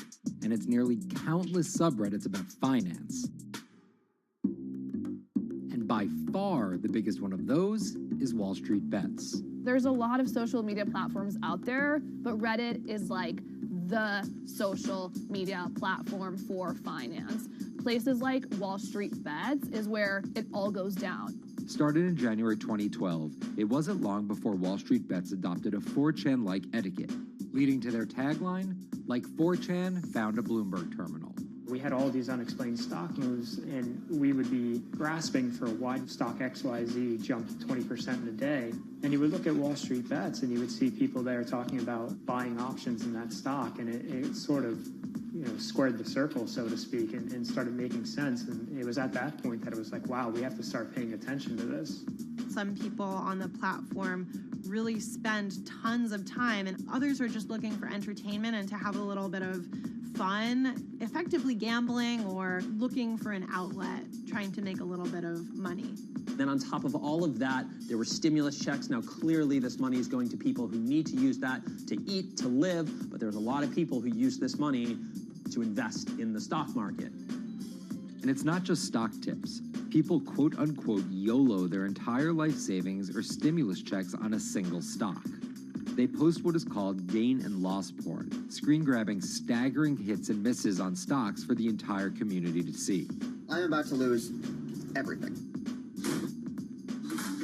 And while some of the people on Wall Street bets are novice investors, the community contains multitudes. In one respect, what it did show us among these network groups is they are very sophisticated. They're not a bunch of ignorant people talking to other ignorant people. And this is where the pieces of the puzzle all come together to wreak havoc on Wall Street for a solid week in early 2021. It's pretty clear that the combination of more people having retail brokerage accounts and trading apps and more people being stuck at home looking for some kind of entertainment and some kind of community online came together in this very singular way. What came together is GameStop. Let's go back to the beginnings of what happened with GameStop a couple of years ago. On the boards like Reddit and StockTwit, a lot of people were talking about GameStop as being attractive value. Some of them are even, Wall Street alums who left the industry and now still have access to tools that they can use to improve their financial well-being and make very good decisions. And I think Roaring Kitty is a perfect example of that. GameStop is one of the most compelling asymmetric opportunities in the market today. Really, I don't understand how you could disagree with that. At the same time that this crowd was talking it up, the hedge fund institutional crowd didn't like this stock at all, and it had the largest short interest of any stock in the New York Stock Exchange going into late 2020. Short selling is a bet that a stock price will fall, and it's a fairly simple concept. An investor borrows a stock and then sells it. The investor is betting on buying the stock back later for a lower price, before returning it to the original owner, pocketing the price difference. What a short seller would tell you is that they almost act as a policeman in financial markets, or they're at least looking for companies that aren't what they say they are. And that can range anywhere from an outright fraud that some short sellers try to expose to just a company that's not worth as much as investors think it is. The problem is, if the stock price rises, the short seller has to come up with the money to buy the stock back. And the more it rises, the more it costs.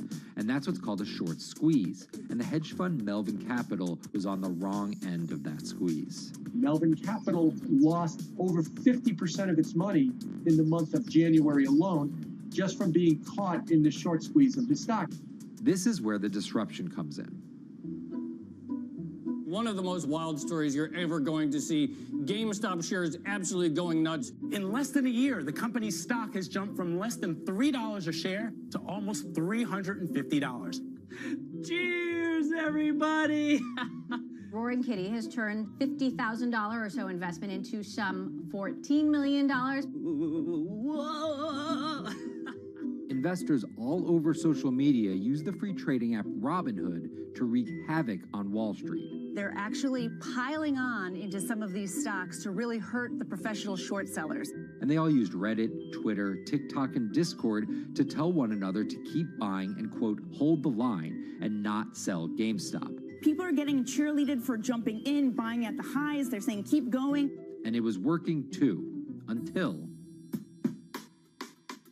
Thursday morning, the trading app Robinhood sent out this tweet. In light of current market volatility, we are restricting transactions, including GameStop. People were really angry. Robinhood was supposed to allow the regular people to play the same game these big boys are playing. But instead, we were all taken for schmucks, and they screwed us. Shares of GameStop are jumping again now that retail investors are being allowed to buy shares of the stock. But what we learned is that when people organize online, they have the ability to disrupt the market. And it was a big sign the ivory walls of the institution aren't as powerful as maybe the institutions thought them to be. I don't know if pumping up GameStop was the best use of billions of dollars, but I think that as a signal to society, it was pretty interesting and powerful. The GameStop saga was so impactful that both Vlad Tenev and Roaring Kitty were called in to testify before Congress to clarify each of their roles in the saga. One thing that's emerged from the congressional hearings is that they're interested in how retail brokerages make money and whether they're keeping the best interests of their customers in mind, but it's pretty fuzzy as far as what they would actually do as a result.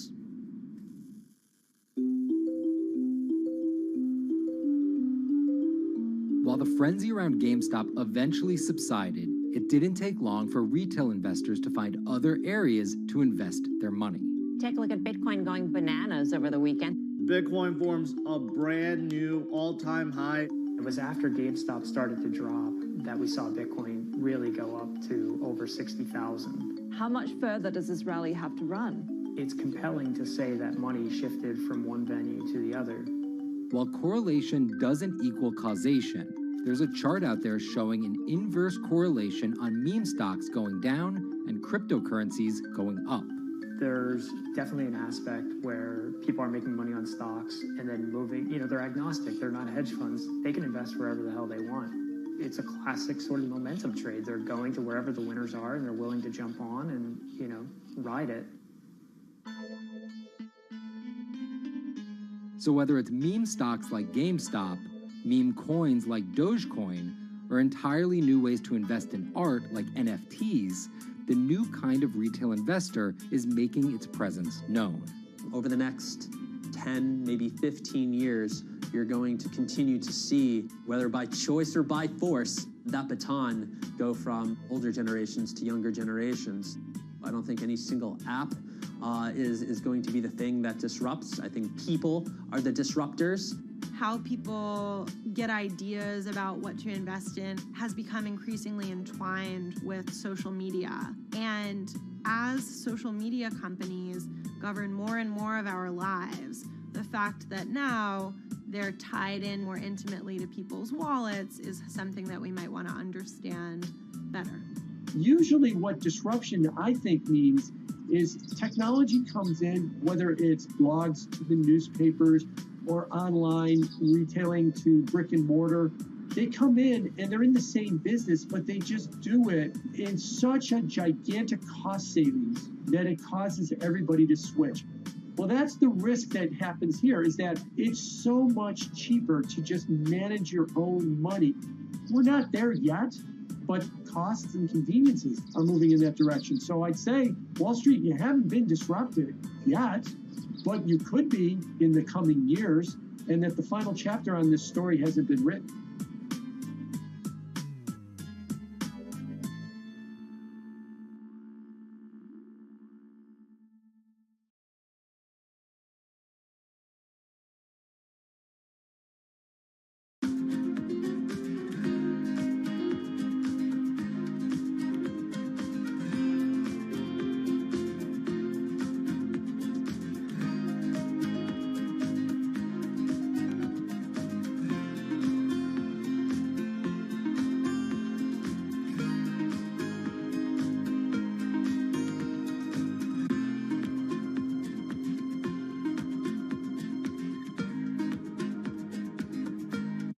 Meet Bloomberg's own David Nicholson. Now, his happy place is out in the field, on the open road.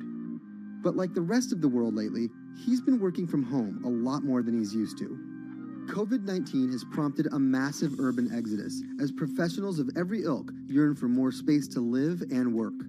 As a result, rural areas have exploded, and they're poised to experience a resurgence as more and more families pack up and leave the big city to try out life in the burbs. But there's one problem with that.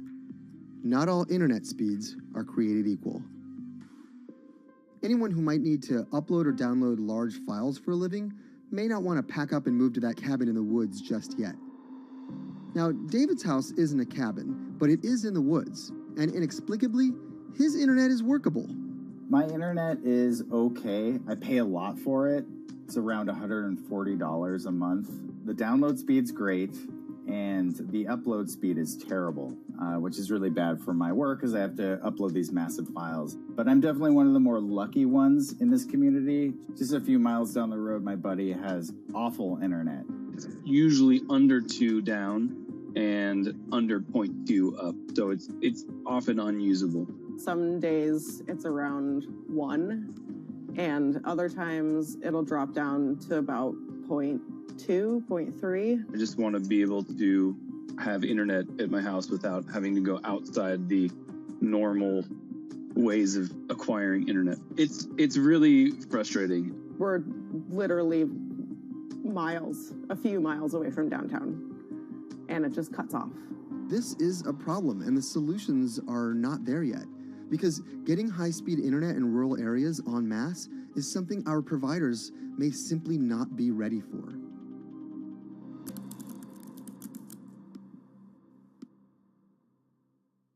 If your internet service doesn't have fast download and upload speeds, then you don't have high-speed Harmony. You have. Americans on average pay about $70 a month for internet at home. But in rural areas, it could cost a lot more for a lot less service. So the pricing for a fixed wireless provider here can be something between $80 and $150 for about 25 megabits per second. However, gigabit service, which is 1,000 megabits per second and symmetrical, is running at about $119 a month or $130 a month. That's John Paul. He co-owns Spiral Fiber, an internet service provider here in Nevada County, California. And for the past 10 years, he's been trying to bring an affordable fiber optic network to town. It all started when he applied to be part of the pilot program for Google's fiber service.